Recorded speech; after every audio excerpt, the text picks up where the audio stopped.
A very good morning to all the esteemed members, delegates, participants, and students present at Day 2 of the 74th All India Commerce Conference. I, Dr. Shikha Makkar, Assistant Professor, Ramlal Anand College, University of Delhi, welcome you all to Technical Session 4 on Sustainable Development Goals 2030. I now take the privilege of introducing you all to the chairperson for today, Professor Sangeeta Pawar.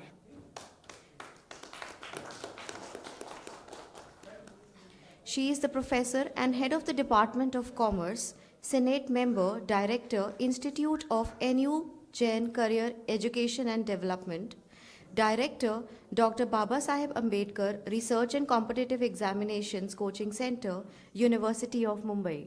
Ma'am, I would like to welcome you to please say a few words to the gathering.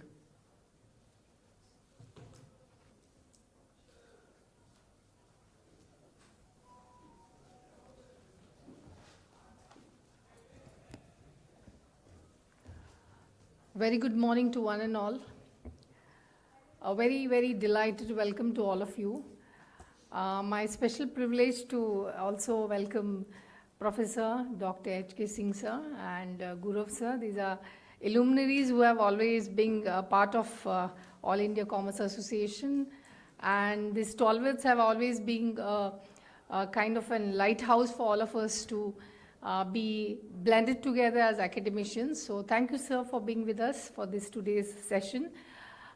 Dear teacher friends, this is really an august gathering in the sense that the Indian Commerce Association's 74th All India Commerce Conference, which is held here as a collaborating unit of Delhi University and OP Jindal, it comes out with a very different kind of an aura, for the reason because the type of sessions that are being meticulously selected are so well, crafted, the way we are marching towards the superpower nation, and India is a shining country in terms of the development peripheries, and we are holding our breath to know a little bit more in next 5 years, which is down the line to come with the brighter scope of the economy. Probably this is the reason why we thought about having Sustainable Goal 2030, which is allowing us to have a different kind of a juncture to think in line with the academic hold and research plethora. And I'm so happy that around 320 papers we received specifically for this session, and literally about 70 to 80% of the papers are volumely well weighted in lines with the exact content of research. I mean, it could be hardly about 20% who have been conceptually designed papers, but about 80% have very meticulously designed in terms of the content analysis of sustainable development. And I was very much overwhelmed to read every paper so very meticulously, so very carefully, to understand what has been the impulse of the researcher while thinking about a specific topic. And that has come out so very well. That is probably the reason why many papers have been graded as best, which are 10, but apart from that, there are many papers which come under grade A. There are 2 papers which we have selected for the souvenir also, and these are the papers which are more contentfully designed to talk about India's preliminary setup, and that is the agricultural base. So that is something to do with agriculture, land, and it also has something to do with the banking financial sector. Probably these are the reasons why we selected these papers, because they are very well designed on the RM part, that is the research methodology, and the statistical application. Yes, of course, we don't have to get a feeling of negation out here when you don't feel that your paper is not coming under A grade or best paper, but they are being very well equated in the B grade also, probably for the reason that somewhere some technical issue with selection of a problem of a particular title comes up. So it's my only advice to all the researchers that anyhow next time if you think about becoming more research oriented and bringing out a productive work, please work a little bit more in the first hand foremost level of selection of the problem area. Because from the crux of the problem area, the exact phenomena of how you flow up or come to the funnel touch up of your paper in terms with your objectivities, your hypothesis designing, and the further statistical application matters. And probably this is the reason why we being researchers give more weightage to research methodology rather than making it more glamorized statistical applications and so on, because half of our job is being done by the statistician. So we don't want this kind of work. We are more expecting work which is well documented, can be of use to our ministry. Our government can have a second thought to take about or think about the documented work that you will come out with. So this productive kind of and research collaborations like these and this kind of international conferences do allow us to think in a different line, and this really is going to be a pragmatic exercise that we all are together here. Do not take me as a chairperson, I'm part of you. So let's have a beautiful journey today of having a good elaborative session in terms of your presentation. I wish that all the presentations could have been given more time, but due to paucity of time, we will have to cut with the time slot, and therefore the best papers will get about 10 minutes to present. And you all are researchers, you do know that what needs to be well emphasized out here. So please do not waste much of time on the concept part of introduction. Try to give us more inputs on the objectivities, on the hypothesis that you have designed and what final findings you have come out with. Allocate your PPTs in that manner. Plus, my advice would be that you can always come out with better recommendations in the end, so that even the budding researchers can think about taking your simple titles and move ahead with further reviews of your analytical data furthermore. So these are few things from my side. So the 10 best papers will start with that, and those will be allotted 10 minutes time. As we progress further, the A grade papers will get about 7 minutes, and furthermore the B grade will be getting 5. Please don't go with the grade. It's just for our convenience side that we have graded them like that, so that everybody gets their part of share when it comes to sharing their inputs. So all the very best, and I wish the organizing team is doing a wonderful job. Kangan Jain is there here with us, Asima and all. Thank you very much for allowing us to make this event more fruitful and joyful for all of us. Thank you very much.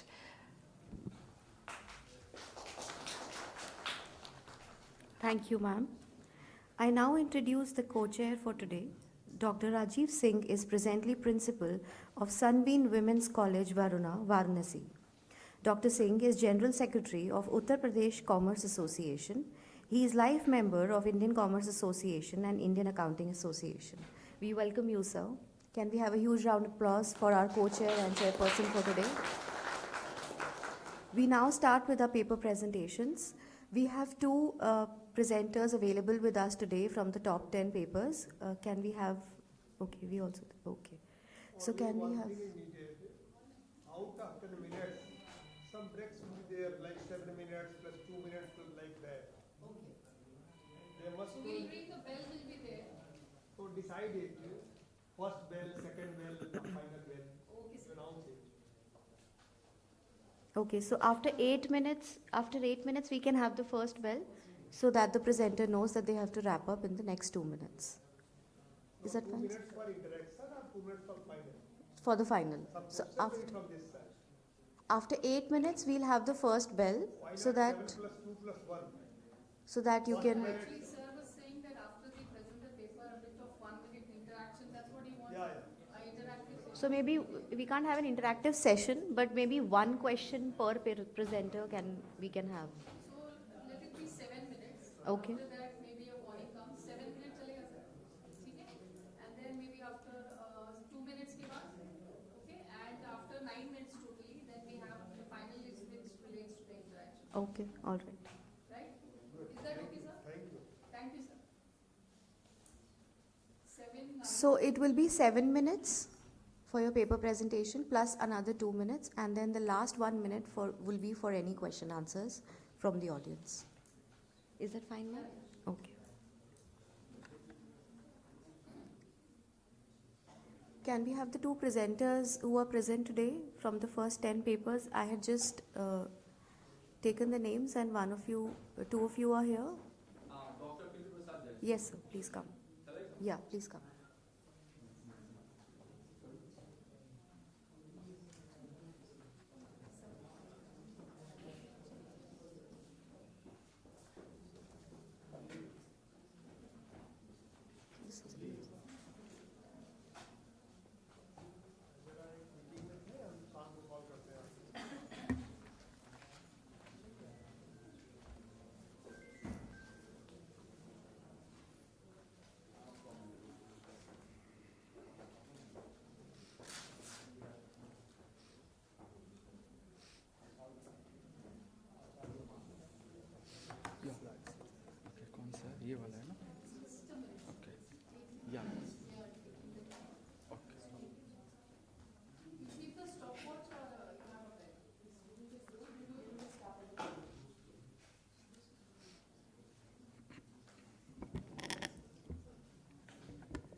A very warm good morning to all the respected dignitaries, participants present here. Respected Chairperson, Sangeeta Pawar ma'am and Rajiv sir. I am CS Dr. Pindu Prasad Jaiswal, Assistant Professor, Department of Commerce from KGTM, Bagdogra, West Bengal. The topic of my, the title of my presentation is Investigating the Determinant of Financial Inclusion of the Rural Banking Agent Customers. Since there is a time constraint, I'll not be taking more time with the introduction, but two things, as we all are aware, financial inclusion is all about bringing the unbanked population within the banking ambit. So even though the intent initially was to bring the unbanked within the banking ambit, and we can know by 2014 when the Pradhan Mantri Jan Dhan Yojana was initiated, thereafter plenty of accounts were opened. So once the accounts were opened, people were brought within the banking ambit. Thereafter the intent was not only, the intent was to provide the regular accessibility. Since we all are aware that in the rural area, it is next to impossible to open bank branches because there is an economic cost associated with that. So to get rid of that, in the year 2006 only, RBI came up with a circular of introducing a business correspondent model. It is a branchless banking system. So, and thereafter plenty of changes has occurred. And if we talk about this financial inclusion itself, basically it caters basically seven of the 17 Global Sustainable Development Goal, which obviously has been a key enabler to reduce extreme poverty and boost state prosperity. And this BC model is all about providing dual-step delivery system. We all have, I think, seen, or maybe if anyone has visited the rural area and the villages, even in the urban area, we find this customer service point. So it is through them only the entire system operates. I'm not going through the entire, these are few of the literature review. Coming to the objective. So my objective was basically to find out that what are the factors which actually is influencing this rural customer to bank with the banking agent or to go for regular transaction with this banking agent. So that was my objective. So for this, both primary and secondary data has been taken into consideration, and my entire study is confined to the Darjeeling district of West Bengal. And obviously, 5-point Likert scale was developed for this, and pilot study was undertaken. There was total, a final sample size was 423.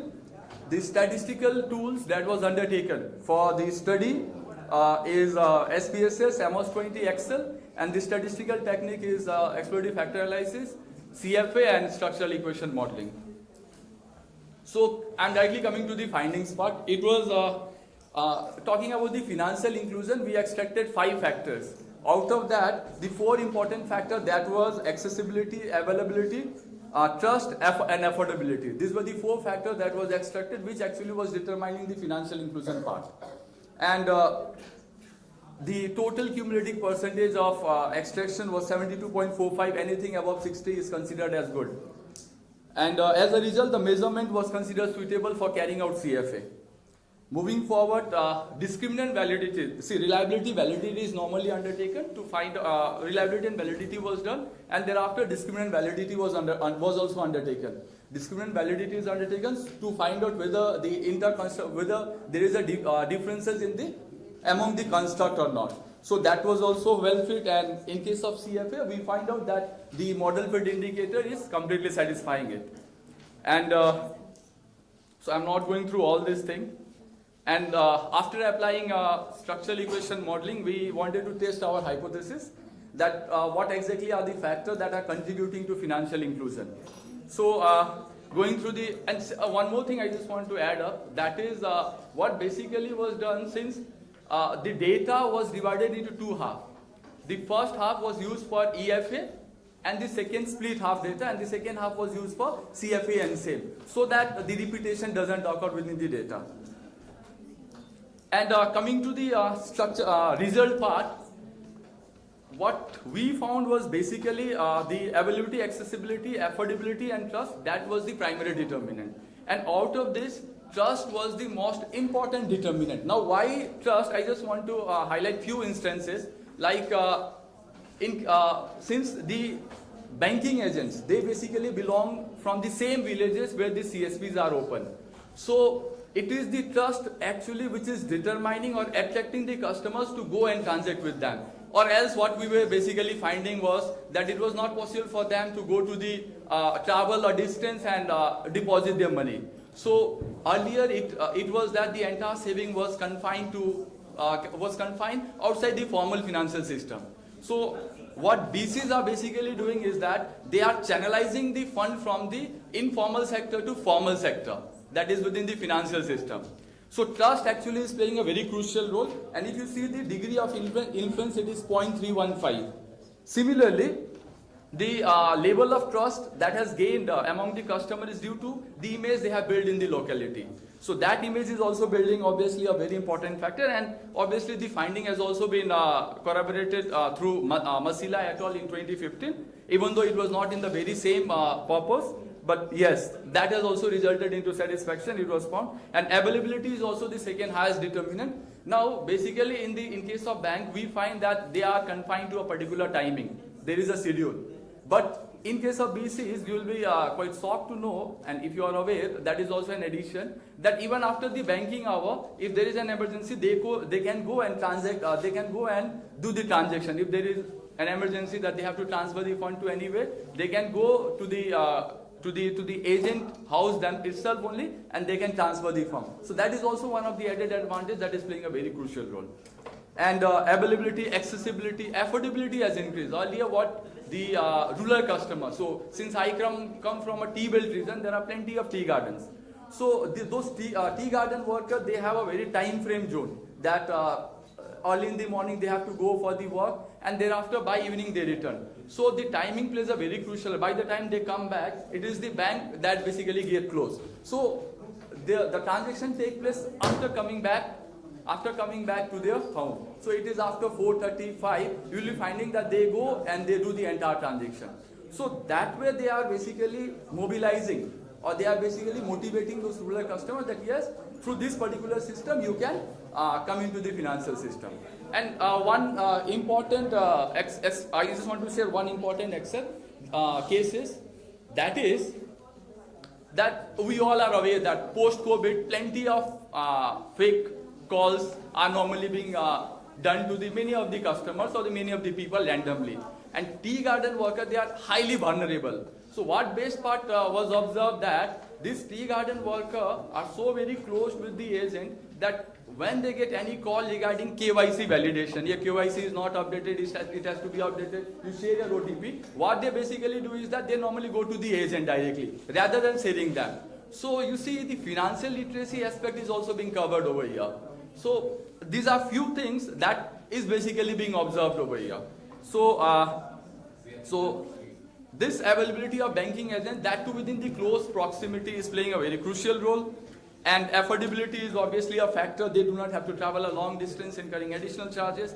And yes, they are acting as a very real hero in the rural areas and far-fetched locations. And I'll be coming to the limitation part. The study is not free from any limitation. The limitation is that this is confined to Darjeeling district. So the extensive study can be undertaken at the state level. Number two is that we identified that the 4 factors are actually influencing the financial inclusion. There can be some other factors also. So that can also be identified, number 2. And number 3, we can also find out what are the moderating and mediating factor that is influencing. We can take up the demographic factor. And lastly, study can also be undertaken in the multiple states, which I have already stated. Thank you. I am within the time, I think so. Thank you everyone for your patience. Yeah, any questions?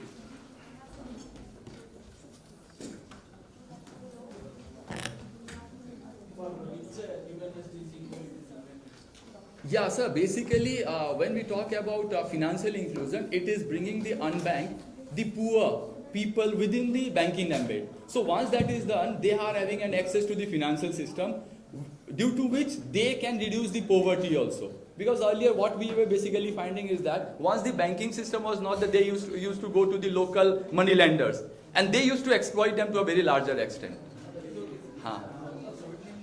Yeah. It is actually basically it will help for basically the reducing of extreme poverty. and in case of health also, it is contributing actually. And any questions? Okay. Thank you very much. Thank you, sir.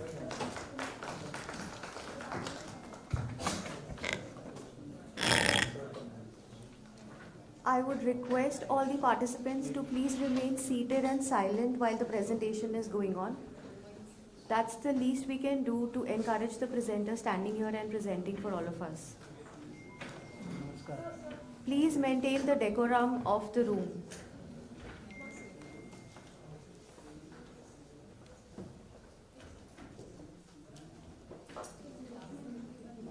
Also, please keep your mobiles on silent, if not switched off.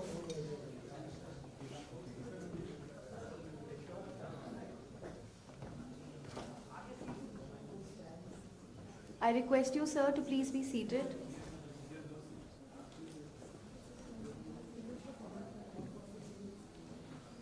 The next presenter for today is Ms. Kangan Jain. Please come.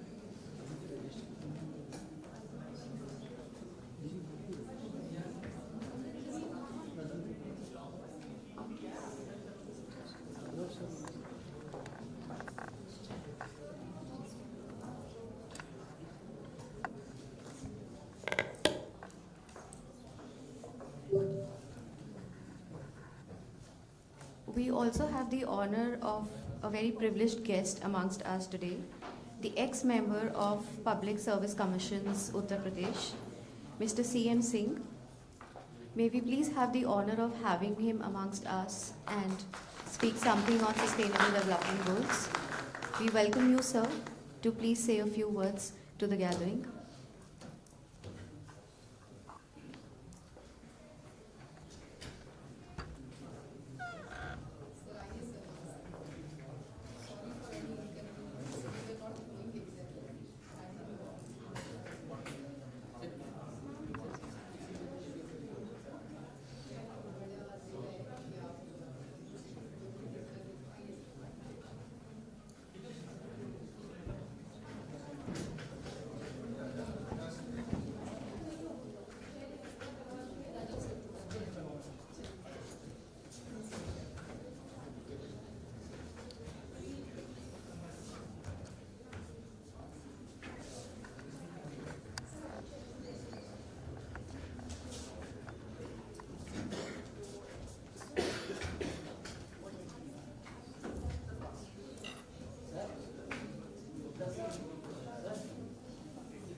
Dear friends, I'm just introducing Mr. Chandramani Singh. Sir is from Varanasi, Lucknow. A very profound, prolific personality we are having here. Sorry, sir, that we couldn't get to know exactly, and then now we are formally, welcoming you. Sir is from Varanasi, Lucknow, and he's completed his MSc in 1971 from Allahabad University. In 1973, he was a PSC, and 2011, as a member of Public Service Commission, he has retired. So you can understand, being a Public Service Commission personality, the administration level that he must have been having is a high volume of work, and we salute the kind of work these people do. So apart from his retirement as a member of Public Service Commission, he has, very well kept himself busy with academic research work also. He has been into State Warehousing Corporation also. So huge corporate and administrative experience he has, and now he's showing his complete, a kind of love and a kind of attraction towards a field of academics and research. And therefore, he's chosen our session as sustainability to share few inputs with us. So we will welcome you, sir. Please, if you can come with us and share your insights, we'll be very much happy to have you here. Please come.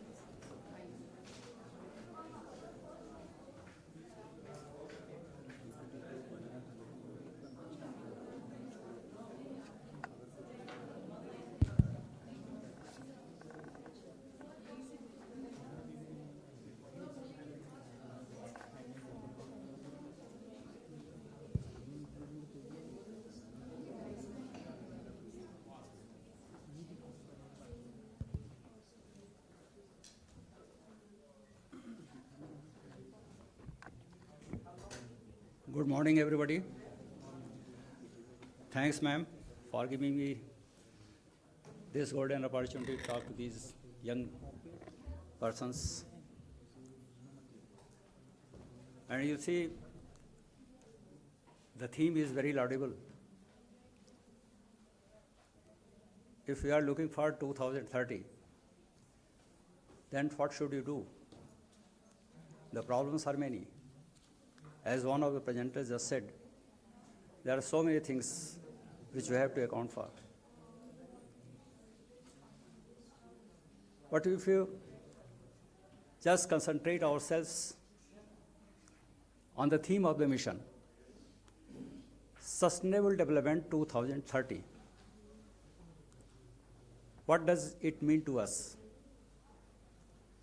In what areas we have to go, and what areas we have to choose not to go.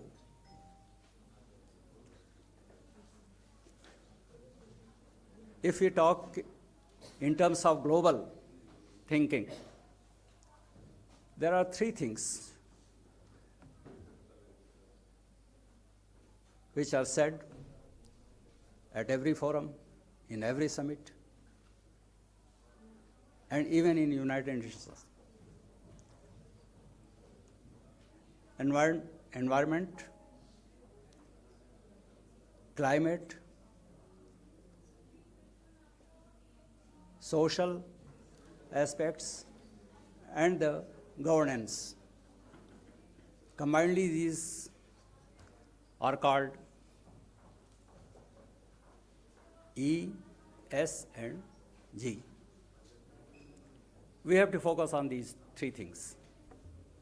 Environment first. Yes, it's very alarming. There is a global rising. In our age, we have seen the change in the weather, the change in the climate.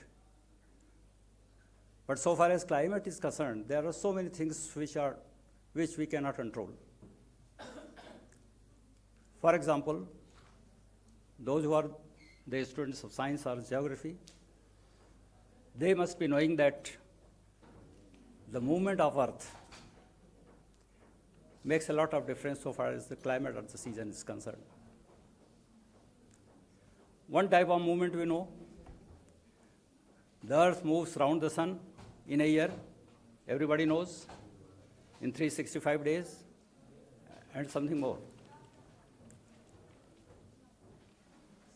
But there are 2-3 other motions of the Earth. One is the axial tilt. It varies from 22.1 degree to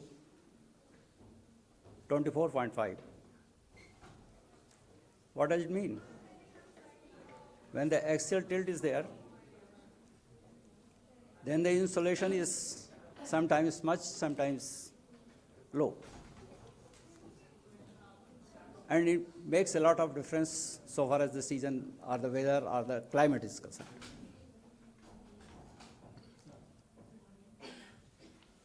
And it takes around of 41,000 years, you know.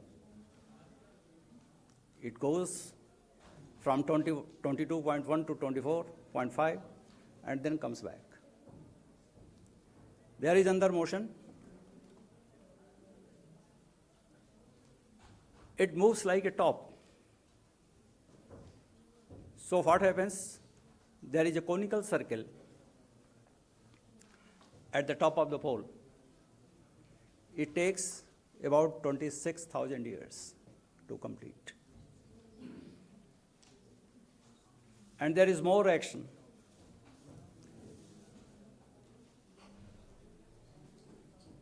Which we call precession.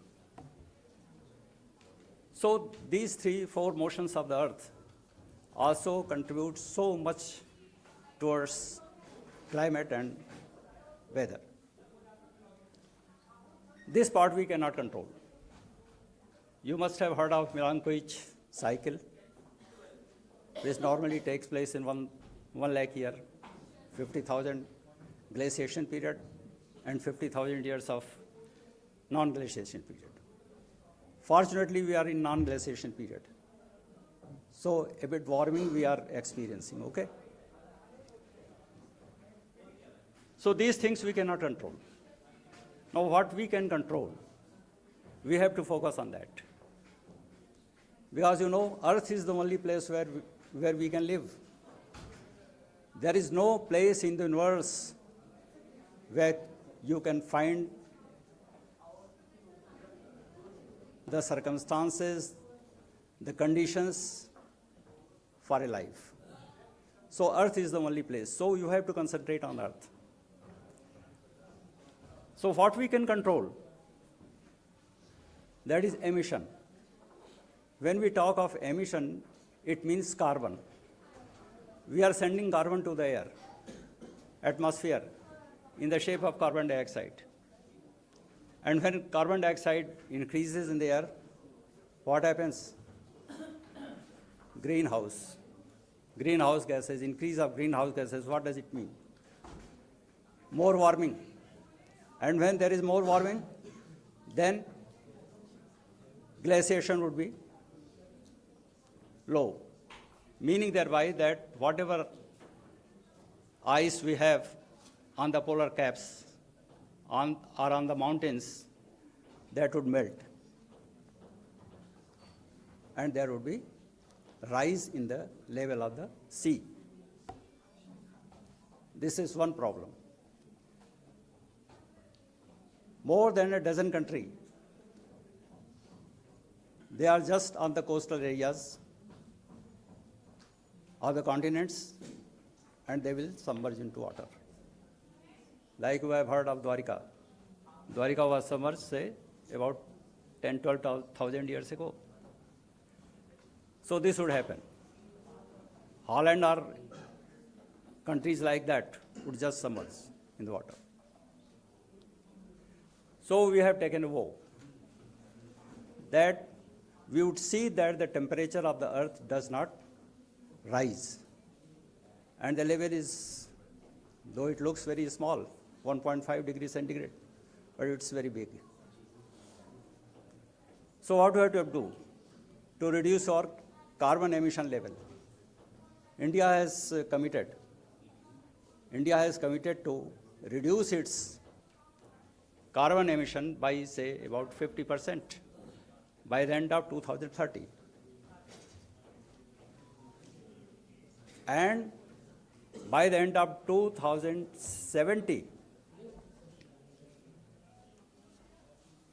it has promised to the world that it will reduce it to the level of net zero. What does it mean? Net zero means, okay.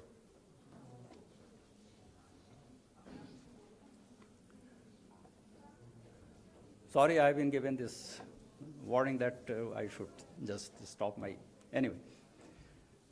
So this is what we have to do. And there are so many other things. Like we have said about this Amrit Kal. We have identified about, say, 300 points. If we address those points, we can leverage some, we can just make some conducive atmosphere to the progress. And one of the things which have been emphasized for so many years are who are the carriers? Who are the carriers for progress? Who are the conveyors for progress or the development?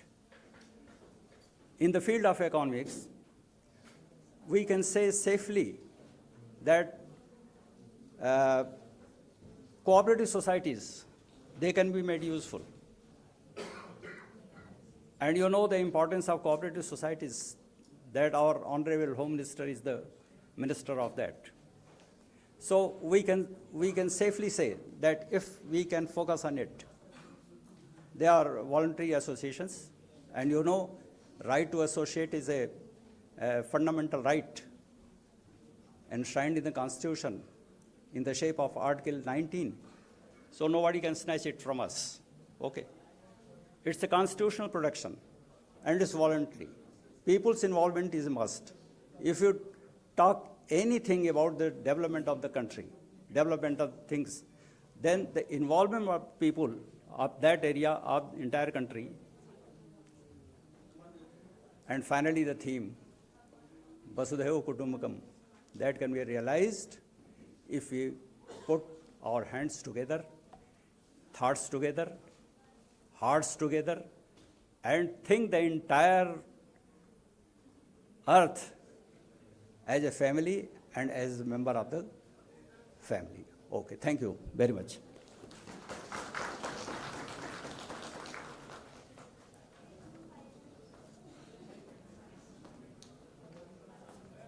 Many thanks, sir, and welcome to this conference. And a warm good morning to everyone, distinguished guests, and respected chairperson and co-chairperson, and honorable scholars. The title of my presentation would be Impact of SDG Disclosures on Higher Education Institutions Ranking in India, an Empirical Study. So the objective of the study is to assess the impact of HEI SDG disclosures on the overall HEI performance, and the rationale for this study lies in the fact that the embryonic stage of development of literature in this area provides a core basis for this study, and the criticality of HEIs in catalyzing social transformation provides a second rationale for the current study. The outcome of this study can help assess if prioritizing sustainability efforts leads to better HEI performance ranking score. The methodology employed is OLS regression, and the data used is the Times Higher Education database. The research findings suggest that higher education institutions are in its nascent stage of sustainability reporting, with very few HEIs making such disclosures. The empirical analysis reveals a low positive and statistically significant relationship between overall HEI score and its impact score, which is based on SDG disclosures. Spatial variation in adoption and progress towards SDGs is visible upon observation, with SDG 4, 7, 9, and 6 being the most reported, and SDGs 15, 14, and 13 being the least reported ones. Managerial and policy implications of the study are: the outcome of the study can help HEI management and the policymakers undertake meaningful sustainability measures by strategically allocating resources. I will skip the introduction. The list of SDGs, we're all aware of the 17 SDGs, and the study shows that the yellow highlighted ones are the most disclosed, and the red highlighted ones are the least disclosed by HEIs. As for a base of HEIs and SDGs, education is a crucial role for socio-economic political development in any society, and HEIs play a crucial role in catalyzing social transformation to achieve sustainable development.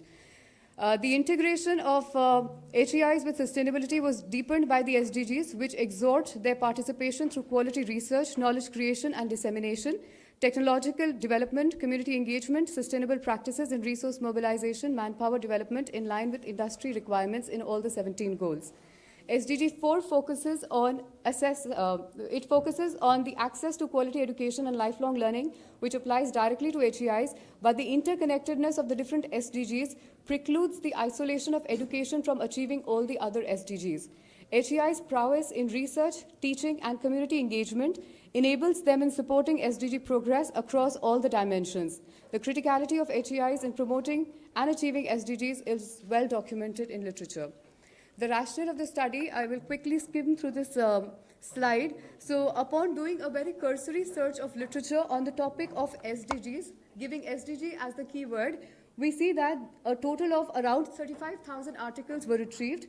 And upon cursory search of literature on the keyword of higher education institution, a total of 7.5 lakh articles were retrieved. But when we combine these two terms together, which is SDGs and HEIs, we could get only 2,139 articles. And when we talk about disclosures, the number gets further reduced, and this shows that there is a certain gap which can be filled, and which is where the study finds its relevance. And about an SLR was conducted for the purpose of this study, and the SLR was cut down into 5 steps. The first step was formulation of the research question. The research question formulated for conducting this SLR was, what is the impact of HEI disclosures on its overall performance ranking score? In the second step, the literature was scoped, and we used the Scopus database for conducting the research. Given the choice of the database, authors have suggested relevant literature employing a comprehensive search query. The inclusion-exclusion criteria, I will take you through a flowchart to explain the SLR process. So these were the keywords that were joined together. The exclusion criteria eliminated all the non-English documents, and the inclusion criteria focused only on articles. Since they are peer-reviewed, the quality of this particular aspect of literature seems to be high. The flowchart here shows a detail of the SLR that was employed, and these were the studies. Only 7 studies fulfilled the criteria. This shows the grave inadequacy of literature in this area. We propose a model that SDGs disclosed by higher education institutions can have an impact on the overall performance of HEIs. The data methodology, the variables of selection were Times Higher Education database that provides the impact ranking, which is based on the SDGs that are disclosed by HEIs, and the overall performance ranking, which is given by, again, the Times Higher Education database. The choice of variables is again based on literature. The study employs an OLS regression to construct the model. The impact score is taken as the independent variable, and HEI's overall performance ranking score is the dependent variable in this study. The control variables based on literature are age, location, and ownership of the HEIs. These are the following hypotheses that were studied in the course of this article. The main hypothesis is there is no impact of SDG score of HEIs on the overall HEI performance ranking score. Now, as for the methodology, the rankings were converted into scores based upon the methodology that was employed by Times Higher Education database. And the overall outcome of the study, we see that although the number of higher education institutions that have applied to the Times Higher Education for their ranking over the years has gone up, but the impact ranking score that has been provided to these education institutions, although the number has gone up, but when you compare the average, that is still very, very low. There was a slight up before the COVID, and again the COVID pandemic caused a dip in the HEI SDG disclosures. This statistic shows that when you compare the SDG disclosures in HEIs with respect to the ownership, whether they are public or private, it is seen that public institutions, they have access to more money, which is why they can have more disclosures. Now, as for the geographical spread of data, we see that HEIs which are located in the southern part of India, they are more inclined towards making such disclosures, and we also talk about the reasons why this could be possible. And some interesting facts which came out from the study were that states where the level of literacy is high and the level of female autonomy is high, those are the states that focus on SDG disclosures when you talk about higher education institution. So Based on this, based on the location, we can see which are the most disclosed and the least disclosed SDGs. And at the all India level, SDG 4, 7, 6, and 9 were the most disclosed, with SDGs 15, 14, 13 being the least disclosed. And SDG 17 was a mandatory requirement under the Times Higher Education data. And the results of the study are compatible with the base study which was taken for this paper. And we have used the correlation matrix to study the association between the variables under study. And we see that there is a positive association, although it is a small association, but still it is positive, and the relationship is statistically significant. The same results were identified by the OLS regression, and the regression helps us find the overall model, which is given in the first line of this slide. And the managerial implications is the side I would like to pay more attention on. So the managerial implications of the study are, firstly, HEIs should encourage research around sustainability by providing scholarship to such scholars. And by strengthening socio-emotional learning quotient, there can be seen a way for HEIs to achieve SDGs by integrating youth with society, enabling percolation of knowledge beyond academic walls. Thirdly, joint projects with government agencies, industry, and NGOs can help HEIs to leverage on their research and resources from the community and the government. Partnerships and collaboration in this direction can provide a better integration of HEIs with SDGs. Fourthly, integration of sustainability awareness in teaching and learning curriculum is recommended for imparting the necessary knowledge and skills among students to contribute to sustainable growth. Monitoring and reporting of HEI SDGs can put normative pressures on other HEIs, and the growing sustainability awareness might help attract more students and better faculty to HEIs. Lastly, there is a need to embed partnerships, charters in the university system to produce socially sustainable patterns. The policy implications of these study are: findings of the study indicate small uptake of sustainability efforts by Indian HEIs, which also signals cherry picking of easy to execute SDGs. Policy focus, financial support, and lesser implemented SDGs along with capacity building is required. And the recommendations, we recommend mandatory sustainability reporting for all HEIs irrespective of their size and ownership. Just as with Companies Act 2013 making CSR mandatory for bigger companies, corporate CSR performance remarkably improved. In similar way, mandatory reporting of SDG performances can also go a long way in HEI sustainability realization. It could be an extension to the existing NAC assessment or the NIRF ranking framework to integrate students as well as institutions to sustainability initiatives. We expect that having a formalized body displaying the HEI sustainability performance apart from their academic grades is likely to have a positive impact on their SDG progress. Thank you.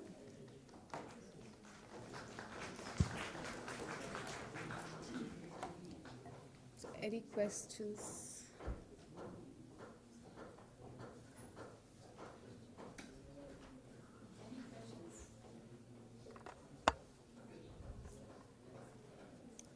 Thank you so much.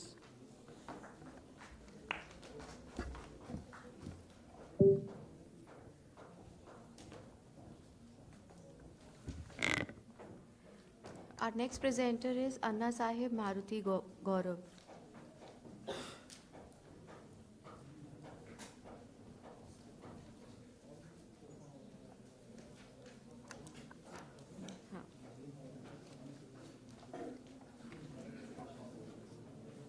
After sir, we will have Ramesh Ulekar.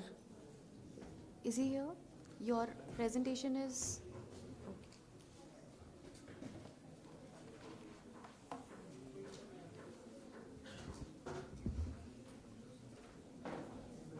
Very good morning to one and all.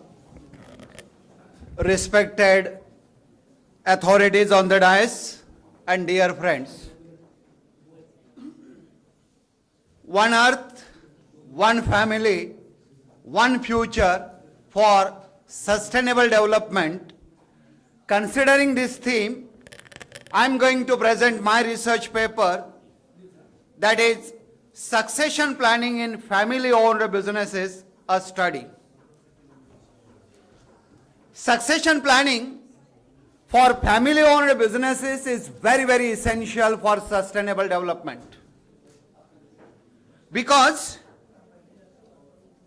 there are the opportunities, there is a time, and we have to mix together for the sustainable development. For jumping from small pot to the big pot, sustainability is very, very essential. For sustainable development, succession planning is very, very essential for family owned businesses.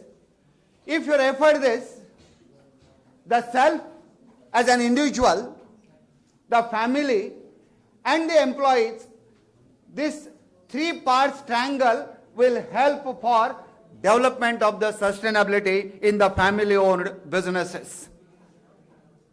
Succession is nothing but the progression, and progression is nothing but the sustainability, which is very much essential for family owned businesses. Succession is nothing but the sequence, and good amount of sequence is very much essential. It is nothing but the chain which family owned businesses are there. These family owned businesses in the third and fourth generation, there is a lacuna I found in my research, and that's why for the development, sustainable development, this succession planning is very, very essential. Succession planning for the family owned businesses, it is found that 30% of the family businesses serves into the second generation only. 13% into third generation, and only 4% in fourth generation. And this is a red alarming indication, because third and fourth generation, very few industrial people, sons and daughters, they are interested to continue the same business, and if they will not continue, then the sustainability will come in the trouble. Objectives: to know the family-owned businesses, including the Jindal family is the family-owned business. To know the succession planning for the family-owned businesses. The research methodology. Researcher has conducted very good amount of review. It is a explorative type of research based on observation, experience, reading, discussion. It is conducted in a limited area, that is a Kolhapur district. 486 employees and 24 industries are interviewed. The table number 1 is there because of the time constraint. 68% sample respondents are from the micro small manufacturing units. It indicates that where good amount of employment opportunities are made available, their succession planning is necessary. 61% workers are as from the sole proprietorship. This is the first table outcome. Family generation in the businesses, 50% family owned businesses are working in a first generation, and 1% sample respondents are mentioned that fourth generation, they are very much interested to continue the same business. Third table, involvement of the family members in the business. 17 types of family members are considered for this study, and 99% business units owners are actively involved in the day-to-day activity, and it is a good indication for sustainable development in the family-owned businesses. The fourth table, 54% micro, 24% small, and 2% only medium units owners are not doing the succession planning. Fifth one, transfer of the business knowledge to the next generation. 10 variables are considered, and 56% not transferring the business knowledge to the next generation, and this may become a boomerang for succession planning to the next generation or family-owned businesses. Let us conclude by considering this heavy research. Research has prepared this type of template with 35 variables and 11-point scales to measure whether the existing industrialist is really interested to prepare a succession planning or not. With this checklist, we can find out, yes, he or she or they are interested to prepare a succession planning. Leadership development, skill and knowledge, research attitude, decision making ability, quality of work life, and many more 35, including the daily 12 to 14 hours work, acceptance of the job changes in the job, involvement of the family members in succession planning. The result is, take the sum of all these things and calculate. If the score will be 177 to 264, there is a good succession planning. If 265 to 350, excellent ability in regarding the succession planning. If vice versa, there is no succession planning. Dear friends, the takeaway from this paper is, I am humbly requesting all my researchers that, teachers that, take your this message and do the succession planning, guide to the industrialist, entrepreneur, business people in your area, prepare the succession planning, because for development of the nation, for sustainability, succession planning is necessary. And if we want to move Bharat 2030 to 2047, succession planning for entrepreneurship development is very much essential. Thank you, one and all.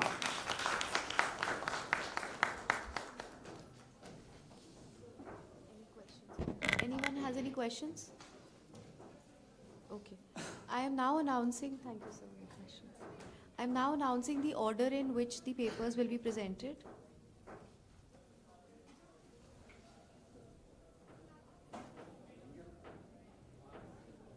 Ramesh Olekar.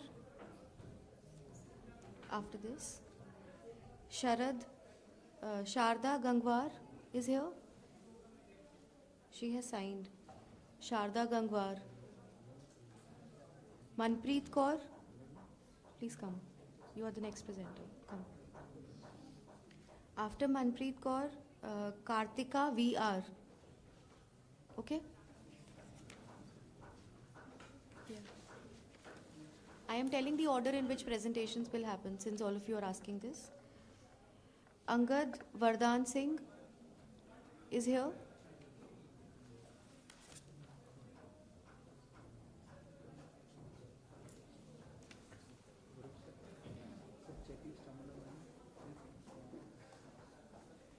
Anda Kumar, Ananda Kumar, Ananda Kumar,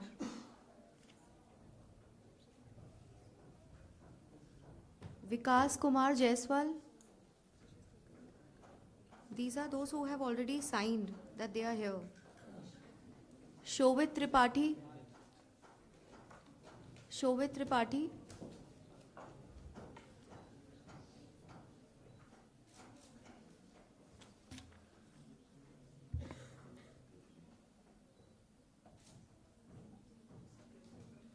Samilwa Daneshwar. Okay. So, after Manpreet, you will be next, since none of them have confirmed in between. Bojraj Yashwant.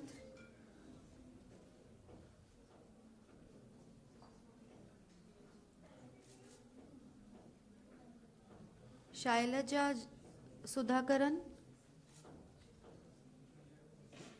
Nishi Sharma, Megha Yadav, Vaibhav Ramesh, Ashish Kant, Babu Mansoori. Babu Mansoori is here. Okay. Chinmay Kumar Roy, Sujata, Mohammad Rizwan, Aarti, M. Sumati, Ishita Goyal,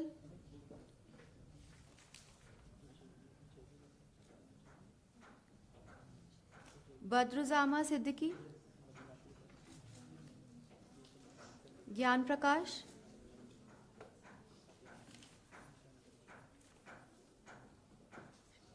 Abhishek N, Shubham Sonkar,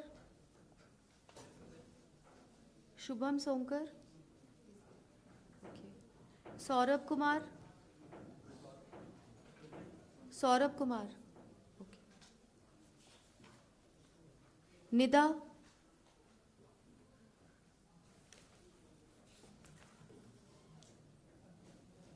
Hemendra,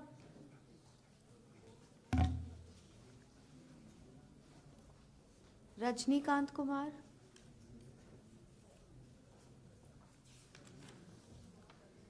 Nirupama Mohanty,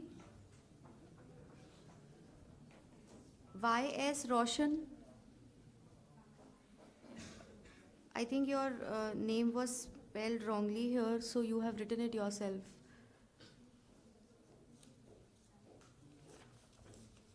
So this is the order in which presentations, this is the... What happens to the others? Yeah, I am... Yes, can I just finish? Can I just finish?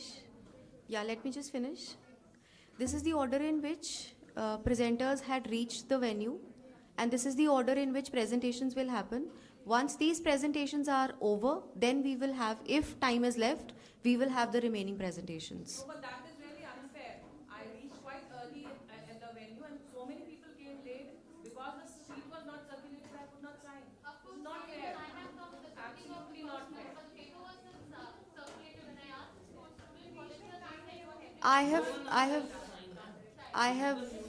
I have circulated this sheet. I have taken this sheet from the participants just half an hour back. Till then it was in circulation.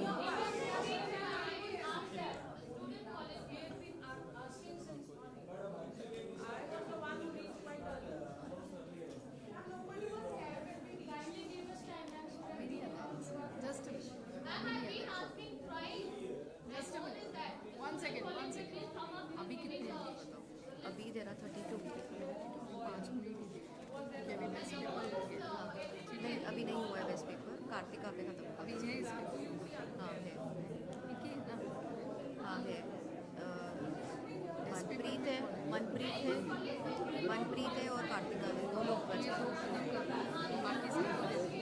Hold on. Please don't get chaotic over here. We are giving chance to everybody. What madam is trying to say in the morning, what had happened when we began at 9 o'clock, there were about 15-20 people who were around here in the sitting premises, and we had circulated the sheet, and therefore whoever signed over there, based on that chronological order, she has already mentioned. Now what has happened after an hour, half an hour or so, many have come in now, right? Maybe the sheet must have not come to you all. We will be giving it to you. But then the best paper, as I announced in the morning, will be for 10 minutes. So that part is getting over, only 2 papers are left. After that we are beginning, but the rest of the participants will be getting only 5 minutes. I guess that is already announced, okay? So you'll be getting the chance. See to it that you are being able to present as well in the content portfolio of what is being mentioned in the morning inauguration session, and everybody will get a chance. So please don't get disappointed with how it's being announced. So we have just mentioned the order who signed in the morning. So they'll get the first chance and will immediately go with the next slot. Okay? Please take care, and we'll go in the same order as it has been mentioned. आप बता दीजिए वो जल्दी से announce कीजिए. So Manpreet Kaur, would you like to present? Since you are in the order. Kartika is here. Please come. Just let her come.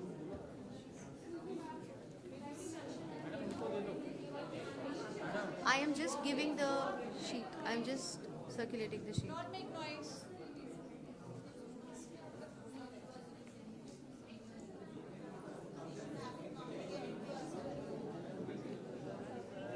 Kartika, are you coming? Please be quiet.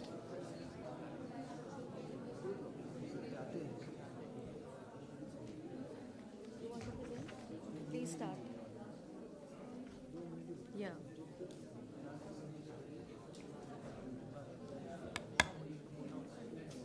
Yeah, he will help you. After Kartika, we have Samiullah. Is your presentation here? Okay, your presentation is here. Where is it?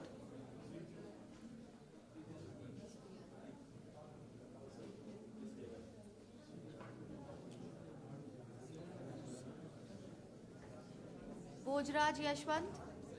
Yes. Your presentation is here? You have in your pen drive?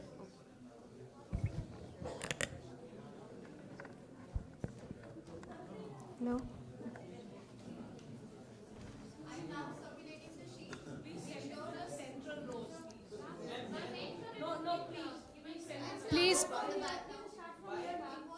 Please listen to me. Everyone will get it. Everyone will get it. Please be patient. Everyone will be given a chance to sign. I have just announced the initial order in this sheet was circulated through on my WhatsApp. My number was 92nd. So I didn't come in the morning. So if go no, just listen to me. I'm not saying you give me a chance, I'll present. If you not, I will not. It is only a problem if my serial number is 92nd. The sheet is again being circulated. Please make sure that this time you put your signature there. And after this round of circulation of sheet, no chance will be given to anybody.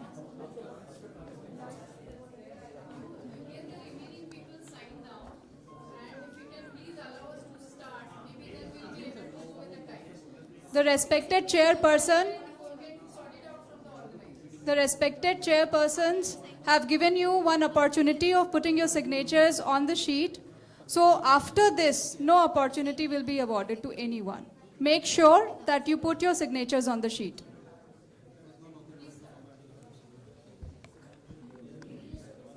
Good morning to all. I am Kartika VR. Today I am going to present our paper, The Investors' Response Towards ESG Awards by Firms on the Stock Market. Sustainability consists of fulfilling the needs of current generation without compromising the needs of future generation while ensuring a balance between economic growth, environmental care and social well-being. With the unforeseen risk of pandemic and climate crisis, it has become evident that the new framework is essential that will be helpful for building a resilient and sustainable future. The ESG is framed as one of the best strategy that helps the companies to take an active role in the community beyond just making profit and protecting from future threats. ESG is a framework that helps the stakeholders to understand how a company is managing the risk relating to environmental, social and governance, so that the company that demonstrate a strong performance in sustainability, corporate governance and social responsibility will be eligible for ESG awards that will be more competitive and transparent forum for companies to celebrate their ESG performance.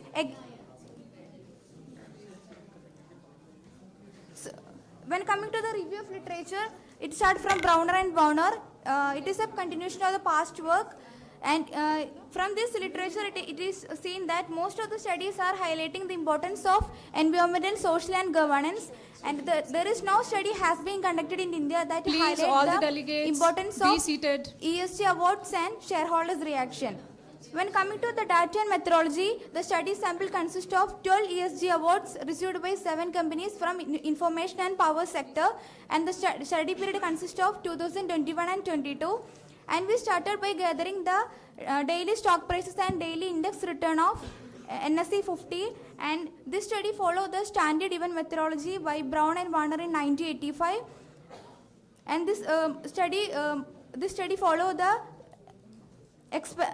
followed the market model in order to find the expected return. Here the expected return equal to alpha plus beta into market return plus error term. After that we find the abnormal return, that is actual return minus expected return.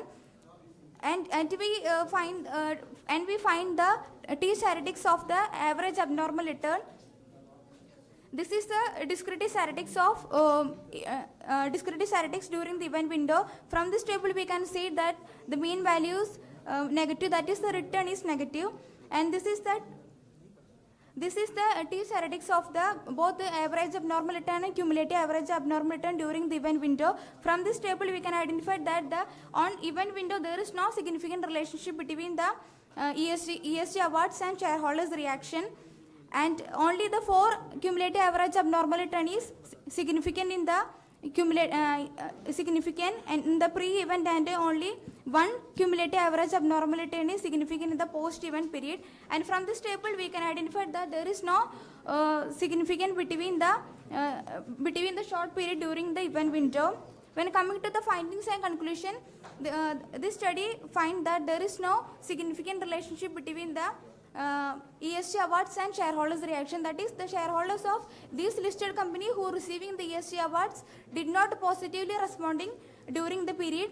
And this study suggests that in order to lessen the negative effect of ESG, this study, The company should practice the ESG initiative honestly and made incorporate it into their core business practices and make consistent that they are consistent with the long-term objectives and values. Thank you.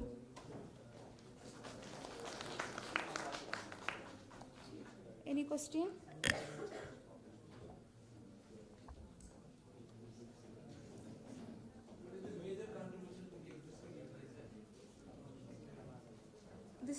In this study. Major contribution, because this study highlighting the importance of environmental social governance. That is, the company that demonstrate a strong performance in these aspects, that is the social responsibility, corporate governance and sustainability practices, they can best performance in these ESG practices will be able to get the ESG awards that will have a strong impact on the stock returns, like that.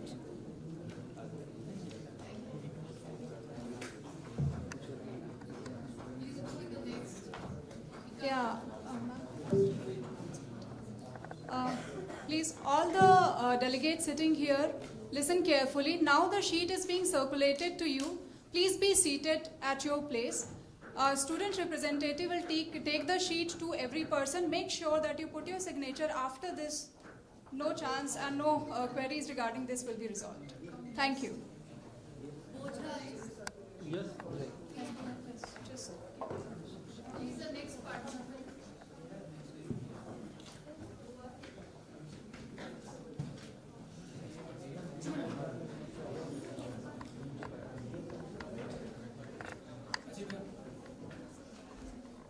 Good morning.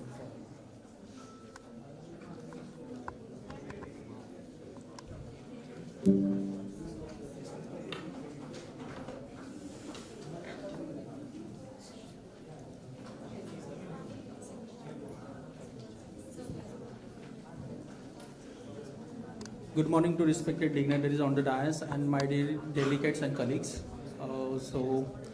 My research paper title is Enhancing Rural Financial Inclusion, a study on digital. Enhancing Rural Financial Inclusion, a study on digital banking services and customer satisfaction in University of Mumbai regions.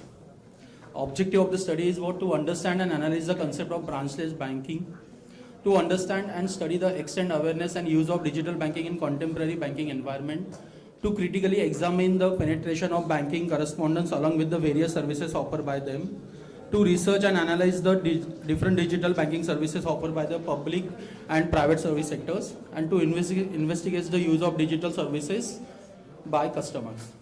So the hypothesis of the study is there is a strong association between the educational qualification and customer use of digital banking services, and there is no association between the educational qualification of customer and use of digital services.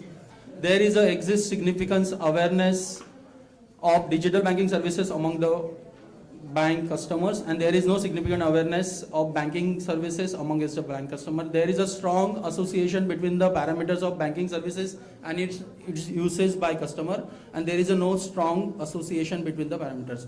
So here I am going to analysis of this hypothesis by conducting the two data methods like primary and secondaries. For primary data, I have prepare a questionnaire for that and collected the data from the three basic regions like Thane, Palghar and Raigad district. From total 150 respondents that I have taken the feedback from them and assessed the quality banking services for this. Then I have testing the hypothesis test through the SPSS 12.0 versions. I have verified this hypothesis testing with the help of SPSS. Like there is a strong first hypothesis one is there is a strong association between the education qualification of customer and user banking services. So interpretation is that the mention is that the researcher is all the uses of banking services parameters shows the sympathetic and significance value is 0.5. 0 is a less than 0.05, and there is that's why the researcher may rejecting the null hypothesis and then accepting the alternative hypothesis. It means that there is a strong association between the education qualification and customer and use of banking services. Second hypothesis, same I have used that is there is a exists significant awareness of banking services and among the bank customer, and there is a no significant awareness about the banking services amongst the bank customer. Same here, the after using this SPSS and doing chi-square test, there is a value that which I got, that is a significant values, that is a less point 0.5. Then the null hypothesis which I have rejected and accepting the alternative hypothesis, there is a 5 at the 5% level of significance. And then hypothesis 3, there is a strong association between the banking parameter services and its uses by customer, and there is a no strong association. Here the interpretation of this, there is a strong association between the banking parameters, banking services and its uses by the customer. The sympathetic value, significance value which is less than 0.5. And though again researcher rejecting the null hypothesis and accepting the alternative hypothesis, that is what there is a strong association between the banking services and its uses. The overall finding of this, there is a, if we talk about gender distribution wise, so 66% of respondents were male and while 34% were female. The majorly is what here the total respondent 33% belongs to Raigad district, 33% percentage of respondent which is belongs to Palghar district, and 34% of respondent which is belongs to Thane districts. Then the conclusion of this study is what there is a bank is what making a dedicated efforts to promote the digital banking services products, but the younger generation here is what gradually they are recognizing their convenience and advantage of the banking services. Then the current study that which is scrutinize the progress of e-banking services and also the level of preferences for banking services. The finding of the study is what there is a progress of e-services falls short down their expectation, and the customer with the specific demographic attributes, they are exhibiting a lower preferences for the traditional banking services and encountering the challenges of when they are using. Thank you so much. That's it. Any questions?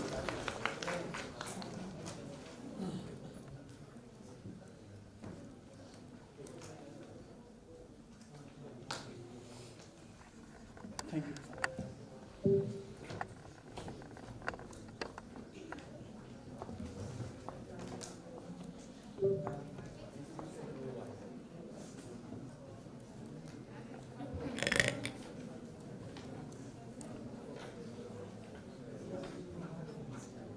Good morning everyone. I am Manpreet Kaur from Guru Nanak Dev University, Amritsar, and the topic of my study is a study on attitude towards upcycled food adoption and its predictors. United Nations has given 17 Sustainable Development Goals, in which the SDG 12 states that responsible consumption and production, and under it they have given 11 targets.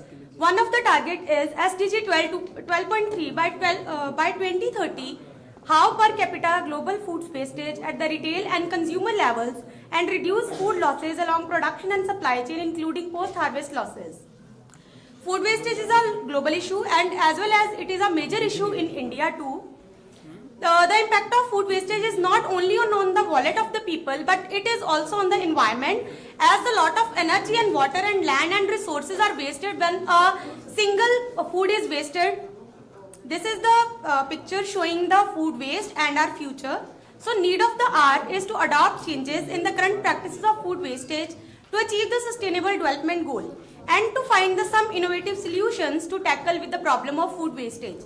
One of the innovative solution of food wastage is upcycled food. Upcycled food is nothing but it is made of the surplus part of the food that would otherwise be wasted.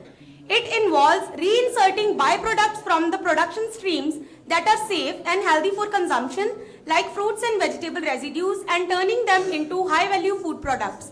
These are some of the examples of the food products. First two examples are from India. There is a bakery in Bengaluru, and they produce the upcycled food with the help of spent grains. And the last one example is from the foreign brands. This is the literature review.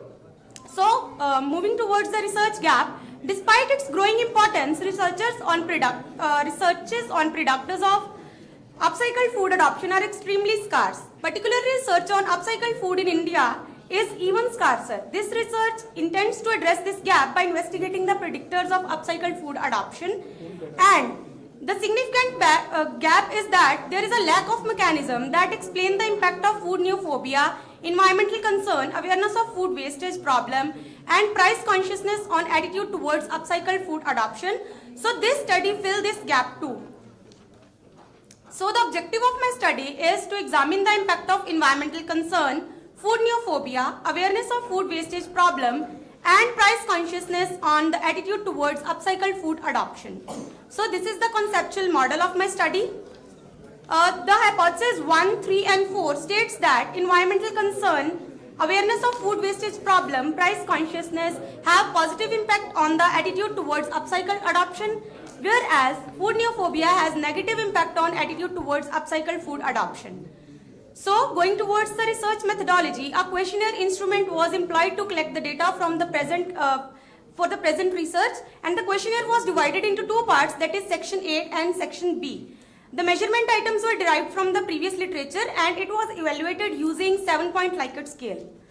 Questionnaire was pre-tested by obtaining data from 2 subject experts and 20 doctoral students. The questionnaire was revised in line with the feedback received.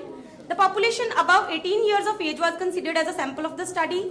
Data for the study was obtained through an online survey from premier business schools located in Delhi and Punjab. The questionnaire was sent to 250 respondents. In total, 197 respondents responded to the survey. A few responses were excluded due to incomplete responses. Data of 189 respondents were used for the further analysis. This is the demographic profile of the respondents. Smart PLS4 software is used to estimate the hypothesized model. So this is the analysis and result part of the measurement model. Measurement model was tested using loading, Cronbach alpha, composite reliability and AVEs. All the values of loading were within the prescribed limit except the indicators AFW4, AFW6 and PC5. These indicators were retained in the study as the AVE of these construct was more than 0.5. Cronbach alpha values were within the prescribed threshold limit. Composite reliability values were also above 0.7 and all the AVE values are more than 0.5. So, discriminant validity of the construct was tested using HTMT ratio of correlations. All the values of HTMT values are less than 0.9. So, discriminant validity was established and further the SEM analysis was done. VIF values of all the constructs were checked. To check the common method biasness, all the values were less than 3.33, so there was no problem of common method biasness. The assessment of path coefficient says that there are 2 hypotheses that were supported according to the framed hypothesis. Food neophobia has a negative impact on the attitude towards upcycled food adoption, whereas environmental concern has a positive impact on the attitude towards upcycled food adoption. Price consciousness has not a significant impact on the attitude towards upcycled food adoption. So, moving towards the managerial implications, the manager can position upcycled food with promising quality and healthy one to reduce the fear of consuming new food, that is food neophobia. When consumers are neophobic, they are less likely to consume upcycled food. Marketing managers can tap the market by using emotional appeals to communicate the upcycled food as eco-friendly foods. Rational appeals can also be used with the emotional appeals to generate positive emotions and consumption sensation with nutritional benefits of the upcycled food. As the social implications are, the environmental impact of food wastage can be reduced by adopting these kinds of foods, and this will help in reducing the strain on the environment. It will also improve the food security, which will help to tackle the problem of world hunger. And it will increase access to the nutrient-rich food, and it will create the jobs also. It will give rise to the concept that is socialpreneurs as an educational tool to increase awareness and promote behavioral changes. Thank you so much. Any queries?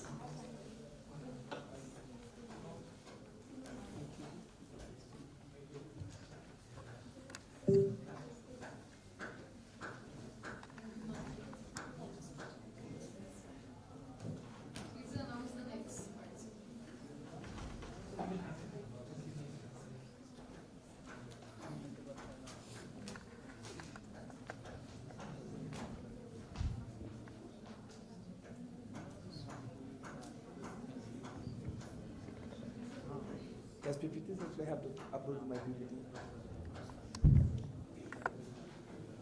Good morning to one and all present here. Before I kick off speech, I would like to introduce myself. My name is Sam. I'm a PhD scholar in Department of Commerce at Central University of Haryana. Actually, I'm from Afghanistan.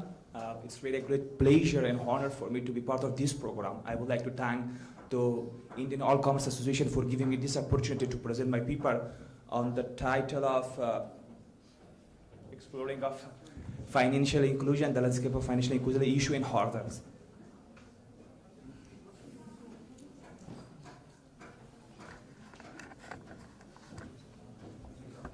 Can I continue with the presentation? Financial inclusion is really a crucial, financial inclusion has emerged as a crucial goal for policymaker and for industry stakeholder worldwide. It's really important for a country. Also, it has been recognized as a tool for sustainable development to achieve financial inclusion. The financial inclusion means how to provide financial service to the all segment of the society, to those people they have been marginalized, to have been underdeserved in a society. Like who are those people? Those people they have been marginalized, like the unemployment, children, women, and to those people also the individual and businessman. This is the main definition of financial inclusion. How should we take the poor people of the society should be part of our financial system or financial service.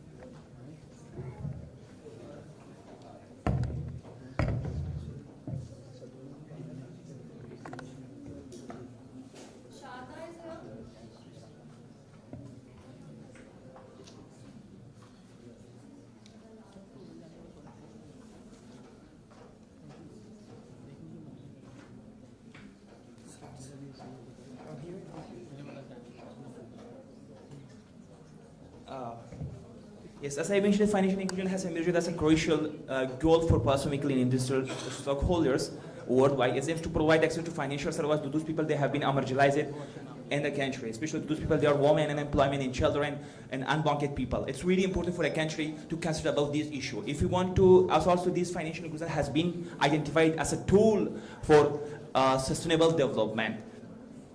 Actually, this is the main definition of financial inclusion, how to provide financial service to the people of society, like affordable and availability and accessibility and awareness as well.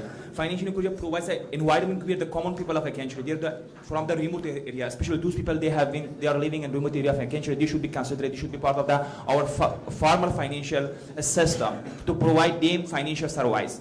To those people they are living in a remote area. Actually, the main pillars of financial inclusion, there are two main pillars. These two main pillars should be considered, and the first one is access to financial market, and the second one is financial literacy. There are a lot of organizations, financial organizations, which provide financial service to the people. They are living in remote area. But the main question is that how many people are able to take benefit from this financial service. And the second one is financial literacy. It's very important. They should have knowledge. They should have understand about the benefit of financial inclusion. When a financial institution they provide them financial service, they should be able to take their own decision. And this the financial services like saving and financial advice, financial trust fund, bank account, and these are the main issue. Why financial inclusion is so important? Actually, I have divided the objective of financial inclusion in two parts. The first part is the economic part, and the second one is a social part. And the economic part is equitable growth, mobilization of saving, and large market for the financial system, and effective direction of government program. And the social is political. The social and social and political objective is poverty reduction, sustainable development, wider inclusive in society, and effective direction of government program. These two objectives is very important. As you know, there is with a strong link between growth and poverty reduction. Whenever the growth of a country increased, then the poverty of reduction is decreased, because these two has a positive relationship. The importance, if you want to connect the poor people, if you want to reduce the gap between the poor people, if you want to reduce the gap between the poor people and rich people of society, we should consider about the financial inclusion. Also, we should provide them financial service. They should be part of our financial system. There are four it's really along a strategy to achieve the objective. We need to keep in mind what are the key areas it should be addressed. The first one is it should provide access to basic financial service like banking. The usage of financial service should address needs of the poor people. The financial product should be affordable, and quality of product and service must be enhanced. The objective of the study is there are two objectives. The first one is to provide an overview of financial inclusion, and the second one is to identify the issue and hurdles associated with achieving financial inclusion. Actually, it's a kind of descriptive study. The data is collected from secondary data. I have done this research through secondary data that has collected from private and reliable, also government sectors. The fighting the hurdle in there are some multiple factors which have affected the access to financial inclusion in many countries, especially in my country. As I mentioned earlier, I'm from Afghanistan. The first issue is gender issue. The second one is age factor. As a gender issue, it's often limited for women. In Afghanistan, for example, it's not a piece of cake for women. Sorry, this is the conclusion that it's really important. We should consider, government and country should consider about this issue to provide financial aid to the people. They have been marginalized. Also, they want to be part of the growth of the country. Thank you.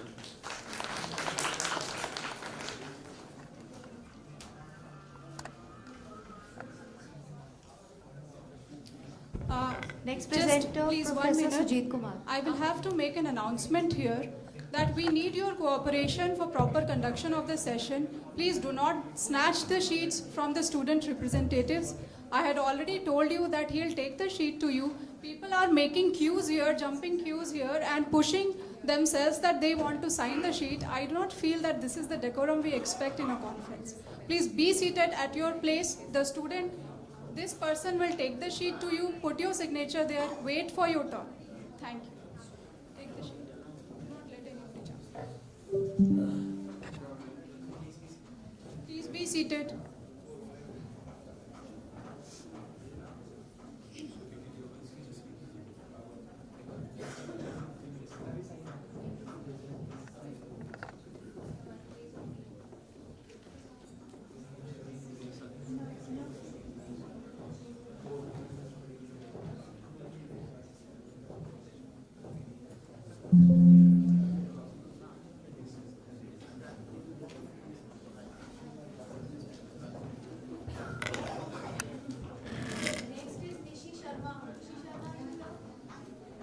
A very good morning to all of you, all the panel members.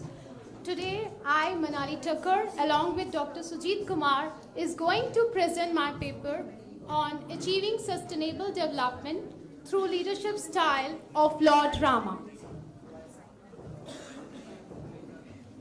Coming to the introduction, this paper delves into the history of Hindu religion and portrays transformational, ethical, participative, and all the contemporary style of leadership adopted by Sri Rama. And he has won the battle by ethical means, not by unethical means, through these leadership styles. It also endeavors you to understand the concept of leadership from scratch with the help of Hindu epic Ramayana and utilizes its knowledge to reach the finest form of leadership, and it leads to holistic development and sustainable development.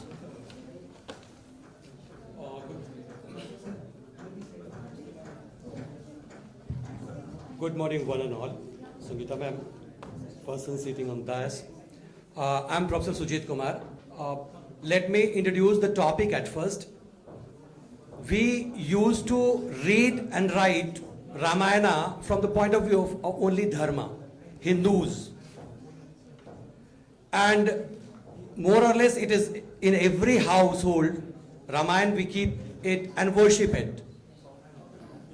Ram Leela hota hai har jagah and all. But we hardly consider that this is a knowledge bank.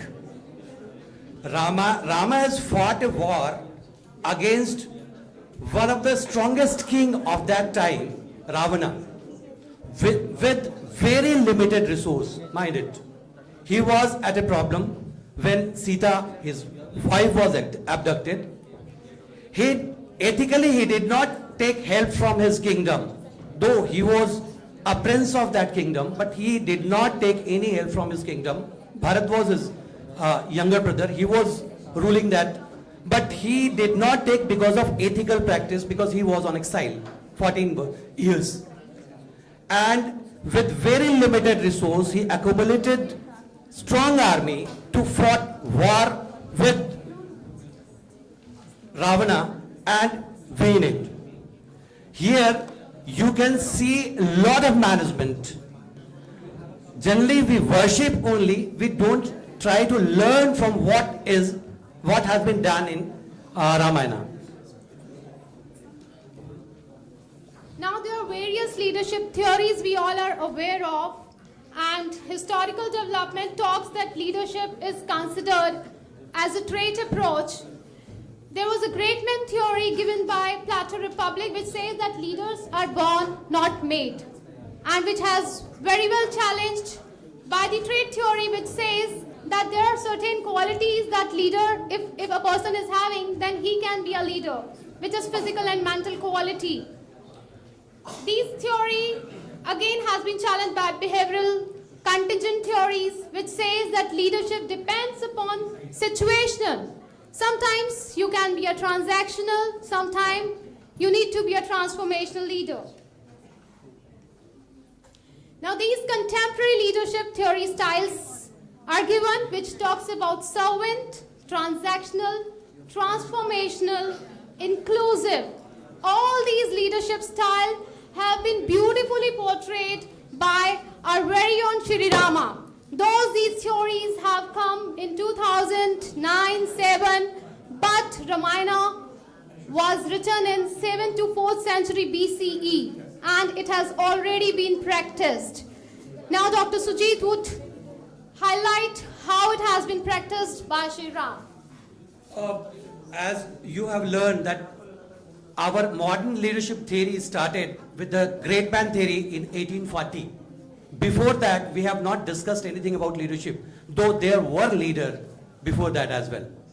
But Ramayana, the epic of Indian, it was written 700 BC, and there the style which is adopted by Lord Ram was very unique.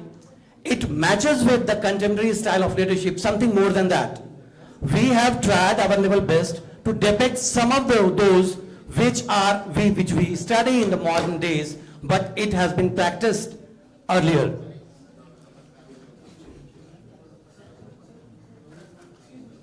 Leadership style of Lord Rama. Effective leadership style require emotional intelligence. And this concept has been given by Daniel Goleman in 1990. However, it has very well been practiced earlier. The 4 competencies of EI include self-awareness.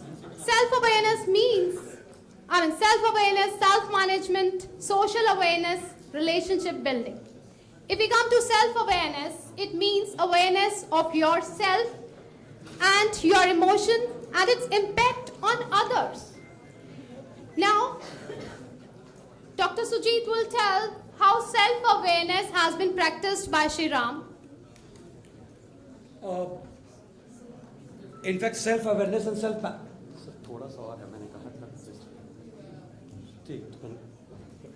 In fact, self-awareness, I'll give you some of the example of this emotional leadership, how Ram used the self-awareness and self-management. 14 years in exile. When he was sad when Sita was abducted, he again किसी तरह से उन्होंने recap किया उसको और किस तरह से manage किया उसको. See, social awareness and relationship building, Sugriva के साथ मिलके सेना तैयार करना and finally war fought. This is all networking. Networking, these things are possible only through emotional leadership. Value, vision, virtue and voice, these are the 4 elements of ethical leadership. It is used, practiced by Ram.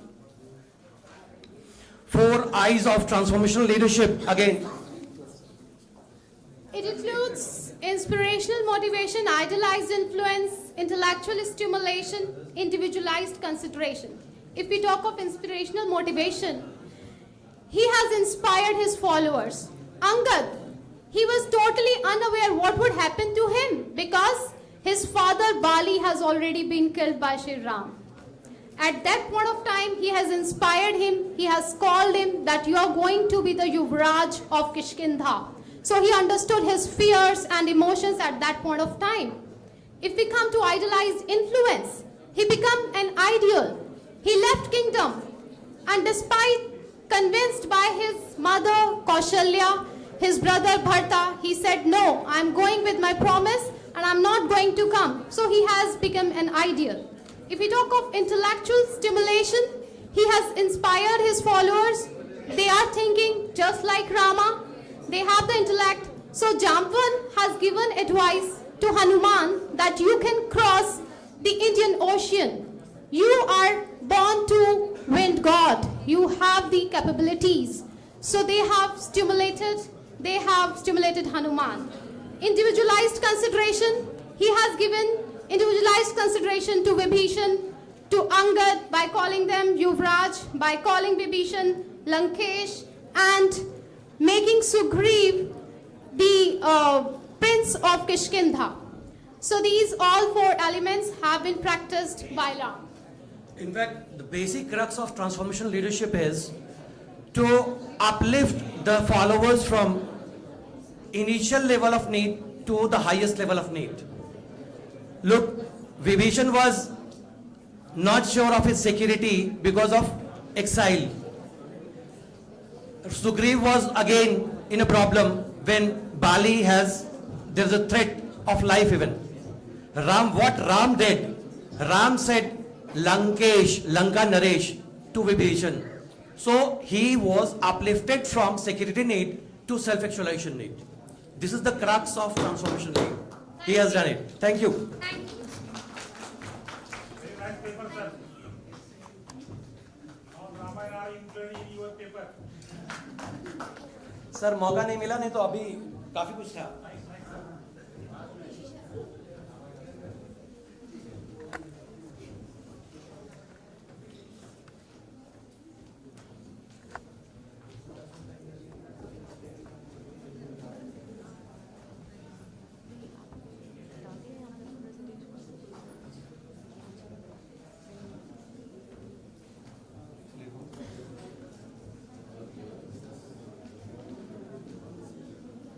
Thank you for providing me an opportunity on this august platform, honorable judges and dear friends.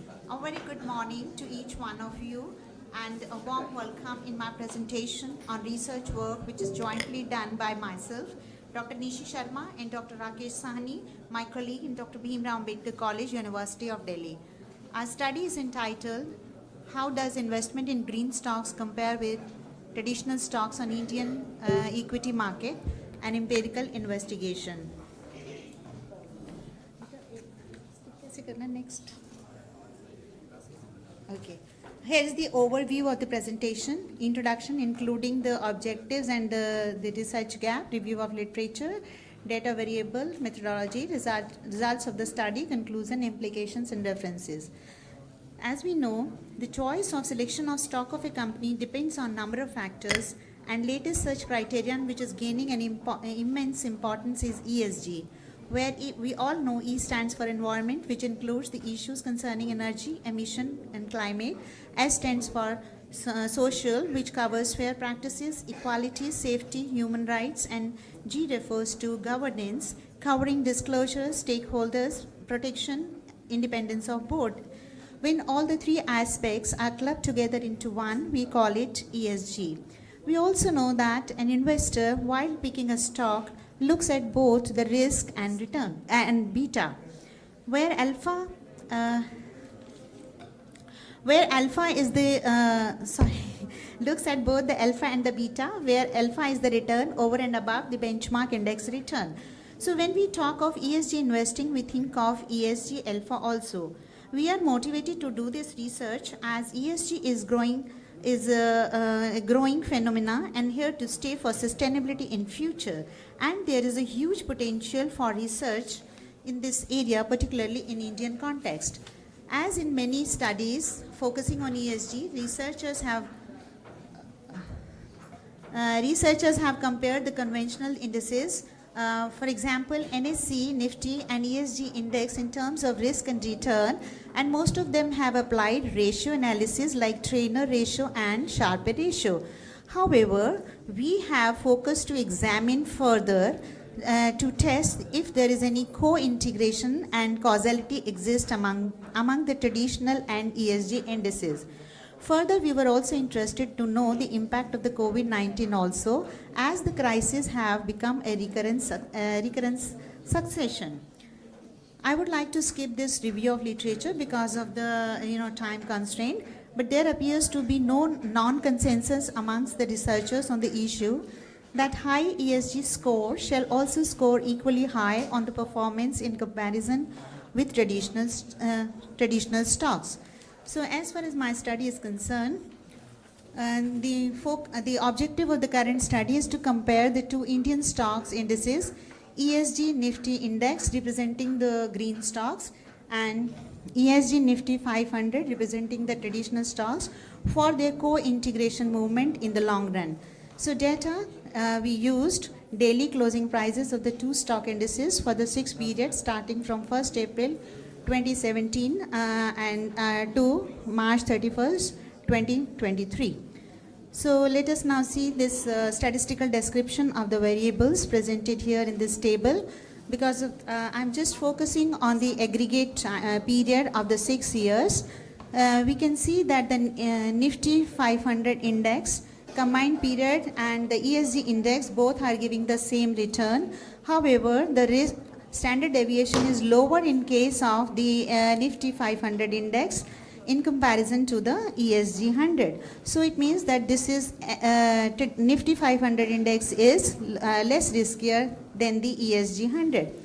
And if you compare the risk adjusted return also, Nifty 500 index appears to be better. Coming to the methodology part, we have developed the 3 models to determine whether the two indices, Nifty 500 and ESG index, exhibit a long run stable co-movement. The first one is the Angel-Granger co-integration model.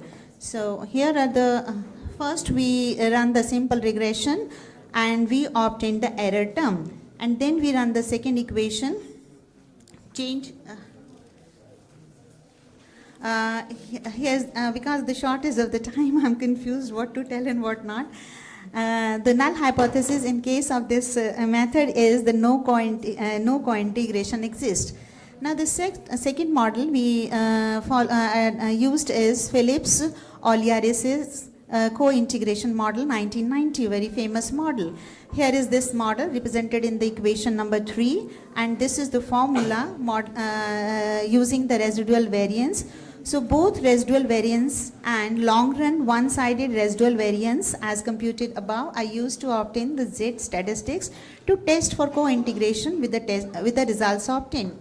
The third model, very popular model, Johansen co-integration method, is used and given in this form of the equation, and we run this as and then we obtain the co-integration matrix and applied the 3 versions of the Johansen model given in the 3 equations. Model 1, no trend but with intercept. Model 2, linear trend but no intercept. And model 3, linear trend with intercept. Further, we had used a causality model, and then these are the 2 equations. First one is representing the restrictive one and the another is the non-restricted one. So here is the formula for this, and the null and the hypothesis is that causality is not flowing from NSE 500 to ESG, and another is causality is flowing from NSE 500 to ESG. Now coming to the results of the study. So we can see that Angel-Granger, in case of Angel-Granger, probability is 0.99. So this is more than 0.05. And the similar results are in case of Phillips Oliaris. So it means that null hypothesis. So in this case, this shows that there is no integration exist between them. The same results are shown by the co-integration results from the Johansen methodology also. We can see the probability is 0.36 more than 0.05. So co-integration is not observed with the help of these three methods. Then about the causality results, so we can see that the probability here is, when first is null hypothesis that ESG index does not cause Nifty 500, and second one is Nifty 500 does not cause ESG index. So probability here in both the cases is say lower than 0.05, so null hypothesis is rejected, which shows that in the first case that ESG in, okay, sorry. Can I just conclude? Okay. So we have the model diagnostics also here. So I'm skipping because of the time again. So conclusion, the study examined the I'm just skipping this also because this refers to the first, the objective is again to compare the traditional with the green stocks, and we have used the three models. Now it was seen that NSE 500 index was giving similar return but with a lower risk than ESG index, thereby showing that ESG index has not delivered superior performance in terms of index, including companies which scored high on the ESG grounds. The result, however, failed to identify any long-term co-integration between the two indices. However, bi-directional causality was noticed, whereby the two indices were seen impacting each other in the short run. Study implications. No long-run relation amongst the indices gives a clear signal that investors can keep both the assets in their portfolio if their time horizon is long run.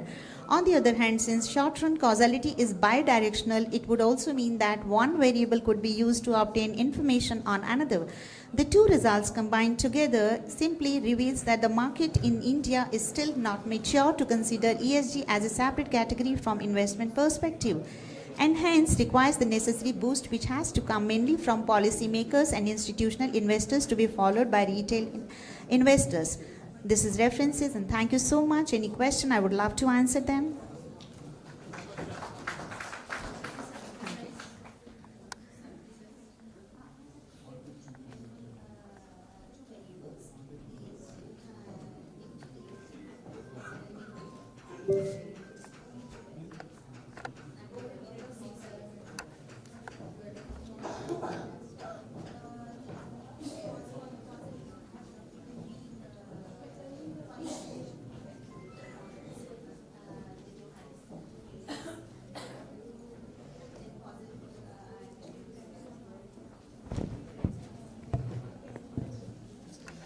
Good morning, everyone. I am Megha Yadav, research scholar from Aligarh Muslim University. I am presenting the paper titled as Do Biophilic Design Elements Impact Human Resource Productivity in a Corporate Environment.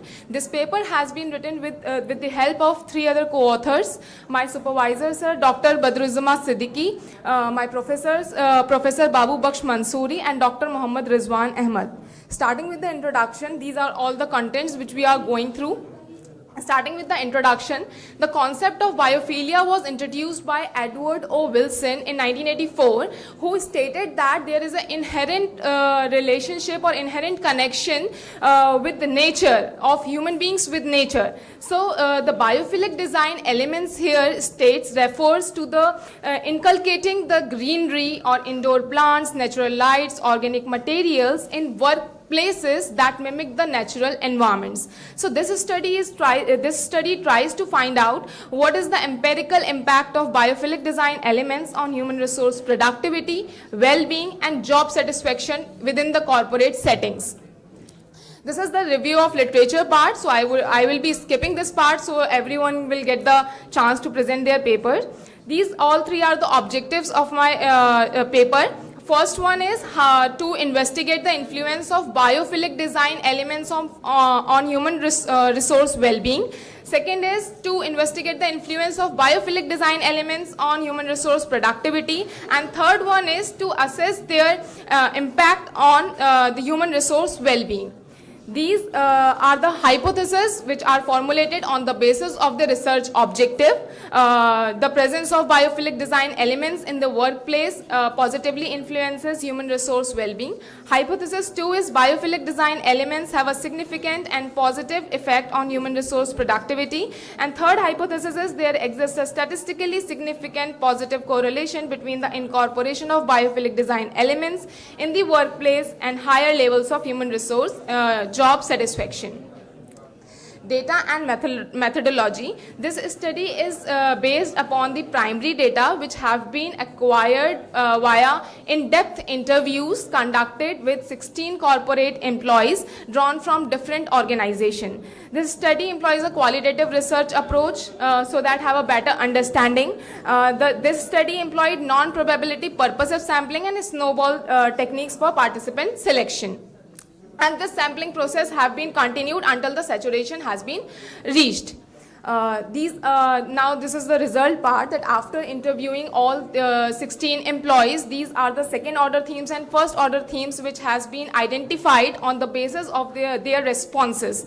So second order themes, these are nature's influence on psychological well-being, nature's influence on physiological well-being. These all are the themes on which the employees have been spoken the most.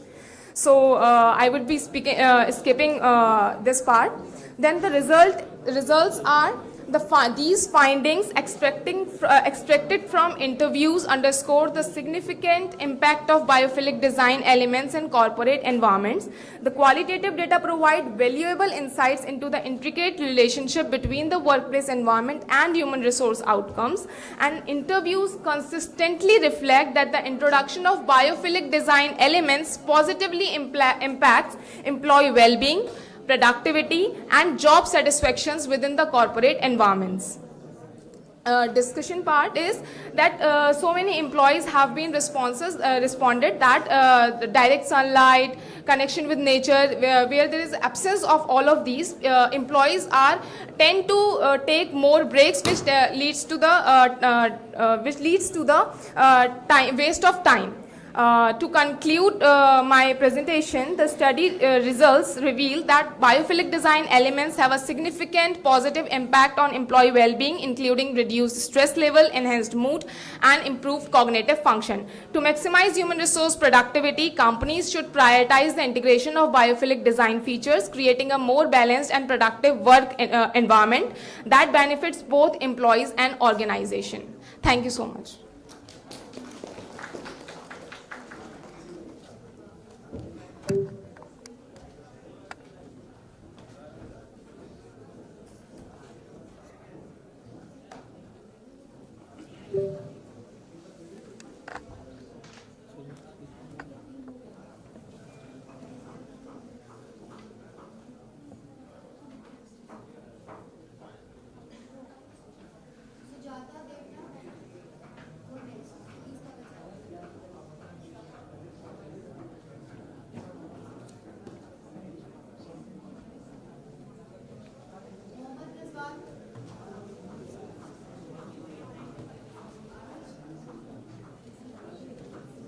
इसको zoom कर लें.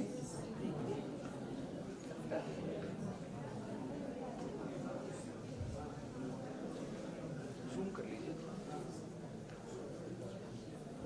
यहाँ से zoom कर लीजिए ना दादा. नहीं जूम वो दिखेगा नहीं सर. चलेगा सर.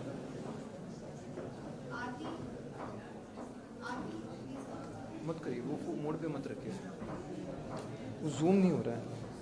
हाँ ओके. मैं 2 मिनट ही लूँगा. इससे ज़्यादा ले लूँगा तो लोग मुझे मारेंगे. Thank you so much. Good morning, everyone. Myself, Dr. Vaibhav Ashar from KE Shroff College, Mumbai. At the onset, I'd like to thank all the dignitaries over here and allowing me to present my views on redevelopment of housing society from a realtor's perspective.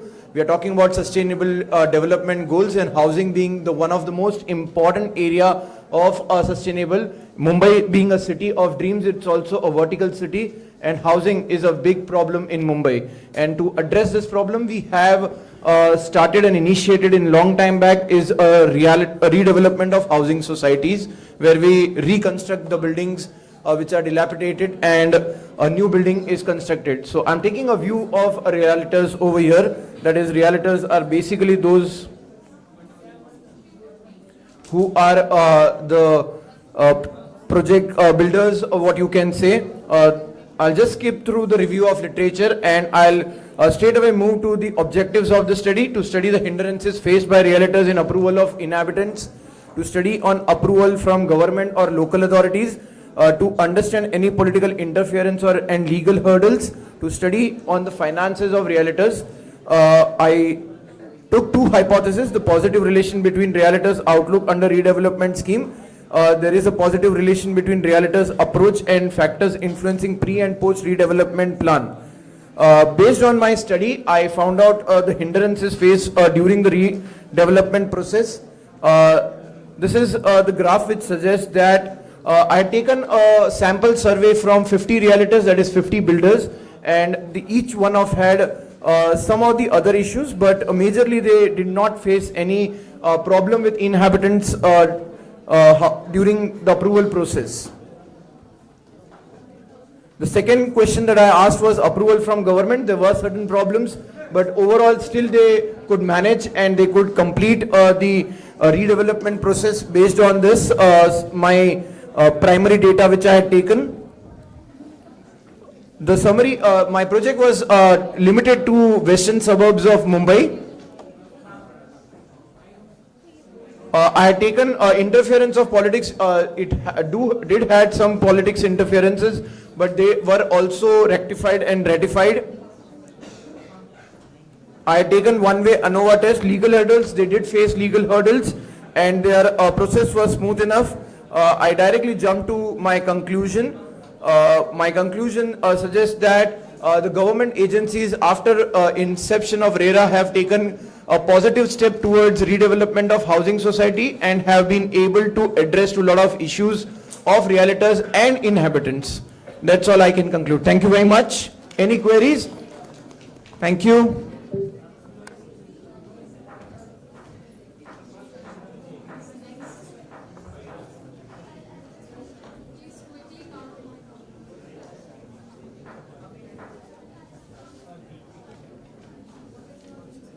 Sujata Debnath.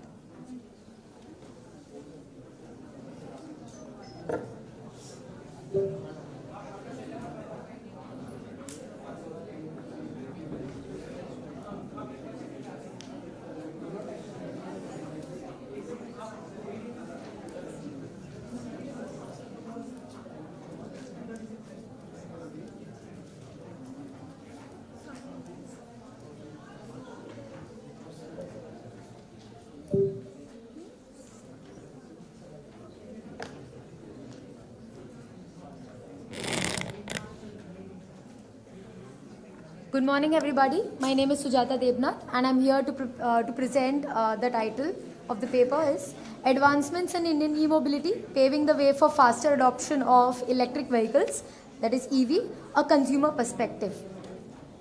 So going by the introduction, as Sustainable Development Goal number 7 is affordable and clean energy. So here, as a part of the Sustainable Development Goal 2030, India aims to have 30% of the fleet vehicles to be electric, and also India aims at achieving net zero emissions by 2070 as part of Sustainable Development Goals. Now we have a range of electric vehicles like plug-in hybrid electric vehicles, battery electric vehicles, fuel cell electric vehicles, and solar electric vehicles as well coming in the market right now. So the research paper actually studies how technological advancements have been influencing the consumers in purchasing an electric vehicle, which is ultimately leading to a faster adoption of electric vehicles today. So moving to the objectives of the study, to analyze the current advancements in India's e-mobility sector, to identify key factors facilitating the rapid adoption of electric vehicles by consumers, to examine the government policies supporting the growth of e-mobility and evaluate their effectiveness in driving faster adoption of electric vehicles, to investigate the technological innovations and infrastructure developments necessary to sustain and accelerate the adoption of electric vehicles in India. So moving on over here, we talk about more of technological advancements that have been happening in the battery section, wherever the challenges have been coming up, like range anxiety, charging infrastructure. All of these have been the obstacles in the Indian market when it comes to electric vehicles. So focusing on all of that, further, my research design and methodology consists of primary data collection as well as secondary data collection. Now in primary data, I have been doing that through questionnaire method by targeting 122 responses, a question method by a Google form, and secondary data consists of research papers, journals, etc. Herein, 59% of the females were targeted, and over here 41% of the males responded. So moving on to the data analysis and interpretation, it has been seen that electric vehicles are gaining more importance these days. Now this can be because of the government coming up with various initiatives like FAME, there is faster adoption and manufacturing of electric vehicles, also production linked, also PLI scheme, that is production linked scheme incentives. Next, every individual, through the study it was found that every individual has a desire to ride in an EV or drive an electric vehicle. Next, very few respondents right now own an electric vehicle, as you can see through the pie diagram. Only 1% of them own a fuel cell electric vehicle, another 1% own plug-in hybrid electric vehicle, next 4% hybrid electric, and 4% again electric vehicles purely. Whereas a major chunk right now still owns petrol powered or diesel powered vehicles. Moving on to the next one, even if we have seen in the previous slide that the ownership of electric vehicles is quite less, but the popularity is gaining a lot. Popularity of electric vehicles is actually growing a lot. So looking at this bar diagram, we can see that the popularity of electric two-wheelers is the highest, followed by electric cars, electric buses, and then electric three-wheelers. Now moving on to what new technology-driven features actually are attracting the consumers. It is the longer range, fast charging and advanced battery technology, followed by smarter connectivity, ADAS, and regenerative braking system. Next, government initiatives have definitely influenced consumers to purchase an electric vehicle. Now in that we find that relaxation in GST and availability of charging stations is the one which has actually attracted the consumers in purchasing an EV. Next, electric vehicles have been cost effective and affordable now. Also, one such hurdle that has been found out that it is not likely convenient to locate and use an electric vehicle charging station. Although we have pay-as-you-go model, we have BAS model, battery as your service model, but still it is difficult right now for consumers to actually locate a charging station. Lastly, the range anxiety that people had has now reduced, because earlier it was 60 km or 120 kilometers, but the range has significantly been improved. Also, we can see that there is willingness to purchase an electric vehicle in the next 3 years. So to conclude, I can say that yes, issues like range anxiety, charging stations, longer charging time have been addressed over here with more technologies coming in like solid battery. One second. And I would like to conclude that upgradation in battery technology, integration of smartphone and EV connectivity and cost effectiveness are boosting faster adoption of electric vehicles in Indian e-mobility. Thank you. Yes, ma'am.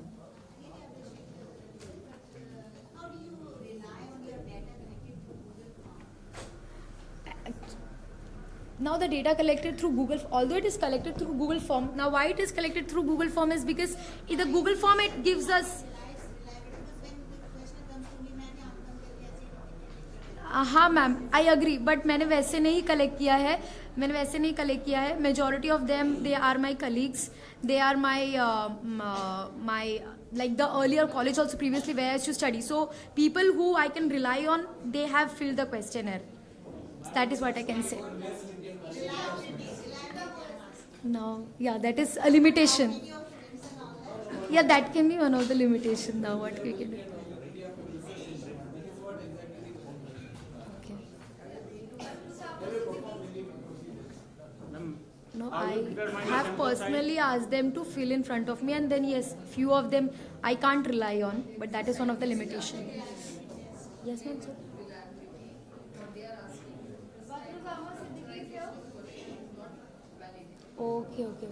Okay. Thank you, ma'am. Ma'am, how you determine the sample size? Is there any approach? Sorry? Ma'am, is there any approach to determine the sample size?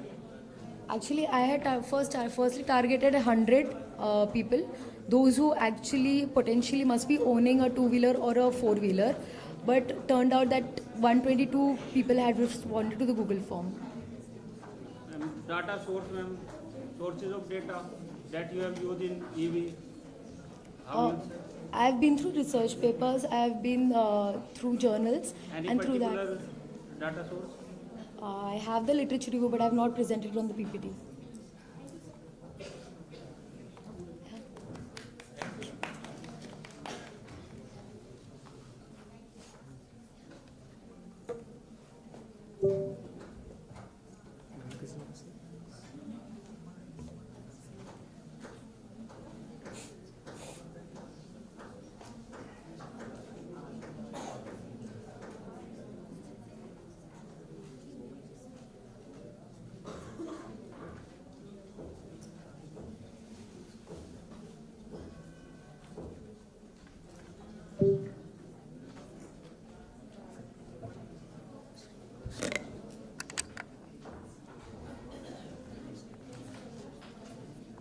Yeah, very good morning to one and all assembled here, including the experts on the dais and the learned professors of the dais. This is Professor Sumati from Bharatiyar University, Coimbatore, Tamil Nadu, along with my scholar, that budding research scholar J. Sneha Jayalakshmi. We chosen and title on an empirical research on Apple's carbon neutral products, consumer awareness, perceptions and purchase intention.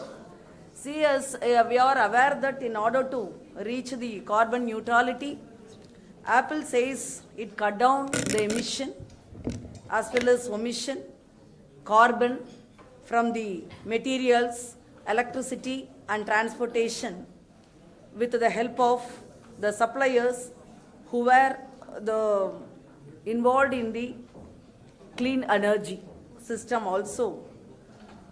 Apart from that, which means it changes its operations including the manufacturing as well as packaging, shipping, reduce the green home gas also.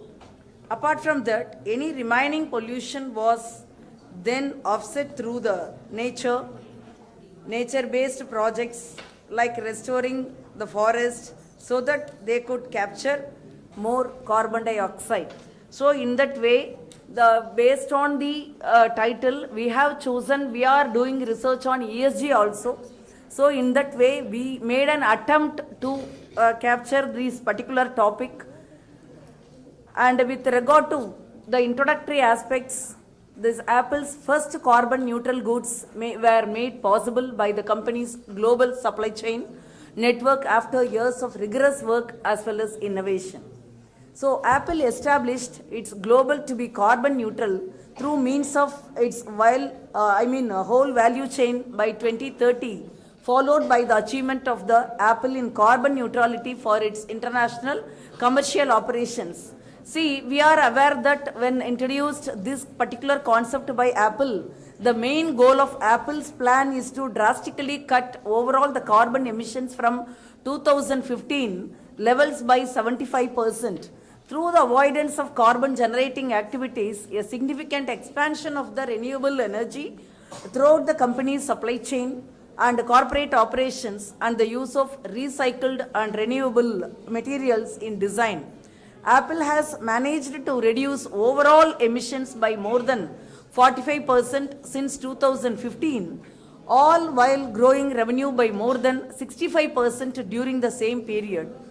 Every product offers a chance to cut emissions as Apple quickens its efforts to decarbonize its supply chain from materials and shipping to the electricity required for production and device charging. So the following graph shows the historical and future emissions of carbon from 2012 to 2030. It's based on its vision.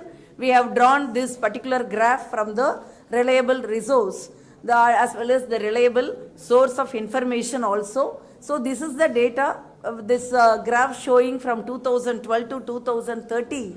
And the main objective of the study is to analyze the consumer awareness of Apple's carbon neutral products, to assess the consumer perception of Apple's carbon neutral products, to assess consumer purchase intention of Apple's carbon neutral products, to examine the underlying factors that affect consumers' purchase decisions of Apple's carbon neutral products.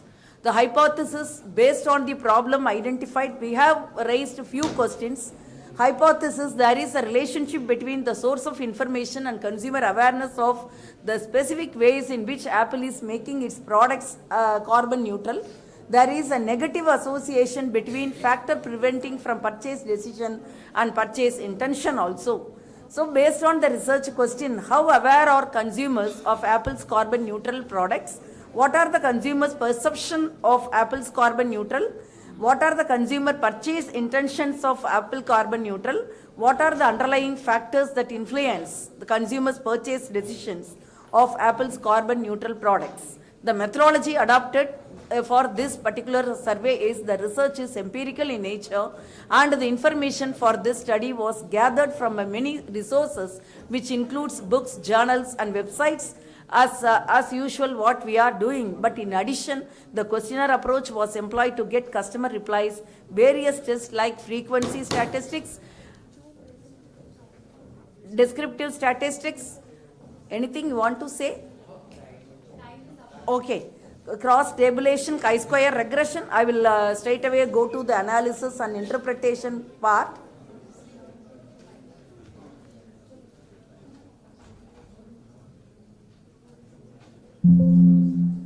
One second, I will show the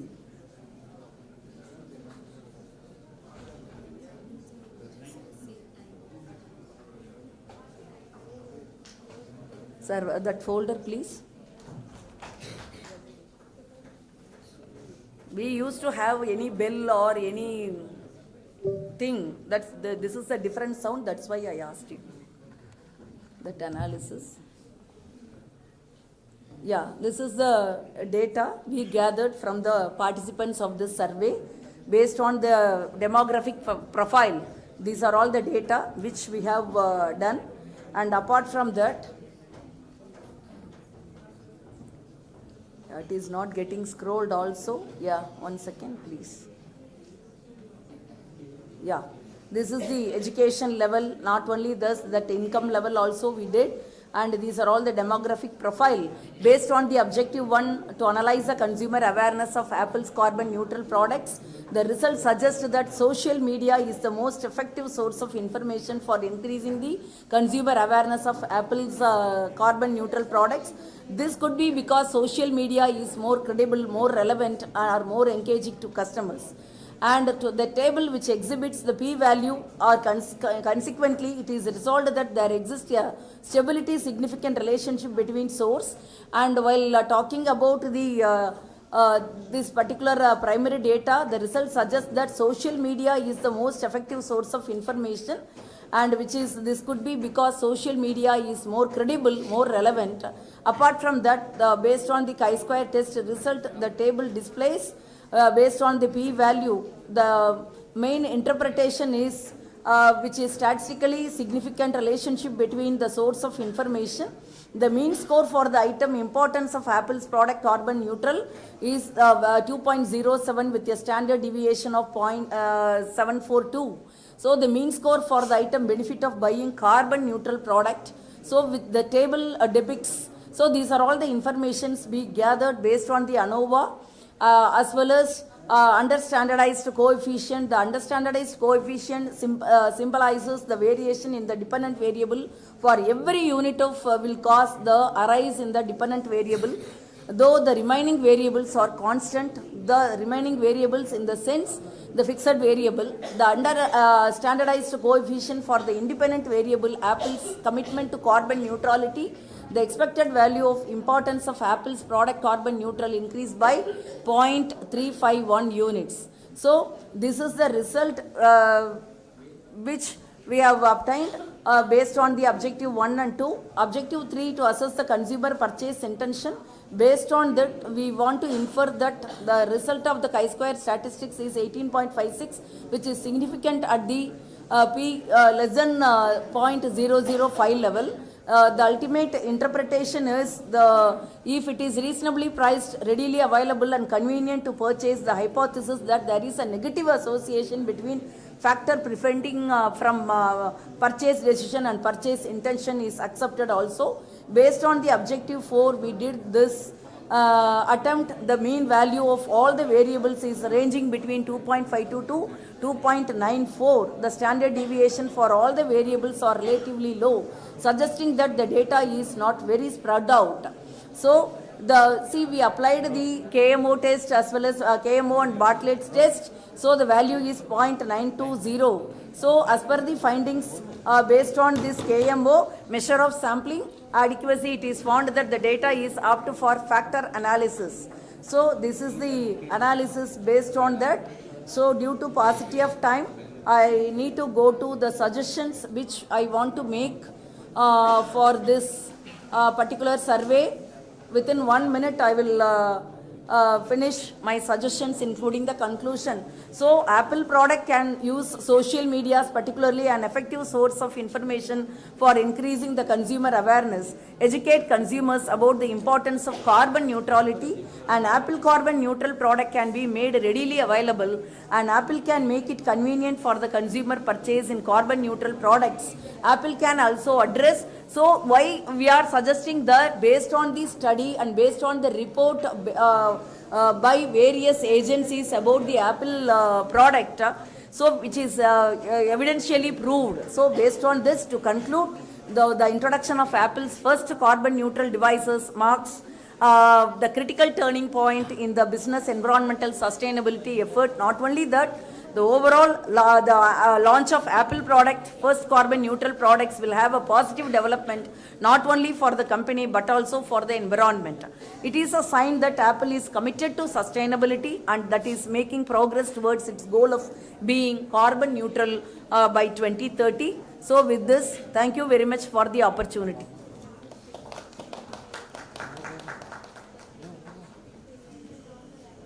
Yeah. See, based on that, individually we sent one paper. I will take 2 minutes only. The another paper which is entitled G20 Past, Present and Future. It is an individual paper prepared by me based on the conceptual idea, and I wanted to make a relevant paper relating to the title also. So this is the, see, we know normally whenever the G20 meeting is convened by the government of Bharat, normally, some meeting is convened by the persons like media, everything is establishing this. So I wanted to go through what is inside, because in between there was a hidden concepts of G20.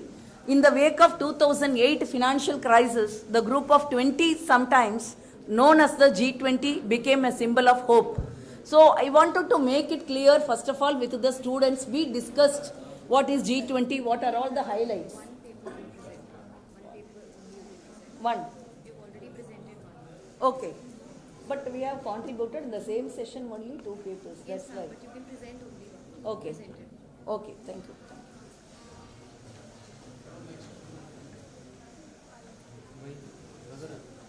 Hello.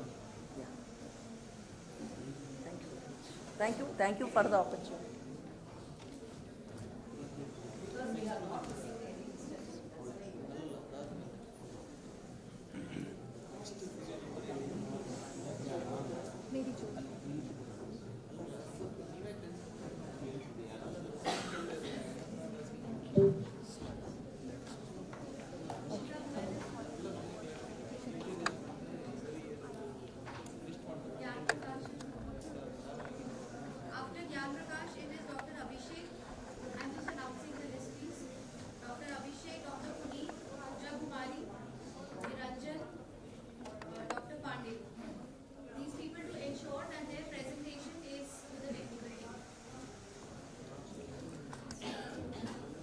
A very good morning to all the eminent professors on the dais and off the dais.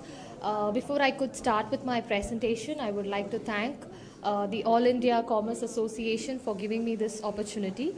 So this is Mary Josephine, and I'm a research scholar from Bengaluru City University, and I, along with my guide, Dr. M. Muni Narayanappa, would like to present a paper titled on Theoretical and Conceptual Review of the CEO's Power Towards Organizational Sustainability. So I've kept my PPT in a very short way, that it consists only of 5 slides. So when it comes to this topic, what introduction I would like to give is that, you can see various literatures have been made when it comes to the CEO and the firm performance and stock performance when it comes to the foreign market. But there are only few literatures, very minimal, which is unexplored, untapped in this area. So that was my concern, to take up this as my topic and explore on this CEO's power towards organizational sustainability. But my actual thesis topic itself is different, that is to study the relationship between the CEO's qualities and stock performance. So coming down to this conference, I made sure that how CEO's power would relate to the organizational sustainability. So coming to the abstract of my paper. So we all know that the CEO is none other than the Chief Executive Officer, is typically regarded as the most influential employee inside a firm. And we know that, when it comes to any kind of strategic decision that an organization would take, it would be taken by the CEO of an organization. So therefore, to study about the CEO's qualities, the CEO characteristics, and the CEO's firm would definitely contribute to the sustainability of an organization. Because any investor for that matter, if we wanted to invest in an organization, we first would want to see who's leading the organization. So when we know who's leading the organization, we have that confidence and we would have that belief that yes, this organization would definitely perform well in the future. So therefore, there are so many factors that would contribute to the organizational sustainability. Here I am taking the factor as CEO's quality, and one of the quality that I'm studying in this paper is the CEO's power. Okay, and the objective of the study is to study the various theories concerning CEO power in decision making, and also to understand the role of CEO power in enhancing organizational sustainable development. So I've jotted down all the theory that is concerned with the CEO power in this one slide, but there is so many things that goes in detail with each and every theory that I have summarized in this one slide. So first one, when we talk about the agency theory, agency theory, it talks about, agent and the principal. So here the agency theory examines the relationship between the principals such as shareholders and agents, typically the CEO. So here it is so when we talk about agency theory, it's about the principal and the agent. So here the principal here are the shareholders and the investors. So who would want to run the organization on behalf of an agent called the CEO. So here the agency theory prioritize the interest over the organization, potentially leading to decisions that maximize personal gains but are determinal to long-term sustainability. To address this, agency theories suggest the implementation of mechanisms such as performance-based compensation, monitoring and governance structures to align the CEO's objectives with the organizational sustainability goal. So here in agency theory, what they emphasize is the principle, that is the shareholders and the investors, they wanted to make sure whatever the firm's objective, that has to be aligned with the CEO's objective. So why they do that is because the agent's objective should align with the sustainability of the organization. Now coming to stewardship theory, it says that stewardship theory emphasizes the importance of responsible and ethical leadership in achieving organizational sustainability within the context of a corporation. And this theory poised the CEO as a steward of the organization, and he should act in the best interest of all the stakeholders, including the shareholders, employees, customers, and wider community. Okay, just a minute. So these are the roles of the CEOs in enhancing organizational sustainability development.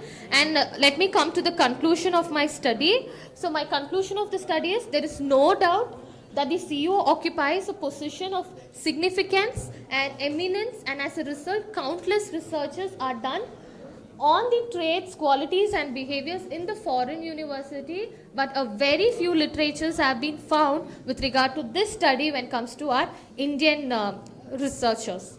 And coming to, this has offered opportunities to conduct some empirical studies using elements across all power sources.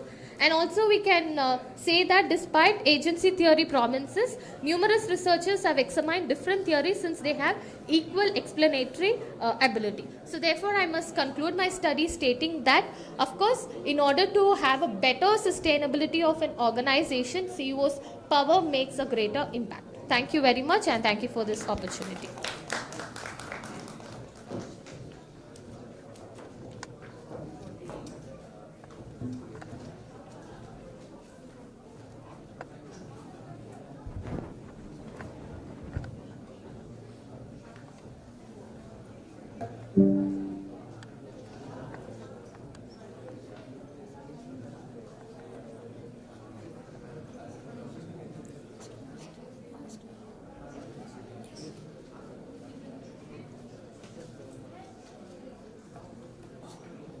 Good morning, one and all presented here. My topic is Sustainable Development Growth Increase the Financial Performance of the Company, the case of selected FMCGs companies of India. As you all know about the Sustainable Development Goal, the objective of my research is to know the relationship between the Sustainable Development Goal and the financial performance of the selected FMCGs companies of India. My research hypothesis, I have taken two hypotheses. I have considered data from 2017-18 to 2021-22. I have collected data from many official websites of the selected FMCGs companies of India, selected 6 listed companies which are listed in Bombay Stock Exchange. I have considered 2 dependent variables which are return on asset and return on equity, and 4 independent variables which are sustainable development goals, size of the firm, board size and the ownership structure. This is the analysis of multiple regression model, shows the relationship between the return on asset and the other independent variable. This shows that sustainable development goal changes with return on asset by 1 minus 1.772%, which shows a negative relationship between the at 0.5 level of significance.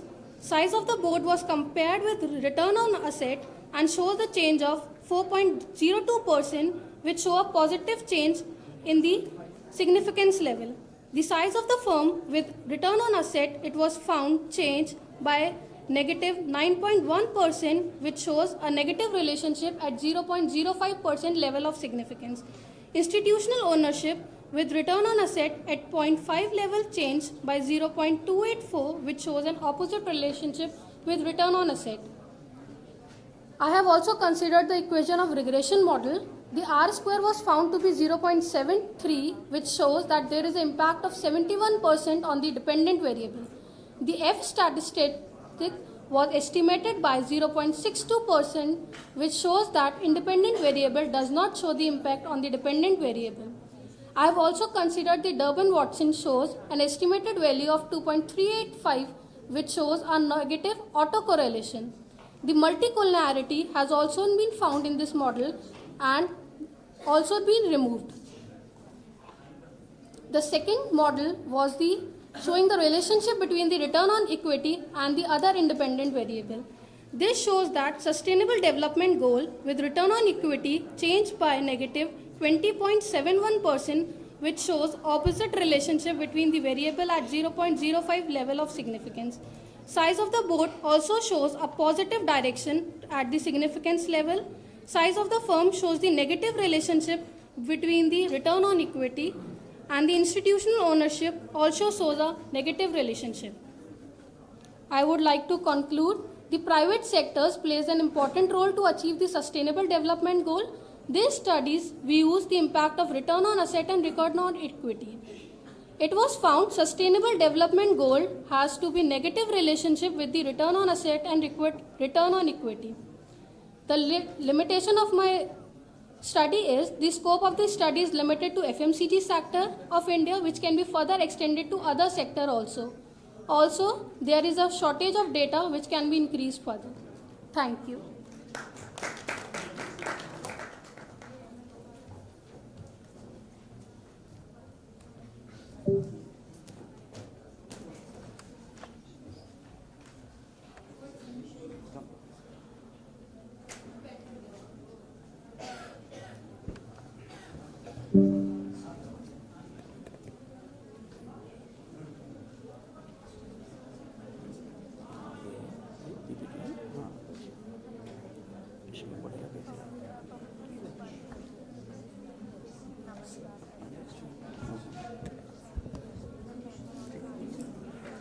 A very good morning, everybody, respected jury members, teachers, research scholars, students, all the delegates. Myself, Gyan Prakash, Department of Commerce, University of Lucknow. I have prepared my research paper along with Professor Audhesh Kumar and Dr. Anita Tiwari. My research paper topic is the role of sugar industry to create the sustainable development in India and overview. Under the introduction part, we find the Indian economy has been the homeland of sugar cane, but it has not created the first top position in the world. But regarding the production of the sugar cane, it has taken the first rank. It is also created as the homeland of sugar cane. Under the research methodology, basically my research paper is the exploratory in nature, based on secondary data. I have the interpretation and analysis of secondary data based on the related books, journals, and surveys, etc. I have thought basically something better than nothing. We should get something based on this topic. Major objectives of my research paper are which are given regarding the to analyze the cane price areas and also to analyze the production and consumption of the sugar, and also we want to analyze under this paper that what is the role of the sugar industry to produce the ethanol, which is facilitating and creating the important role for the sustainable development. Under this slide, we are getting basically two lines have been drawn here. Basically, graphically, I have presented here. Production, the red line is showing the production of the sugar, which is higher than the consumption. It is a favorable condition to the consumers and for the Indian economy, because it is creating the gap, basically excess of the production of the sugar, which is, can lead the favorable situations for the balance of payment in the world and for especially for the Indian economy. And we are also getting the fluctuation trend. Fluctuating trend means sometimes due to climatic condition, technological development, and all the other obsolescence of technology or due to other problems, government policies also. Sometimes we are getting a fluctuating situation regarding the production and consumption.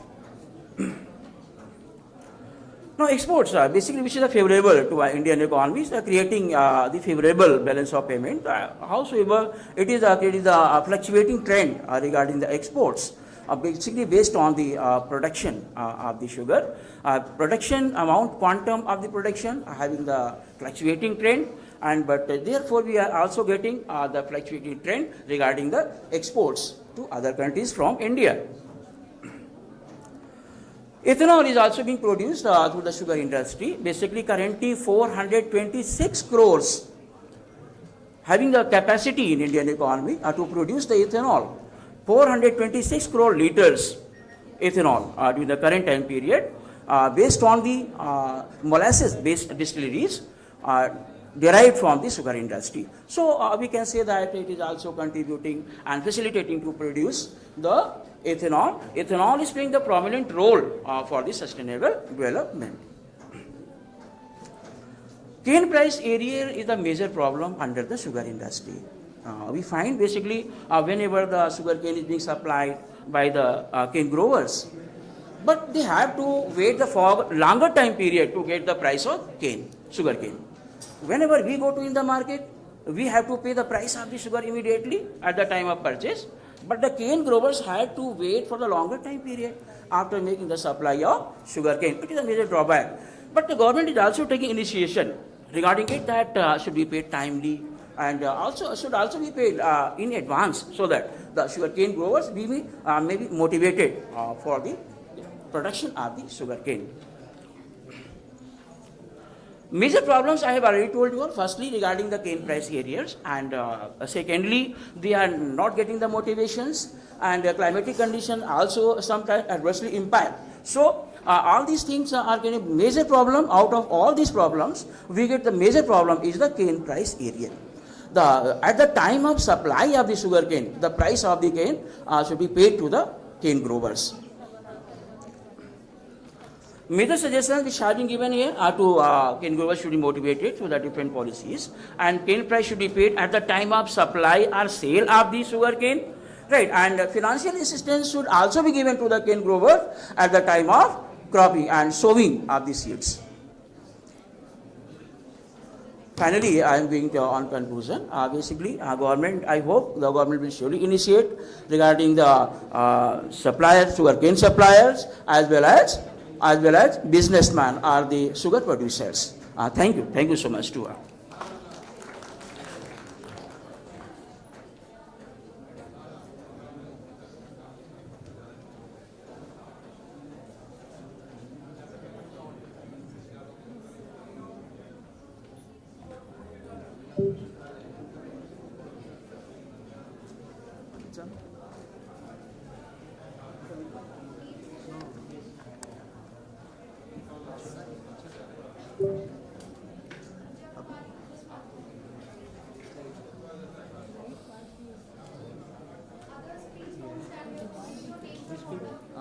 First one. Please respect the buzzer that the volunteer is making. After 5 minutes, we request you to please stop. Otherwise, all of you will not get chance to present. Please respect the time.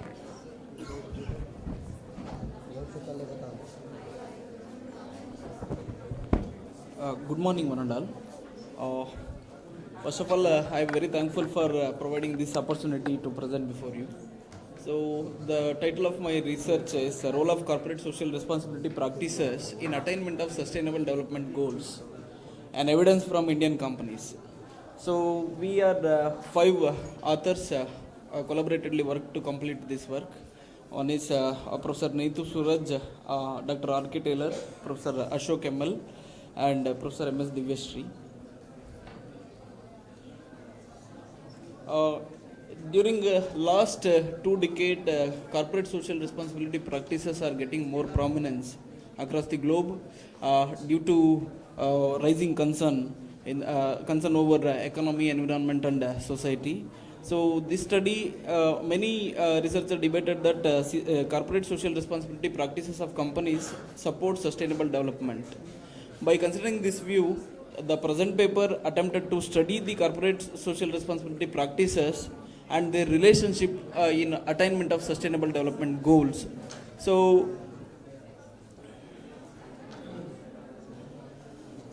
we have collected 84 research articles relevant to the current title based on these keywords, out of which 64 were more prominent and relevant to this, and the important ones are presented in the paper.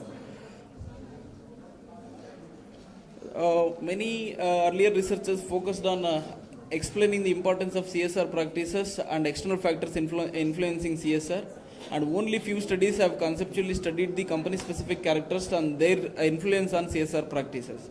Therefore, the present study intended to analyze the company-specific characteristics influencing on CSR practice and evaluate the CSR practice pattern among the select companies, and also to study the impact of CSR practices on attaining sustainable development goals. So this is the conceptual model developed based on the earlier literature and reviewing various guidelines, policies, procedures governing CSR practices in India. So these are the company specific characteristics such as assets, total asset size, sales volume, profit size, size of CSR committee, and age of company.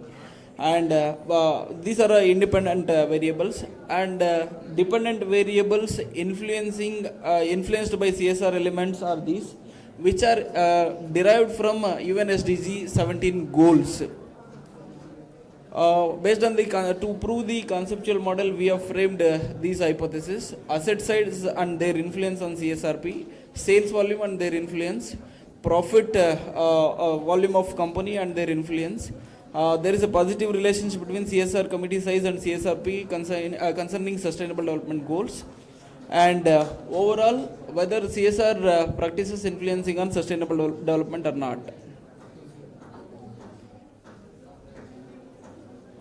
So the study totally based on triangulation method, triangulation approach, which followed many methods.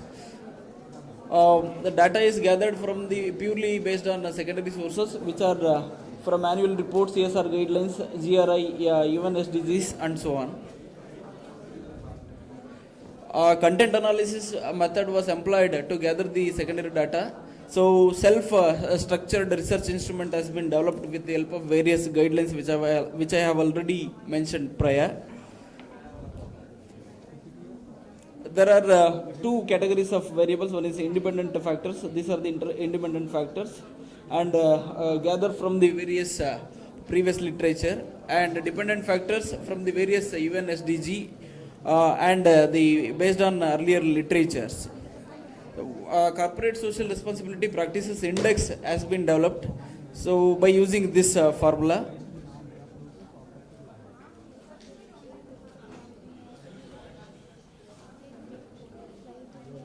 I will summarize the result. With concerning to the first objective of the study, there is no similar level of CSR practices among selected companies. So you just look into the graph. The CSR practice, CSR spending ratio to the profit level of companies.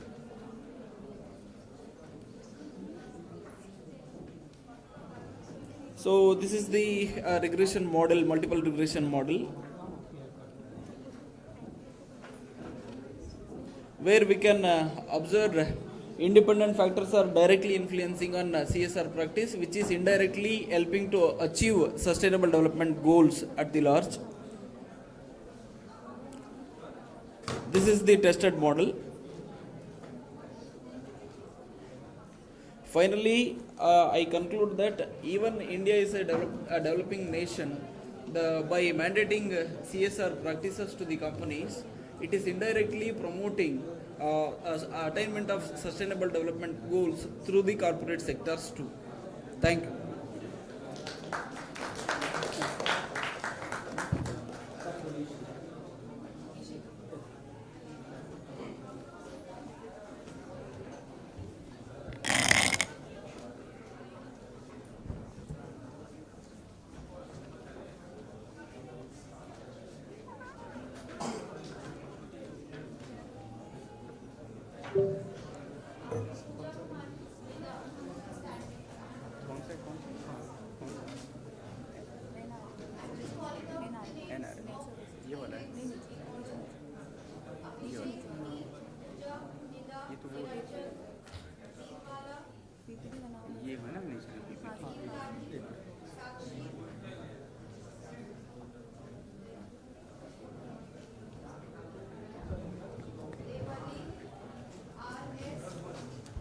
Very good afternoon to all of you. Okay. This is a paper on natural resources management strategies in Madhya Pradesh, a comprehensive study. So before I would like to start, I would like to give the honor, giving the opportunity, Professor Sangeeta Pawar Madam, Professor of University of Mumbai, and Dr. Rajiv Nigam sir. So this paper is co-authored with Ms. Garima Dohar and Ankita Rajput. I am Dr. Gautam Prasad, Assistant Professor, Department of Commerce, Dr. Hari Singh Gaur Vishwavidyalaya, Sagar MP. So I am handing over this mic to Garima Dohar. Kindly complete the whole paper. Now I will start with the introduction. Natural resource management is the management of natural resources such as land, water, soil, plants and animals, with particular focus on how management affects the quality of life, both present and future generations. This study is based on secondary data and qualitative in nature, based on secondary data collected through public domain websites, research articles, etc. Madhya Pradesh is taken for the study. As per the Indian State Forest Report of 2021, Madhya Pradesh has the nation's greatest recorded forest land and forest. There are some Madhya Pradesh initiatives for forests like Green India Mission, Bamboo Mission. According to Madhya Pradesh Forest Department 2023, the Forest Management Action Plan for every forest division has created 10-year plan with aims to maintain the earning of local populations while ensuring sustainable management of the state forest. These plans are based on nations and state forest policies. As for the water resources, the state of Madhya Pradesh has abundant water bodies. Water is expensive commodity and always demand is rising. Therefore, it's important to use wisely. With 75% reliable yield, the state has average surface water availability of 85.1 lakh hectares, out of which 56.8 lakh hectares meters are used by the state. The state is the source of several rain-fed rivers, including Narmada, Chambal, Betwa, Son, and Tapti. It is concluded that this research is identified inventive approaches along with effective case studies that resulted in beneficiary outcomes. Furthermore, it has been discovered that citizen involvement is essential to resource management efforts success. Thank you.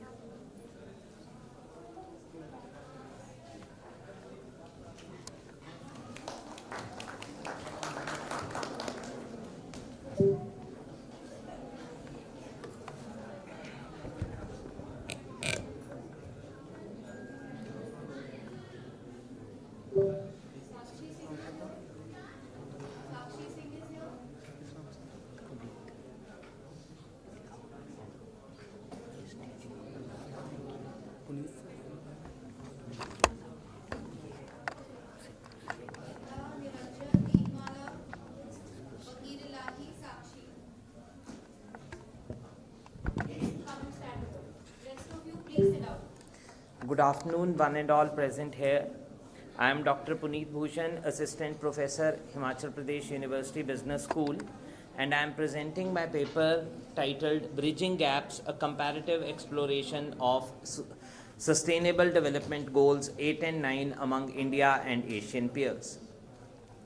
As we all know, that SDG adopted by all United Nations members, they are a universal call to end poverty, protect the planet, and ensure that all people enjoy peace and prosperity by 2030.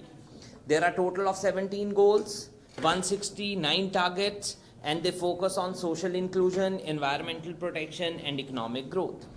So here, India is also committed to sustainable development goals, and we are doing, or our government is doing a bit in order to achieve these sustainable development goals.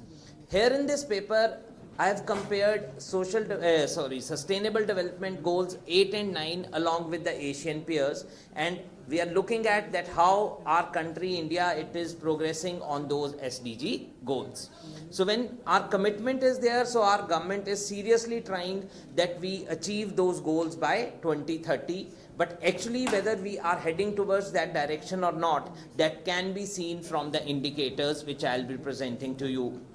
Now the methodology which is based is that it is based on the secondary data, which includes the sources including journals, articles, government reports, and Sustainable Development Report 2023.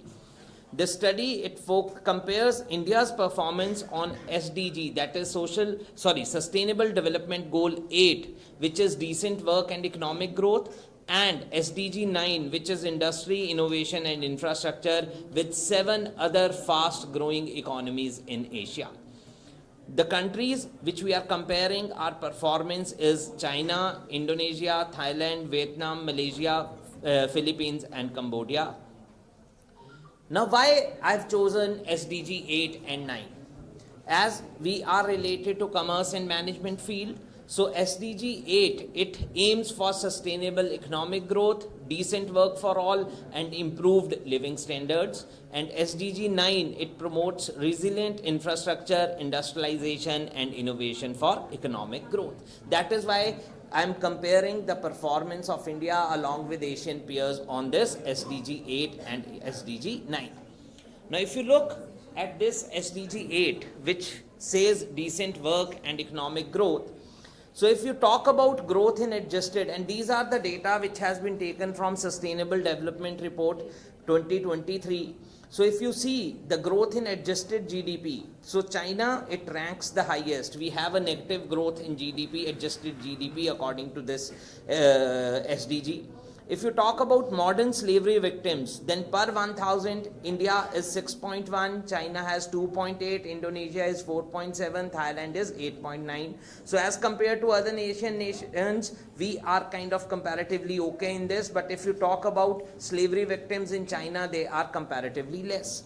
Then adults who have an account with a mobile money service provider, in this, Thailand ranks the first, and then comes Malaysia, and then comes China, and India are on 77.5.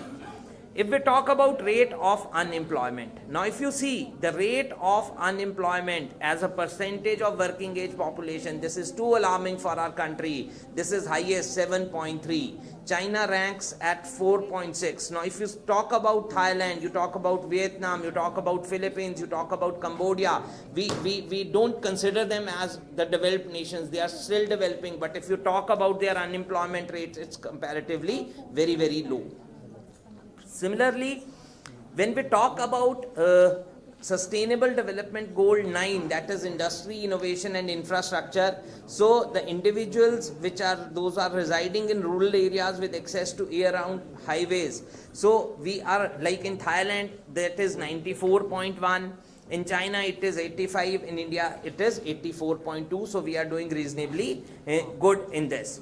So if I come to the conclusion, then we can say that if we examine these indicators for 8 and 9 sustainable development goals, then especially China, it emphasizes the need for customized measures to promote sustainable development.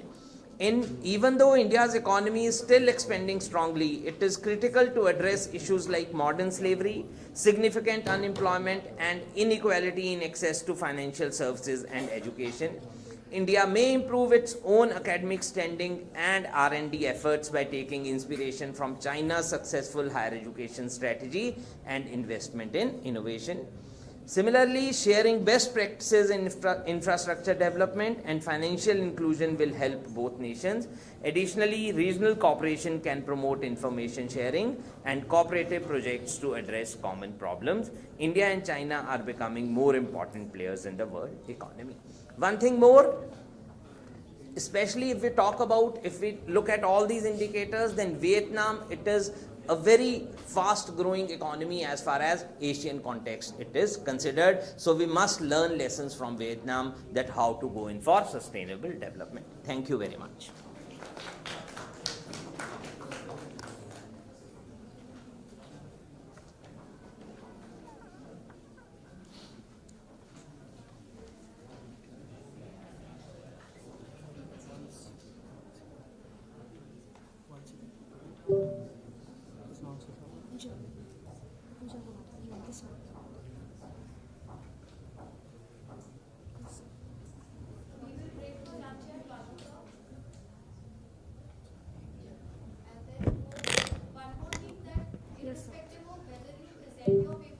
A very good afternoon to one and all.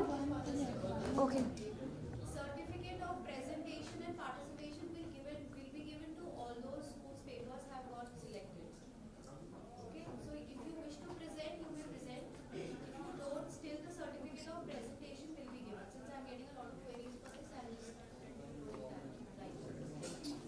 May I start? A very good afternoon to one and all. My name is Pooja Kumari. I'm a research scholar of Vinoba Bhave University, Hazaribagh, Jharkhand. I'm very much thankful to this 74 AICC who has given me this opportunity to present my paper in front of everyone. My topic is Sustainable Development Goal in Higher Education. Sustainable development aims at fulfilling the basic needs of today as well as keeping in mind the requirement of the future generation. So, addressing about the Sustainable Development Agenda 14, Goal 4, it basically deals that Goal 4 deals directly with education.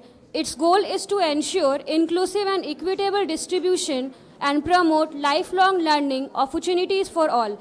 Higher education institution can participate in the UN Higher Education Sustainability Initiative, and UN University provides many examples of sustainability in action.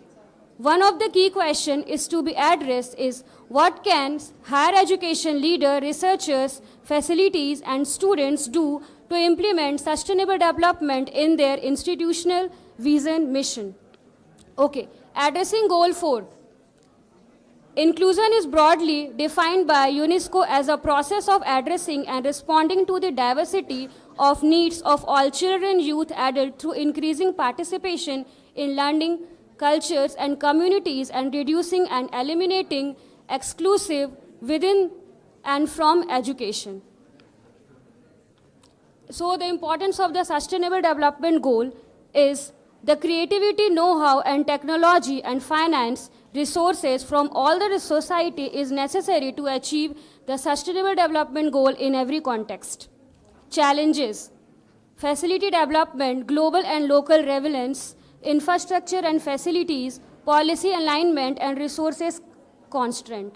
Limitation is resources allocation, lack of standardization, short-term focus, global and local disparities. Lack of awareness is also found.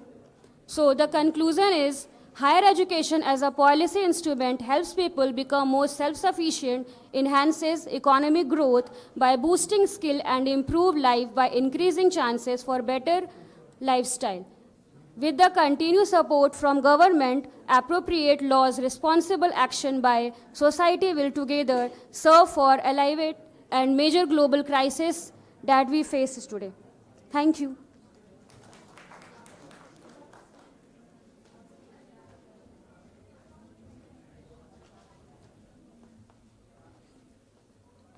Good afternoon to all. Good afternoon to the panel.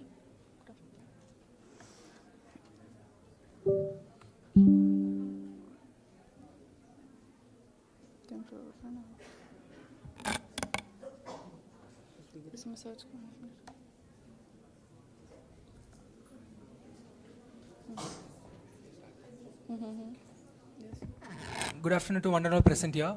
I request everyone who haven't signed or jinka naam whose name was not in the list to please meet me outside. Anyone's name which was not in the list or who haven't signed yet, you need to sign this to get your certificate. Thank you so much.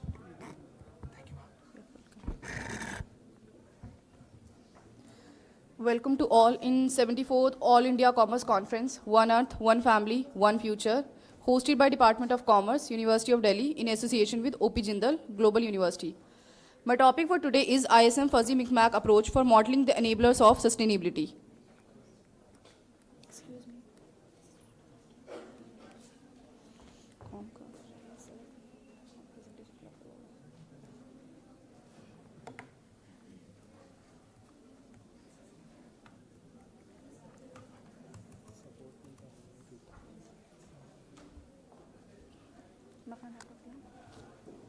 अपना laptop दो हाँ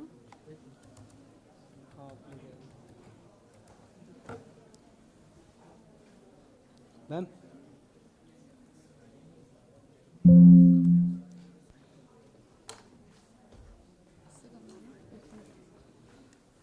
Glimpses of the paper is, the objective of this paper is to identify the key enablers of sustainability, create or develop a structured relationship between the enablers, and use the depending and driving power to classify and analyze these factors.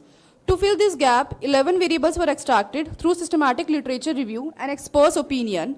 A group interview with more than 15 experts who has an experience of more than 10 years in academia was conducted. The variables were categorized as driver and depending variable. Using ISM Micmac analysis as a modeling structure to describing the structural relationship between these factors have been formulated to know and develop the conceptual framework.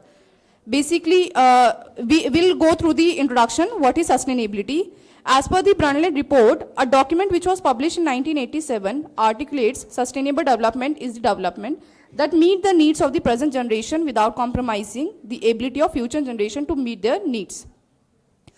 After analyzing the papers and experts' opinion, I identified the 11 variables, identification of the key enablers of the sustainability. And the 11 variables are digital payment, online grocery, top management commitment, regulatory framework, consumer awareness, energy, transparency, waste treatment, green logistics, sustainable packaging, and production.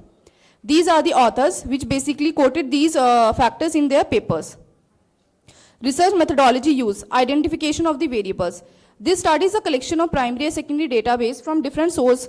First, the extensive literature reviews done to find out the various variables affecting or creating sustainability. Basically, 11 variables were extracted through systematic literature review and experts' opinion. And a group interview with more than 15 experts who has an experience of more than 10 years in academia was conducted, presented variables who took their opinion. ISM Big Mac analysis was used in this paper to develop the structural relationship between these factors and which were formulated to know the conceptual framework. The variables were categorized as the drivers and the dependent variables. This is a flow chart of the process adopted for ISM modeling. Results and analysis. The first method is used is as SSIM, which is basically known as a structural self-iteration matrix. After finalizing the factor, the next step is to develop a conceptual framework to find out the relationship among them. This was done by the pairing of factors in SSIM as shown in table 2 with the help of experts' opinion. 4 symbols were employed to represent the relationship between two variables, which is VAXO, which is basically known as VAXO analysis, where variable I will help in achieving variable J will help in achieving variable I, X denotes both will lead to each other, and O denotes variables are unrelated. This is the table 2, which is known as SSIM, which is explained in the previous slide. Reachability matrix. Subsequently, the SSIM was converted into binary matrix known as initial reachability matrix through the replacement of VAXO, which is VAXO, with the values of 1 and 0, depending on the circumstances. Mark V as a 1 when I leading J and 0 in the opposite cell. Mark A as 0 when I leading to J and 1 in the opposite cell. Mark X as a irrespective of the direction. Mark O as a 0 irrespective of the direction of the variable. After converting the matrix into binary table, which is called the initial reachability matrix, reverse the row by putting variable 15 as a variable 1 and so on. This is the initial reachability matrix. This is the final reachability matrix. I basically replace the 1 with the asterisk 1, where A is equal to B and B is equal to C, automatically A is equal to C. Level partitioning. From the final reachability matrix, the reachability set and antecedent set were found. The reachability sets, which are basically in row, include the variable with value 1. Similarly, the antecedent set consisting of variables which has a value of 1, ignoring variable with 0, 1. Then the intersection of these sets are derived. Those variables that has the same set in reachability as well as in the intersection set, like V8, V9, V10, will be given top level in the hierarchy. Start with the second iteration of matrix after deleting the previous variable and intersection variable. This process will go on till we get the final matrix with the variables with their set level as the table given in the below. This is table 5, partitioning of the reachability matrix, first iteration. Second iteration, continue with the third iteration. This is the final reachability matrix where the intersection points were found out and the levels were given to the enablers. Building the isometric model. Following the segmentation of the level, connections among different factors are established using the diagram. This entails creating a node for each variable and linking them with the arrow according to the direction of their relationship.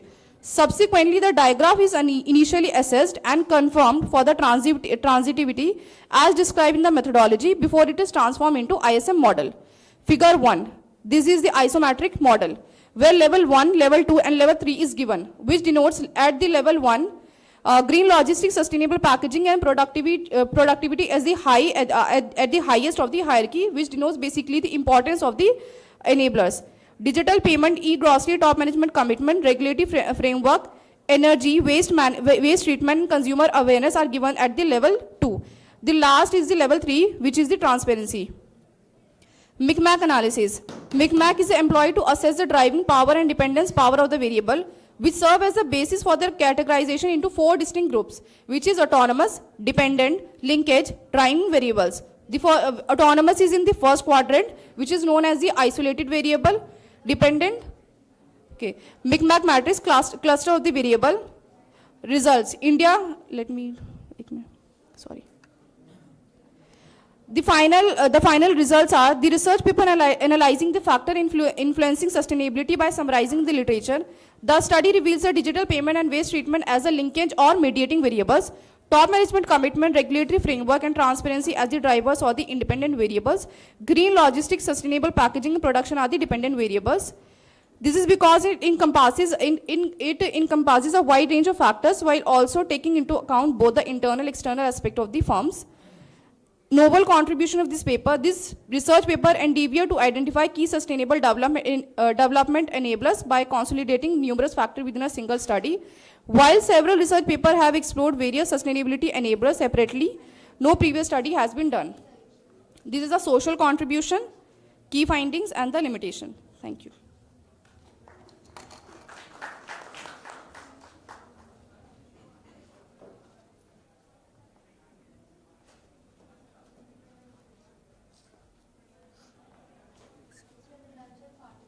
Yes.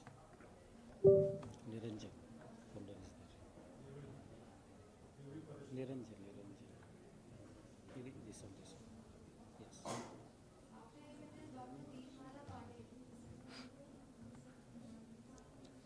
Right? Yes.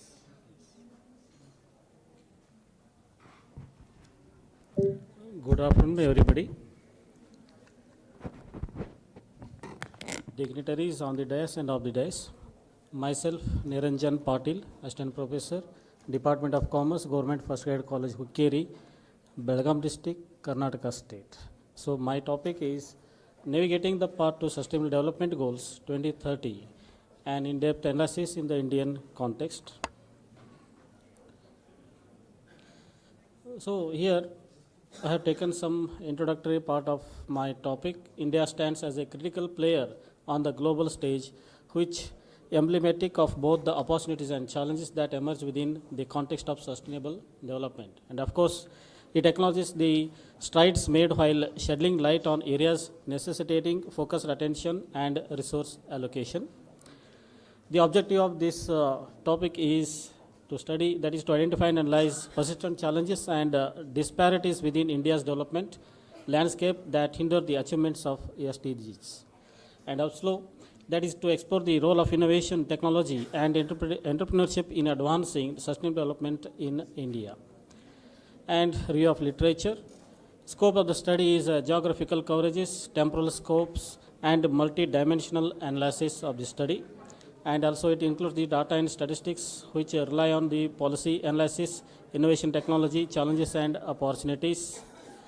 The persistent challenges and disparities within India's development landscape that hinder the achievement of SDGs are income inequality and quality education, gender inequality, healthcare access, clean energy and environmental sustainability, rural-urban divide,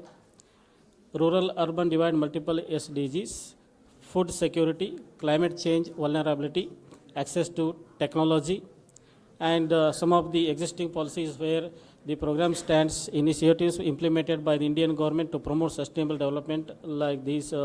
Some of the plans are the Pradhan Mantri Awas Yojana, National Rural Employment Guarantee, and even state level initiatives are there, local level initiatives are there, and Ayushman Bharat, the scheme, Government of India has taken the initiative for the sustainable development. And the role of innovation, technology and entrepreneurship in advancing sustainable development in India is economic growth, healthcare, education, financial inclusion, agriculture sectors, even environmental monitoring and conservation, social inclusion and empowerment, sustainable transportation. And the conclusion part is, in conclusion, the first one is the journey of navigating the path to sustainable development goals in the Indian context is marked by both significant achievements and complex challenges. concluding with the last one, that is, it is imperative that India remains committed to the principles of sustainability, leaving no one behind, and achieving a future where prosperity, equity, and environmental stewardships are interwoven. So these are references. Thank you, one and all. Thank you, sir. Thank you, madam.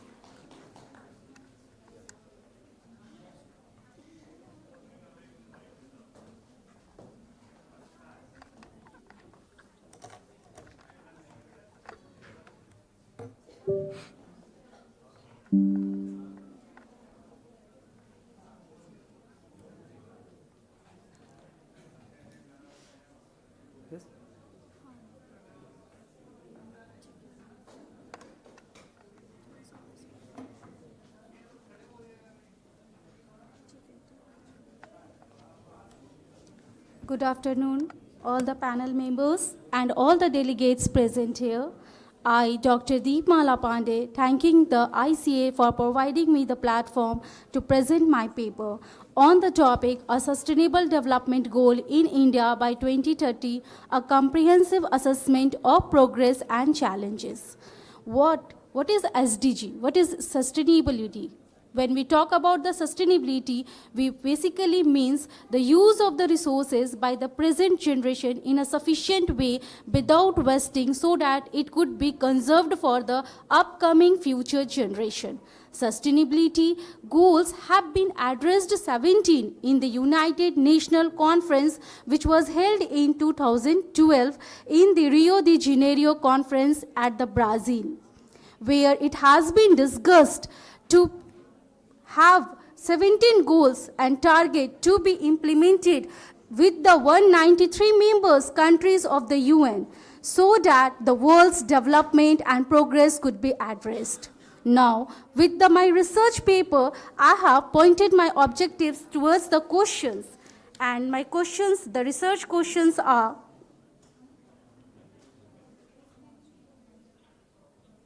the first of my question is, what is the current status of India's progress towards each of the 17 sustainable goals? My dear delegates, can you address my question? What is the current status of the 17 sustainable goal? Yes, we can answer this question very confidently, as the status we see is a progressive status.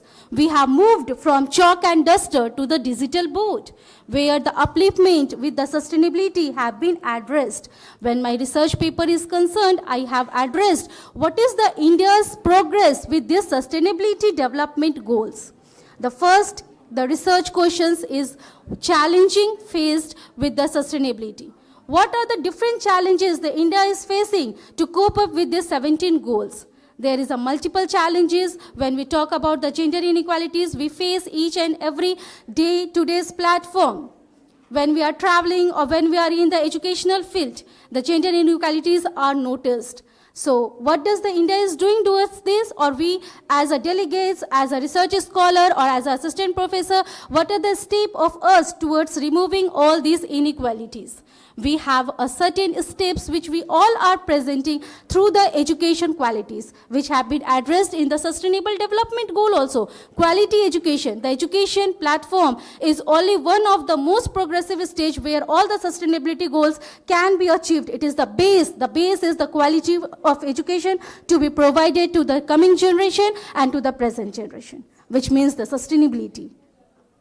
Now, when at last I will conclude with my paper, the conclusion of my paper will be that what the progress India did. So, the conclusion will be concerns with that.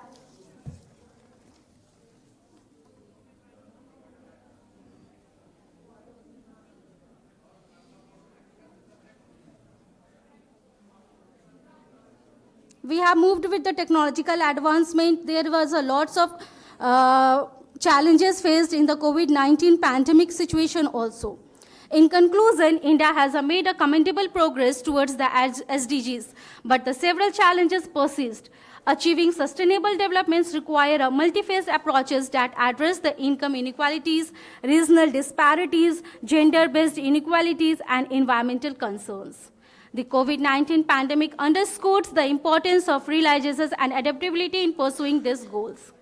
In the sustainable development, when we are talking about the sustainability, we all have to join our hands to hands for its development. It is not a one-head responsibility to be pursued to fulfill the sustainability and the development.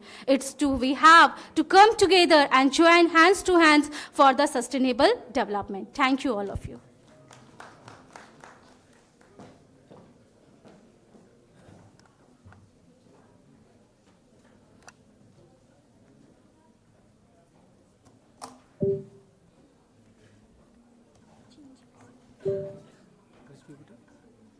This one?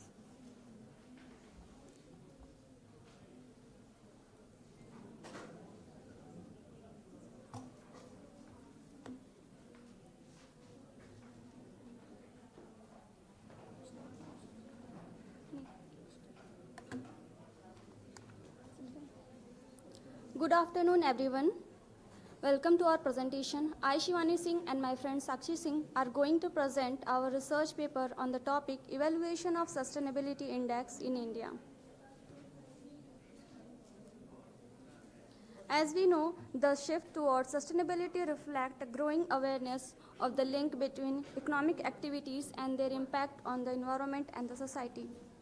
This global shift towards sustainability emphasizes the need for responsible and ethical practices in creating a resilient and harmonious future. India's growing stock market significantly contributes to its economic expansion. Unfortunately, the rapid global economic development has led to severe environmental issues. Therefore, we have selected Bombay Stock Exchange, which is in top 10 most valuable stock exchange worldwide, as our topic of interest of our research paper. BSE has 3 sustainability indices, namely BSE 100 ESG, BSE Carbonex, and BSE Greenex. Coming to the literature review part, according to Eduardo Ortiz, investigated the volatility level of socially responsible investment stock exchange indices in the Spanish market. Using Gauge model, the study found that compared to other indices, the SRI equity indices of Spanish market recorded low volatility. S. Sudha did a comparative study between Indian Sustainability Index and broad market indices. The result of the lowest sustainable index volatility as compared to the broad market index analyzed by the using CAPA model and Gauge model. Now coming to objectives of our paper, we have established 2 major objectives. Firstly, we are going to examine the stationarity of our sample indices and observe correlation among them. Secondly, we are also going to check the volatility behavior of the indices during our study period. Now we have taken 4 proxy indices, namely Sensex, and again BSE 100 ESG Index, Carbonex, and Greenex. Our study period is of 5 years, starting from 1st April 2018 to 31st March 2023. And to fulfill our objectives, we have applied various tools such as descriptive statistics to know the nature of our data. We have also used correlation matrix, Gauge model, and various stationarity tests to see whether the indices are following a random walk or not. Now, directly coming to empirical findings and discussions, through our descriptive statistics, we can see that all the indices, BSE 100 ESG, Carbonex, and Greenex, all are riskier as compared to the parent index, which is Sensex. The stationarity test, such as ADF test and Philip Perron test, shows that the indices are stationary and so they can be predictable, and so they do not follow a random walk and are not efficient in weak form. Coming to correlation matrix, all the indices are positively correlated with each other. And as far as Gauge model is applied, we have applied Gauge 1-1 model, and it shows that there is volatility both in long run and short run for all the 4 indices. Coming directly to conclusion, Our paper concludes that the evidence from the study suggests that investors who are interested in supporting socially responsible companies are not at loss when compared to investors who are more interested in traditional businesses. Secondly, further better performance of eco-friendly company stocks may raise the awareness among the general investors about climate change and social issues, and this will also make the traditional companies to follow the ESG guidelines more voluntarily. Thank you.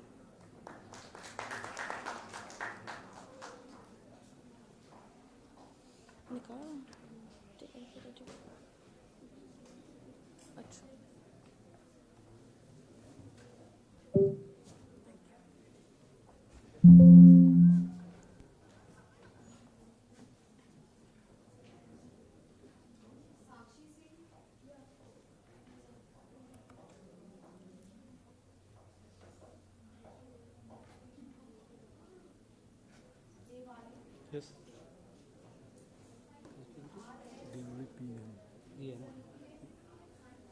ये नहीं doctor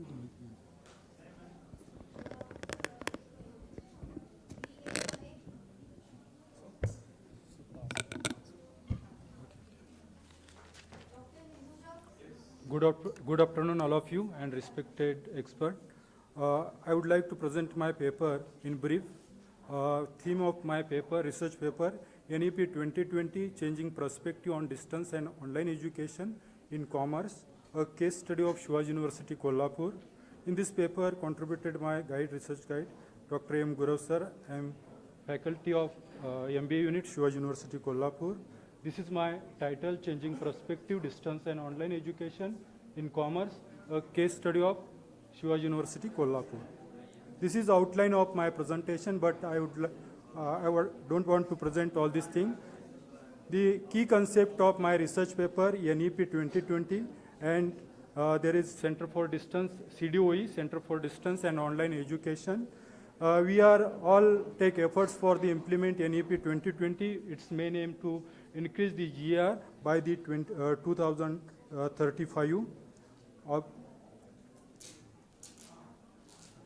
In Shivaji University, Kolhapur, there is run Center for Distance and Online Education, where 14 PG courses is there and 2 undergraduate UG courses is there. Then this is my objective of research paper, to enlighten on role of CDOE, SVK, enhance the GR with effect of NEP 2020. And last previous year, Shivaji University initiate and implement NEP 2020. Second objective is there to know the commerce student awareness regarding NEP 2020. And last objective is there to study student perception about NEP 2020, NEP effect of higher education, especially commerce stream. Considering research background, I was set one hypothesis: the CDOE play, Center for Distance and Online Education, Shivaji University, Kolhapur, play a significant role in enhancing the GR with implication of NEP 2020. And for this purpose, researcher conduct opinion survey and assess the role of CD, Center for Distance Education, Shivaji University, Kolhapur, and in implication of NEP 2020, and purposefully select a MCOM student, and here sample design is there. There is, those are enrolled under NEP 2020. From that student, researcher select 276 sample size with use of online sample calculator and data collect with support of Google Form. And researcher working there as a faculty and continuously interact with student. That's why researcher will very well known what is the problem of implementation of NEP 2020 and what is understanding of student regarding NEP 2020. Then here with I put some student. For the awareness of NEP 2020, it is noted that aggregate mostly 37% and 24% responded are said they are aware about NEP 2020. Then completed when Shivaji University implement NEP 2020, there is structure change in curriculum, and there is main skill enhancement course, internship, and so many things add in curriculum. And considering this thing, almost all, any majority, 83% student are completed skill enhancement course through the NEP 2020. Then quality education can be possible, and majority student are said there is can be possible quality education through the NEP 2020. And this is one Marathi, what we take efforts for the providing skill course through the Infosys Springboard, and through the Infosys Springboard we provide skill course to the student, and we get online certificate from foreign university, not foreign university because it's get exposure at national, international level to the student belong from the Shivaji University Kolhapur, and here with measure some parameters which assess the role of CDOE for the increase contribution in GR, awareness of NEP, EBC ID card is there, internship is there, SEC is there, then quality education, then observation. There is need to rigorously implement NEP 2020. Then 90% students are generate their ABC ID card for the credit deposit and transfer, deposit and transfer. Then there is suggestion, it is need to more technological intervention. It should be changed perception toward CDOE, Center for Distance and Online Education, Shivaji University Kolhapur at college. Then more industrial and CDOE collaboration essential. Then overall implication, there is major role of Center for Distance and Online Education for the contributing in and increase the GR that is 50% by 2035. Thank you. Thank you.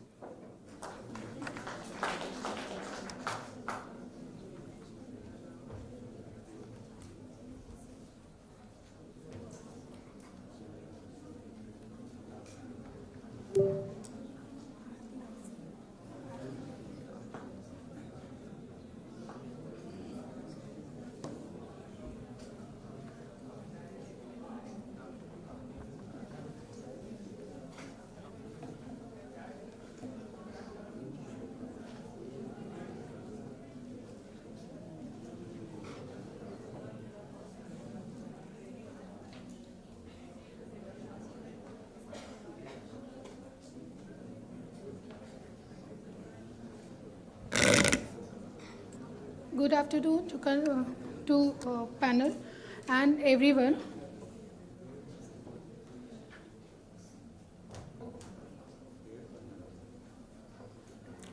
The research topic of my study is the education as a means of promoting the sustainable development of women, challenges and opportunities.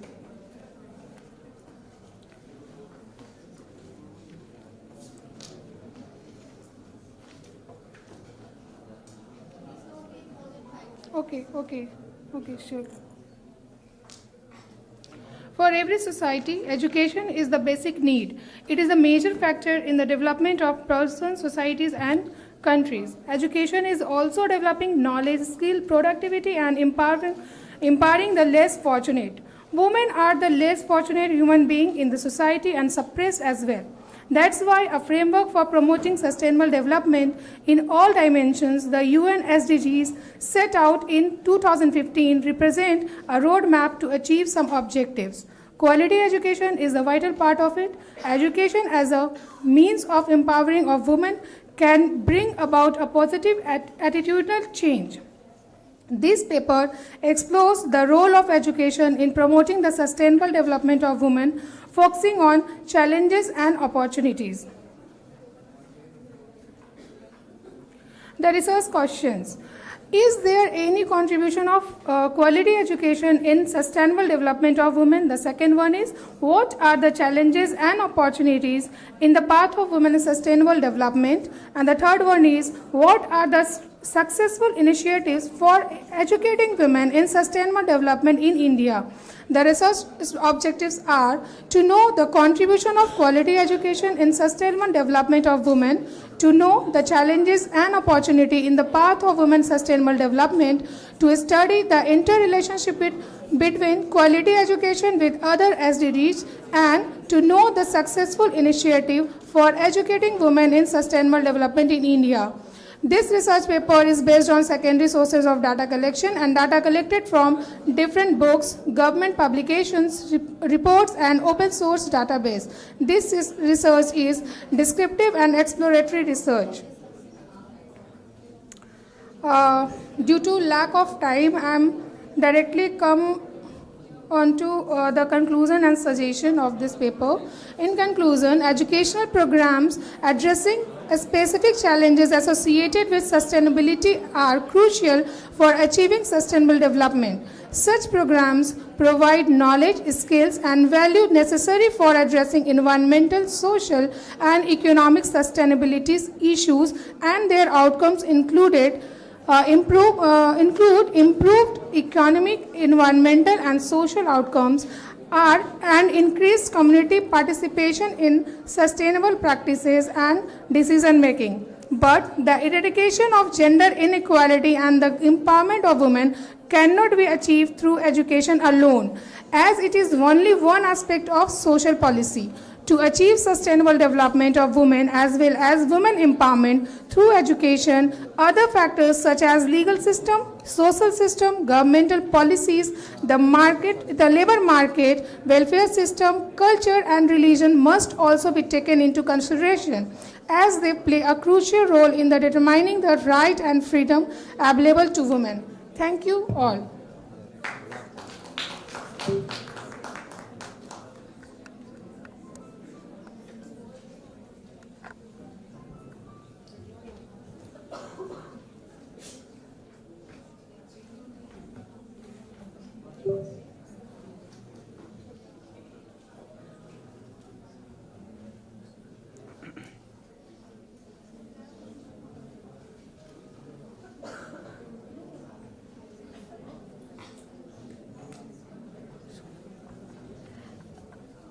How many of you wish to present out of those who are sitting?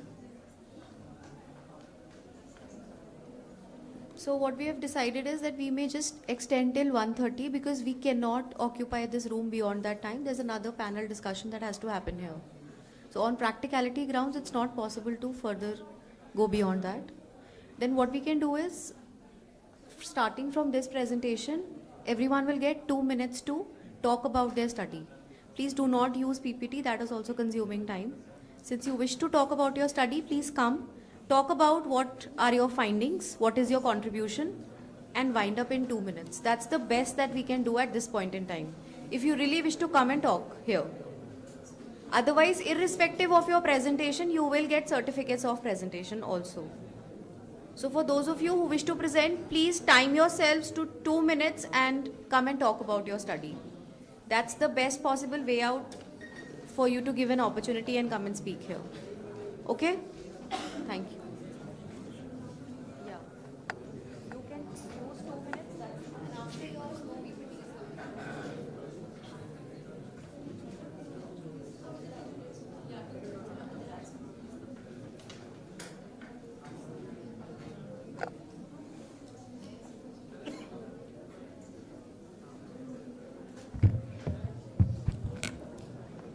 Good afternoon, everyone. My research paper is based on whether India will be able to achieve the SDG 2, that is zero hunger, by 2030 or not.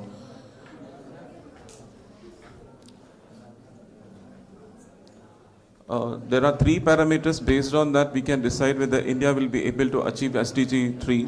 One is regarding availability of food in India. And the literature which has been reviewed, it shows that there is increment in the yield of the food grains per hectare in kgs right from 1996 to 2002, and that rate is 36.45%. Not only the total yield, all the grains have been increased tremendously in these decades. As far as per capita, per day consumption is concerned, that also has been raised from 96 to 2002. Accessibility of food is also showing that the amount spent on the non-food items has been increased as compared to food. The brown color bar is showing the amount spent on the food grain, on the food, and red is showing non-food expenditures. So the comparison shows that from 1972 to 2011, it has gone to reverse form. as far as utilization of food is concerned, in India we were in a position to reduce the malnutrition of the children, and at the same time, of course, the death rate has not gone down, but still we are in a position to say that we are growing and we are able to control the malnutrition in India. So if we compare these three variables, we have already achieved availability of food 100%. As far as accessibility food is concerned, it is 50% because still there are some hidden agenda, hidden problem, because of that the food is not getting accessed, and utilization food already we have achieved. So if we make the average of this, there are 83.33% chances of achieving the goal. Thank you.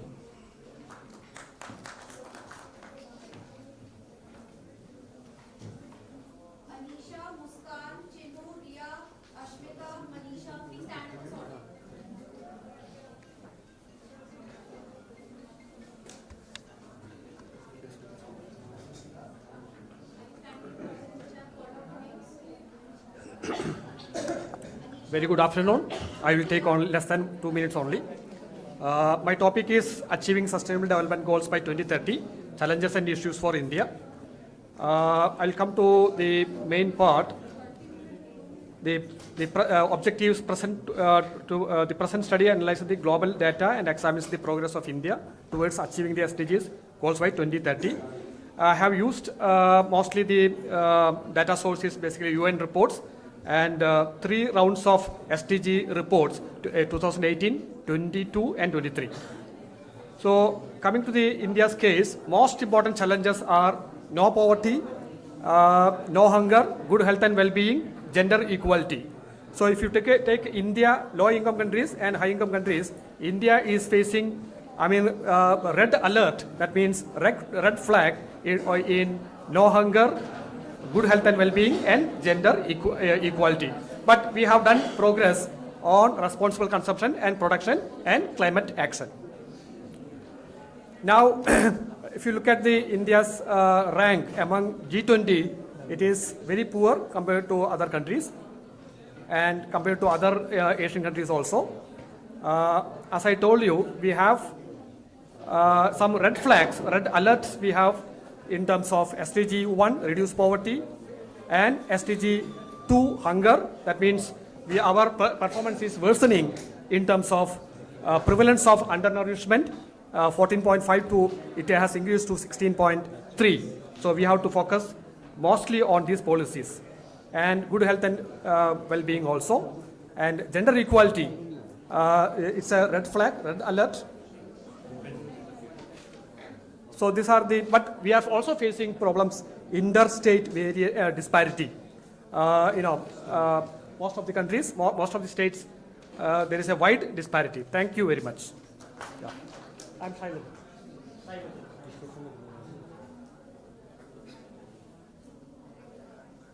Take it.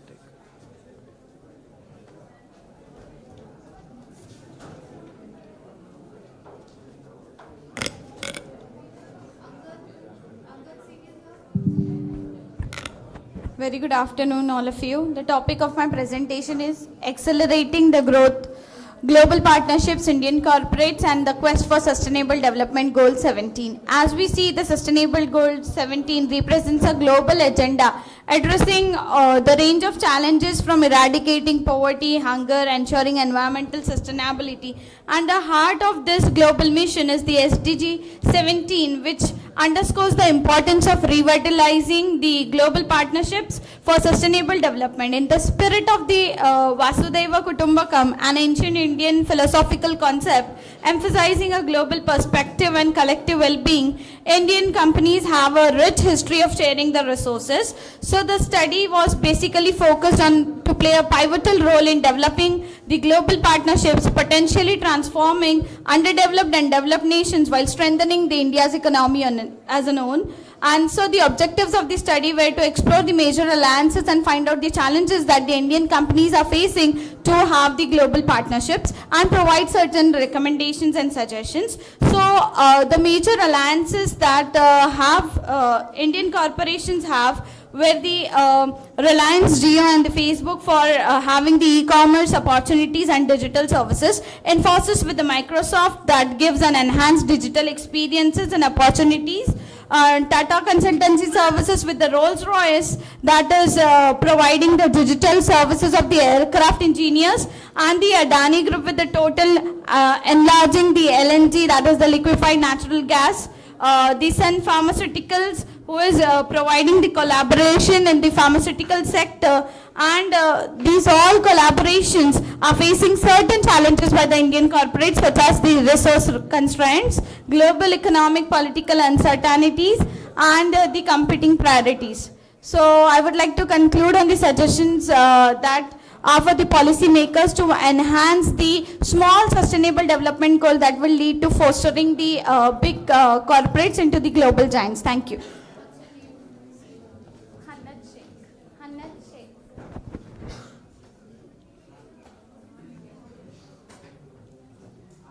A very good afternoon to the respected panel members and all the delegates present here.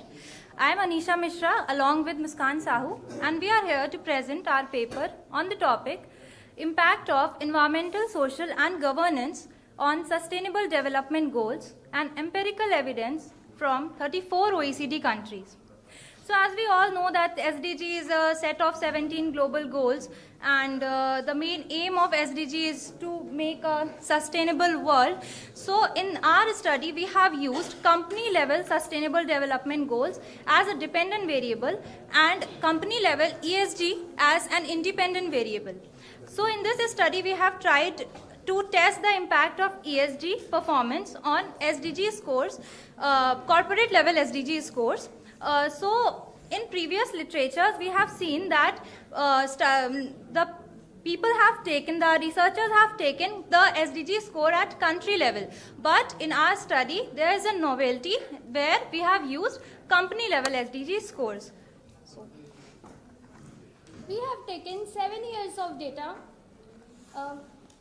for OECD countries. The observations are approximately 34,438.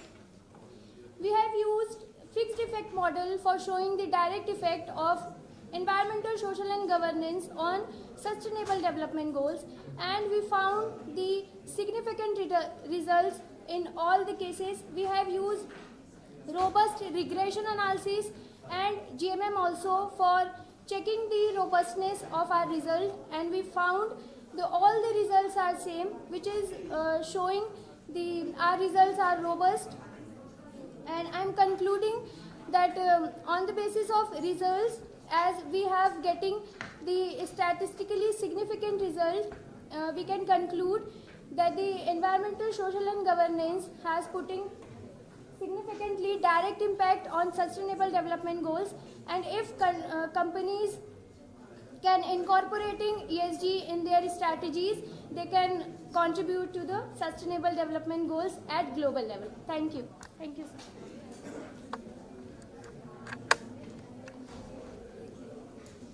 Good afternoon, everyone. My topic of the presentation is promoting women's entrepreneurship for attaining sustainable development goals, a role of financial literacy and financial autonomy.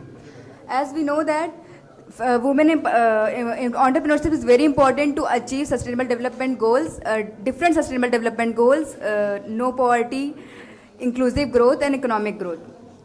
So the objective of our research is to analyze the mediating role of financial autonomy on the relationship between financial literacy and entrepreneurial intentions among women. And for this, we use structural equation model analysis, and we found that there is a complementary partial mediation impact of financial autonomy on the relationship between financial literacy and financial autonomy. So we can conclude that apart from financial impact, apart from financial literacy, there is significant impact of financial autonomy also on the promotion of women entrepreneurship. Thank you. Riya Gupta. Thank you. Good afternoon, everyone. I am Asmita Singh. My paper topic is exploring the contribution of MSME in realizing sustainable development goal by 2030, a descriptive analysis.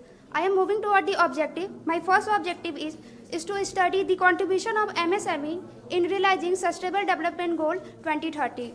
And the second objective is to study the barrier to the implementation of MSME in SDG Goal 2030.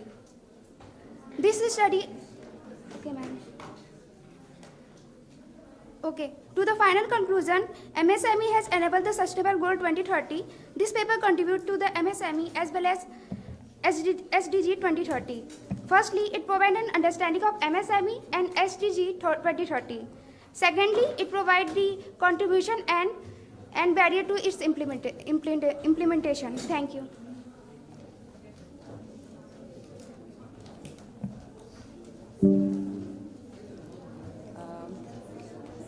Good afternoon, everyone. So I don't know, it's really difficult to wind up in 2 minutes. I really had made a lot of efforts to prepare the slides, but I don't know, I'm not being allowed. So I'll have to do. Otherwise, with these slides also, I would have run through in 2 minutes. Anyway, so my, okay. I'm Manisha Sinha. So this is impact of ESG ratings on stock performance. So we have had few papers earlier session, but they were all talking about the funds or they were talking about the index. So my paper is based on the stock market prices, and the data which I have taken is secondary, of course, from the, if you can just, okay. So this is from October 21 to October 2023, and I have picked up the top 100 companies based on the market performance taken from the BSE. This is the secondary data and monthly data. So the objective is to find out whether the stocks which are the ESG stocks, considered as ESG companies, they are performing better as compared to the non-ESG performing companies. And in that respect, the methodology which I have used is the regression analysis basically, and I've analyzed the profits, the stock performance, and I've also divided the companies into sectors. There are 20 sectors which I have covered in my top 100 companies. I have dropped 4 companies because of want of continuous data for them. And the ESG scores I have taken is as suggested by the BSE, the 0 to 10 negligible, low, medium, high, and severe risk levels. And the analysis shows, I'll straight away come to the conclusion. The main conclusion is that the stock performance of the non-ESG is not in any manner deficit than the ESG. So there is no difference between the ESG and non-ESG performing companies. Okay, so the suggestion is that now, because the conclusion is so I don't know, it is not very impactful. So now the suggestion is that the companies, more awareness among the investors have to be laid on the ESG and importance of ESG, so that now the investors start questioning the companies to give more and more data on the portals. Thank you so much. Good afternoon to all. I am Monica, Assistant Professor, Shriram College of Commerce, Delhi University. I am here to present my paper on the topic of influence of spiritual work environment on employees' job satisfaction, wherein I have considered job stress as a mediator. So workplace spirituality is about creating a work environment wherein the human values are considered, creating an organizational culture, a humanistic organizational culture. So I have considered service sector employees as my respondent, wherein I have collected data online and offline both from 474 service sector employees, and I have considered, I have used Smart PLS as for the data analysis purposes. So considering about or talking about the analysis that yes, workplace spirituality has a significant influence on employees' job satisfaction, also in the presence of job stress.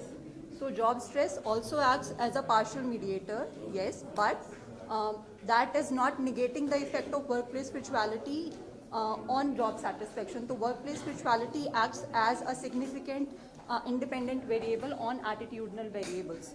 So, so this was it. Thank you. Good afternoon, everyone. I am Ankita. I am research scholar at Guru Nanak Dev University.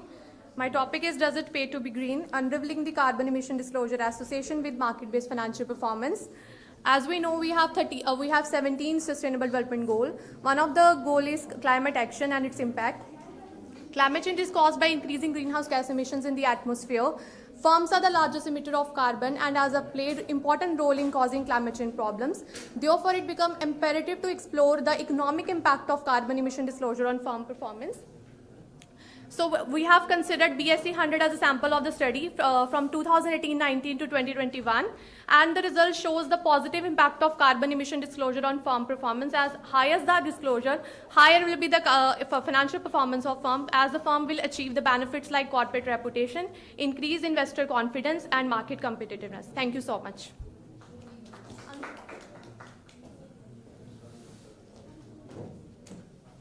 So good afternoon everyone. I am Kanis Kaushik, research scholar, IGNOU SOMS. My topic is cause-related marketing, a literature review and call for future research. So cause-related marketing refer to marketing strategy where company link a product to its particular cause and thereby giving benefit to both company and the cause. I have done literature review on the basis of 4 research questions. That is how cause-related marketing is defined, what is the impact of cause-related marketing, what are the various theory and variables studied in cause-related marketing, and what is the future of cause-related marketing. I am directly coming to conclusion part. So cause-related marketing basically derived from CSR concept, and after reviewing the literature, I found that there are many theories like elaboration likelihood model, signaling theory, social identity theory, theory of planned behavior, and attribution theory used in CRM. Also, the major variable study is altruism, donation, brand cause fit, cause involvement, and cause type. From reviewing the past literature, it is concluded that there is enough research in this area. Very few papers have been published on spirituality and cause-related marketing, and also very few papers is there on using psychological variable and cause-related marketing. Thank you.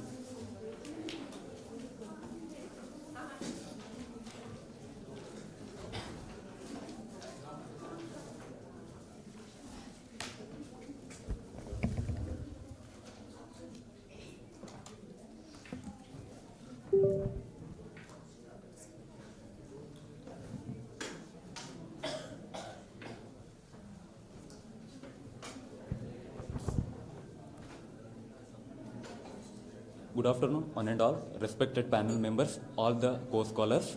Thank you for providing great opportunity to us for presenting my research paper. My research topic is a study on educational learning outcome aligning towards the corporate sector prospect with special reference to Bangalore. So this is the abstract. Coming to introduction, as per we all know that SDG goal number 4 is highly focused on educational or quality of education. Today we learned many things like education is the foundation of every other job. So what is the quality we'll expect from the higher education and how we are getting the student from that perspective.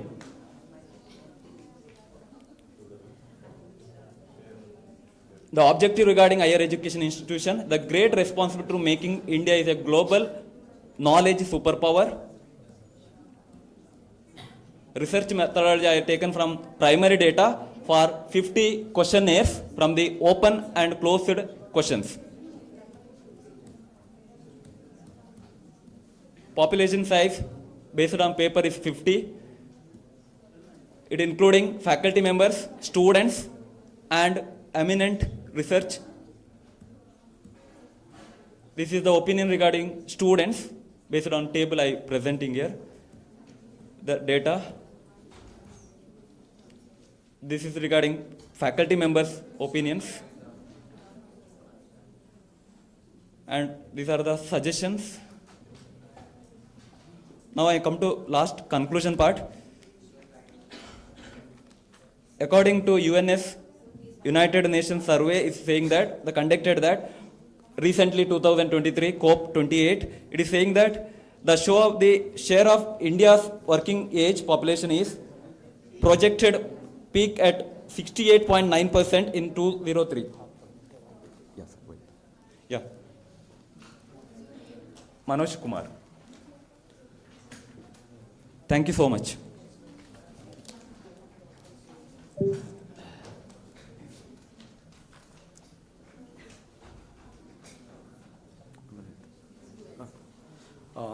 This is Guru Prasad. I have done a paper on impact of establishing institution and industry linkage in employment opportunity. The industry and institution linkage is all about the relationship between the manufacturing and service industry with higher education institutions. Industries are expecting right employees for the right job and efficiency in their job. Where the recent decades, the significant changes have occurred in the nature of employment and skills in global way, where the impact of establishing industry, it provides enhancing employment opportunities, skill assignments, economic growth, innovation, research, diversity, entrepreneurship, etc. And I conclude this by saying industry and institution should be like a wheel which moves once to reach a path, and it is a win-win situation. Thank you for the opportunity. Guru Prasad.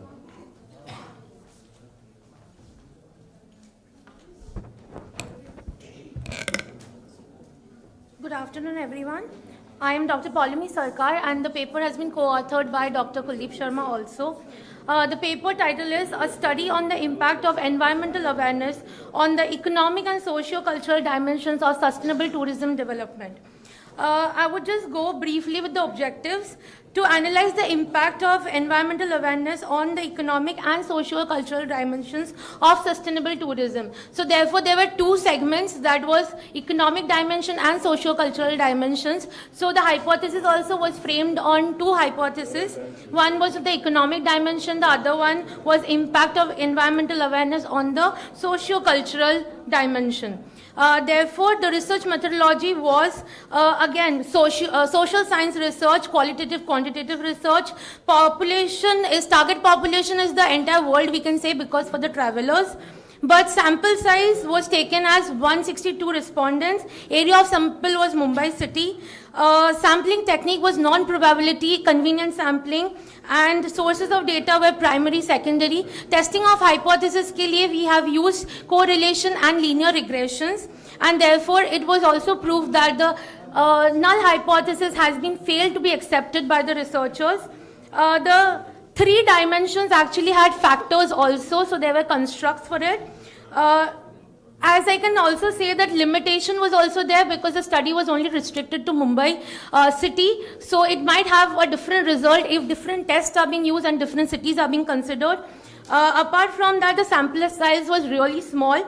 There is a significance of the study, that is awareness mechanism of the travelers, and there can be a better business plan for the sustainable development goals achievement.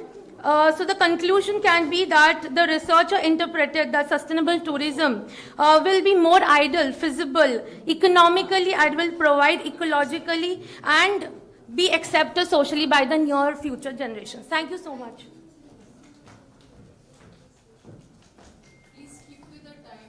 Good afternoon. I am Govind Kumar, research, Jayaprakash University, Chhapra.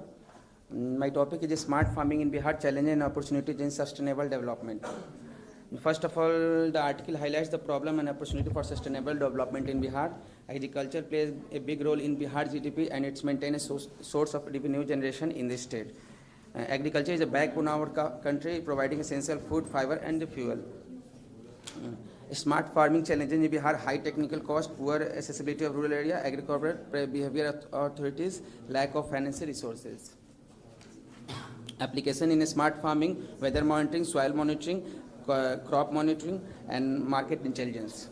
Finally, limitation of time. So the conclusion is the article based on smart farming, its challenges and opportunities in Bihar. As agriculture is mandated to sustain livelihood, it becomes necessary to develop agriculture development critical technology. And in last, it will be bring the new revolution and agriculture sector. People who have less interest, agriculture can be interpreted and make more country from this concept. Thanks for giving me an opportunity. Thank you. Govind.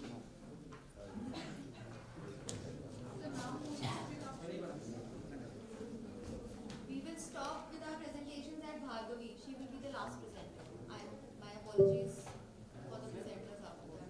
Bhargavi will be the last presenter. Good afternoon, everyone. Myself, Gautam, from Faculty of Management Studies, Delhi University. I am going to present a paper on paper titled "Impact of Foreign Direct Investments on Indian Formal Economy."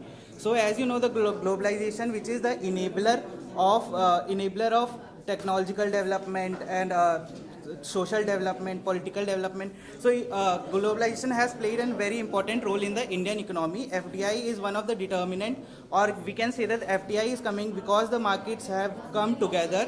So finally, I have done. Okay, so my hypothesis was that whether the informal economy is being impacted by FDI or not, whether there is unidirectional or bidirectional causality flowing between the two variables. I have taken other control variables which are GDP, human development, corruption, trade openness. I have used the data was of time series, and I have used a vector autoregression model for hypothesis testing, and this model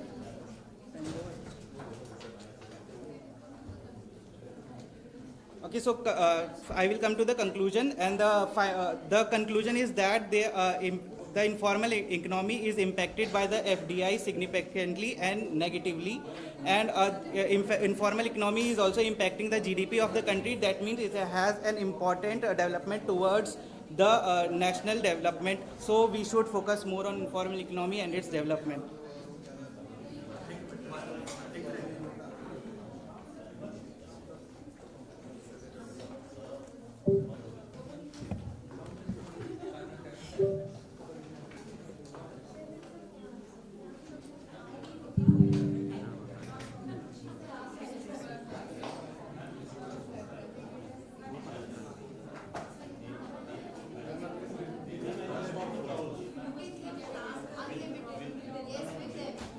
All the presenters, once the presentations are over, can come and get a photo clip with the chairperson and shift the co-chair. No problem. Good afternoon, everybody. I'm TV Sharda. I'm research scholar at Bangalore City University. My article titled "Women-led Development: A Pathway to SDG 5." So the Indian Constitution has enshrined gender equality in the preamble. The United Nations, in its Sustainability Development Goal, has chosen gender equality as its fifth most important SDG. So in view of the above, my paper discusses about how women-led development as a mechanism fosters achieving SDG 5. This paper also discusses the need for empowering women and contribution of women to the economic development of the nation. The paper lists out various government initiatives to empower women that acts as a tool to achieve SDG 5. The paper establishes the link between accomplishments of SDG 5 with other sustainability development goals. It also shows how the empowerment schemes have accelerated the holistic development of women. The article, I conclude that women are key drivers of inclusive growth, and positive transformative behavioral changes have strengthened the status of women in India. The collaborative efforts of government, institutions, and communities can bring the development for all and give the future what women want. Thank you for the opportunity.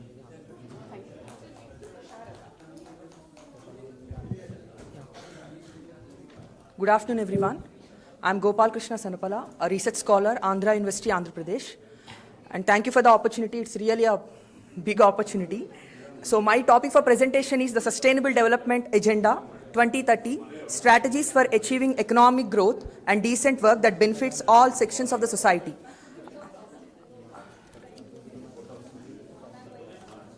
Yeah. So I'm directly going to the suggestions. So in order to achieve the decent work and economic growth, so here are the few suggestions I want to place. One is education and skill development, entrepreneurship and small business support, gender equality and diversity, these things we have to achieve, and innovation and technology, and global cooperation and decent work standards. And coming to the conclusion, through concerted efforts, collaboration and a commitment to leaving no one behind, we can build a more resilient, inclusive and sustainable world for current and future generations. The journey towards these goals requires dedication, innovation and a shared sense of responsibility to transform our globe aspirations into tangible and lasting outcomes. Thank you.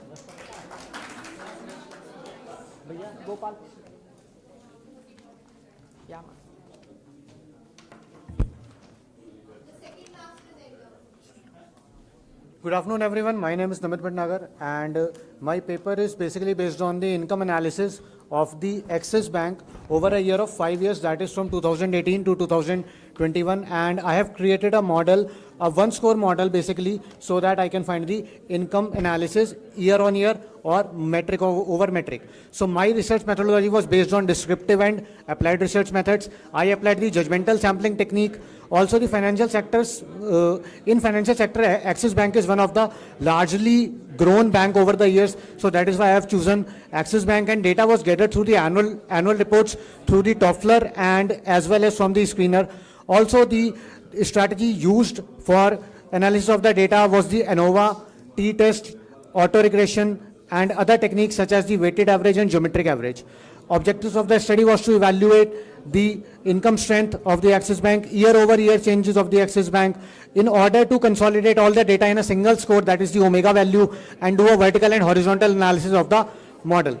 The research model was, I found that the p-value was less than 0.05, which made my alternate hypothesis acceptable. Also the variance in the change year over year was conducted through the root mean square, and the root mean by which I was able to identify how much variance was there year over year in the particular metric. Sorry.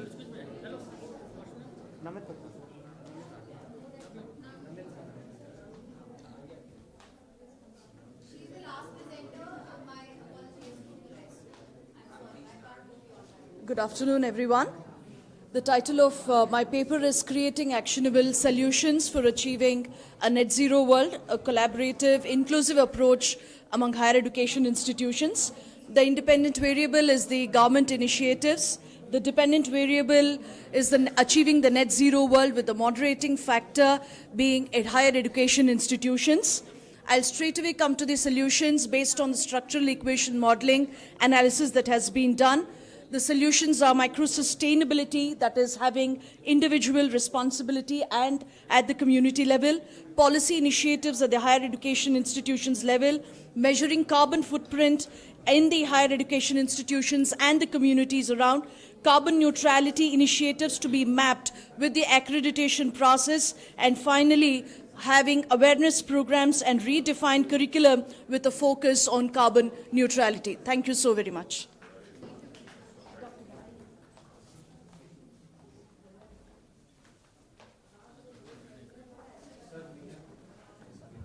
We now move on to honoring our chair and co-chair for today. I would request Mr. Singh to please felicitate our guests. Our student volunteer, could you please hand over the planter and the shawl?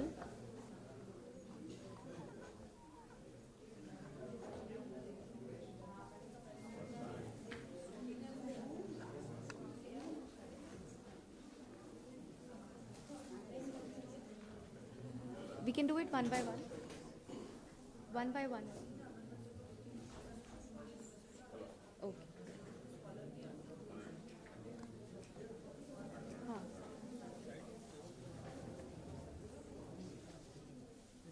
That's for Rajiv, sir. That's for Rajiv.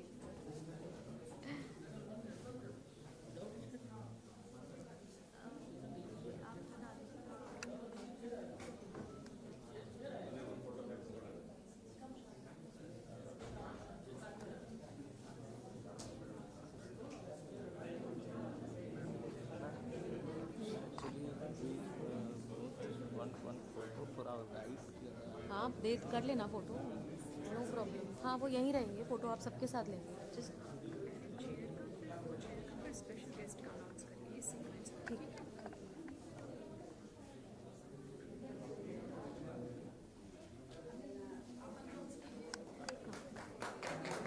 Okay, okay. Sir, could you please hand over the shawl?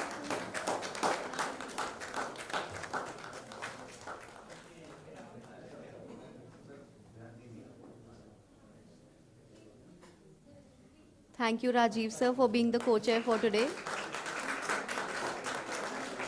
I would request sir to please felicitate him with a plant also.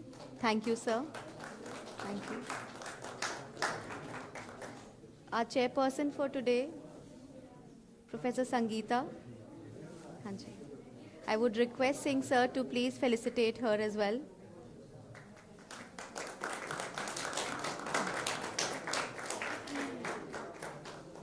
A plant for the madam also.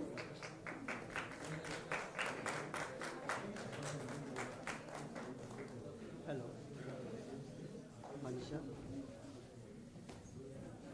I would request our chairperson for today to please felicitate Mr. Singh as well.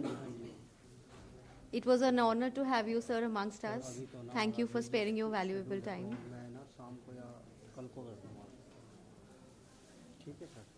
हाँ जी हाँ। वो mail कर देंगे आपको। ठीक है। Thank you, everyone, for being here and presenting your papers. With this, we conclude technical session 4. Thank you.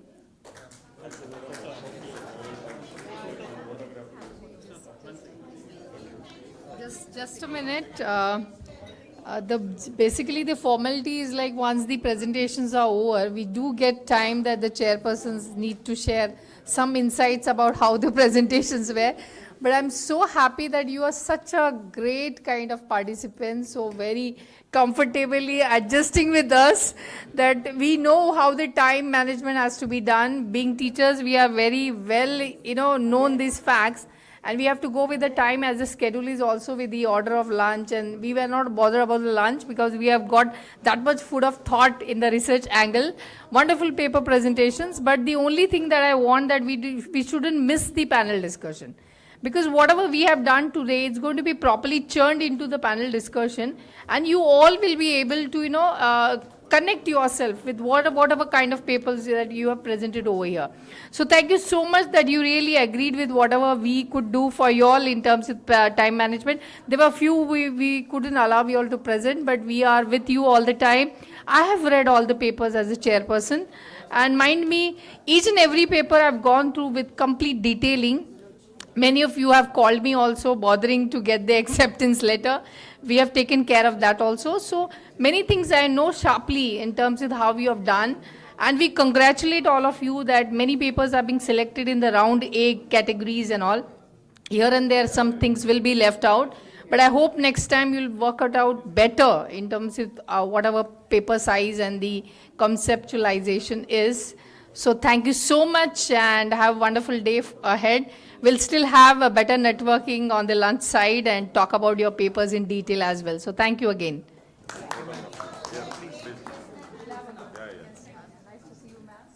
Several times she has called, I have called my wife, Nangita Pawar.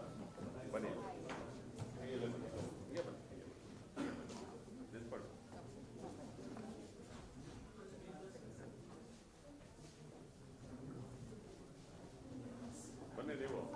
Madam, thank you very much. Sir, Thank you, thank sir. you, thank you. एक minute, excuse me.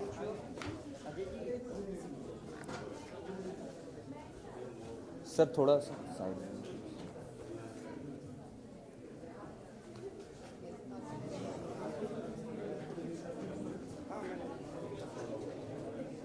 ठीक है। चलो आ जाओ। ये बंद है ना? ये बंद है ना? नहीं ये है भैया है। ये बंद है ना?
Yes, please.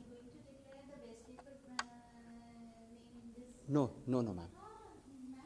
This is basically for a panel discussion.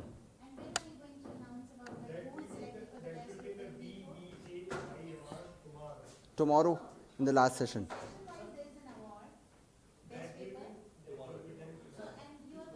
Yes.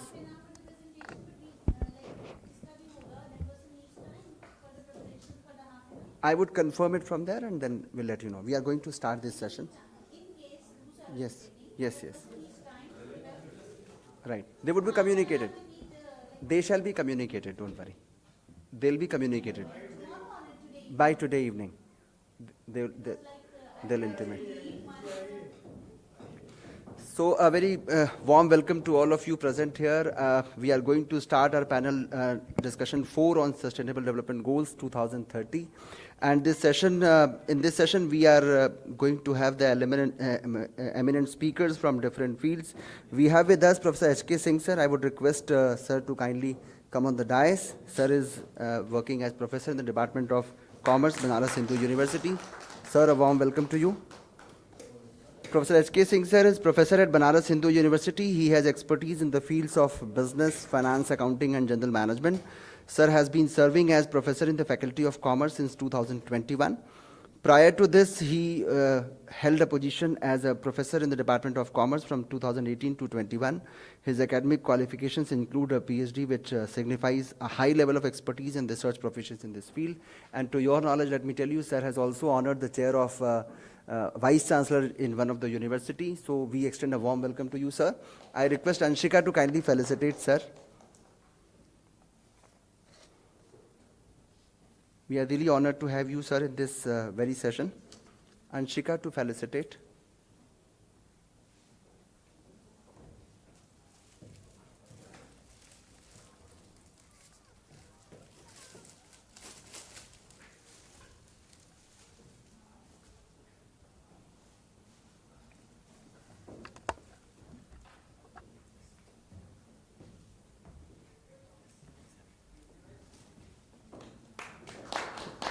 We welcome you, sir. Moving ahead, we have another eminent speaker, Professor Dr. Hemant Kumar Manoj, sir. I would request sir to kindly come on the dais. Professor Hemant Kumar Manoj, sir. He is working as a professor and executive dean at Jindal School of Banking and Finance at OP Jindal Global University, which is also an institute of eminence deemed to be university. Sir is BTech from IIT. ISM Dhanbad and a fellow in management, finance and control from Indian Institute of Management, Calcutta. Sir is also an associate of the Institute of Cost and Works Accountants of India and a certified financial risk management from Global Association of Risk Professionals. He teaches and researches in the area of corporate finance, portfolio management and risk management. Prior to joining JGU, Sir was working as Associate Professor and Chairperson of the Department of Finance and Economics at SP Jain Institute of Management and Research. Sir, we extend a warm welcome to you, sir. I would once again request Anshika to kindly felicitate, sir.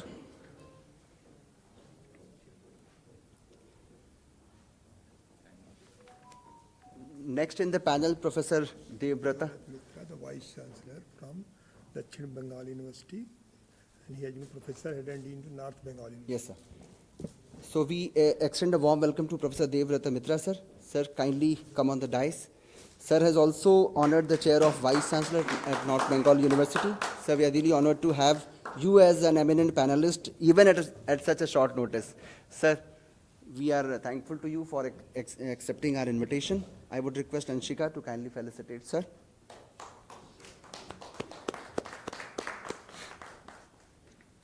We have another speaker. Yeah.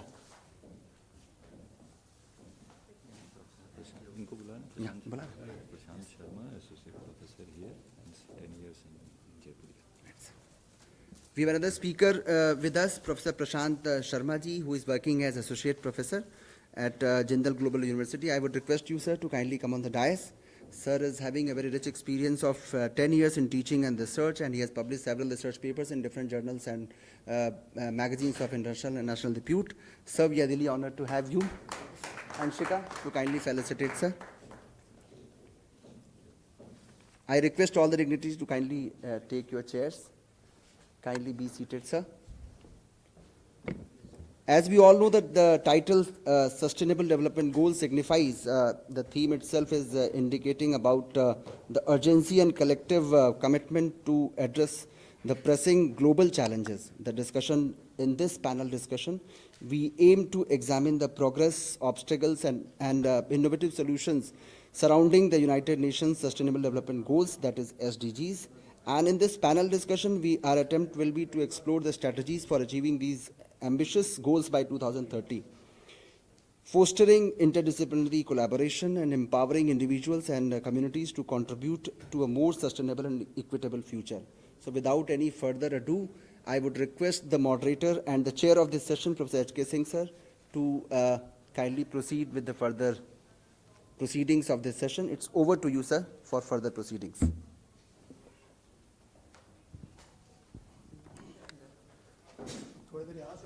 Yes, sir. Yes, sir. एक कुर्सी लगाओ बेटा, sir यहाँ बैठेंगे. ये कुर्सी उठा के रखो. Bring this chair here.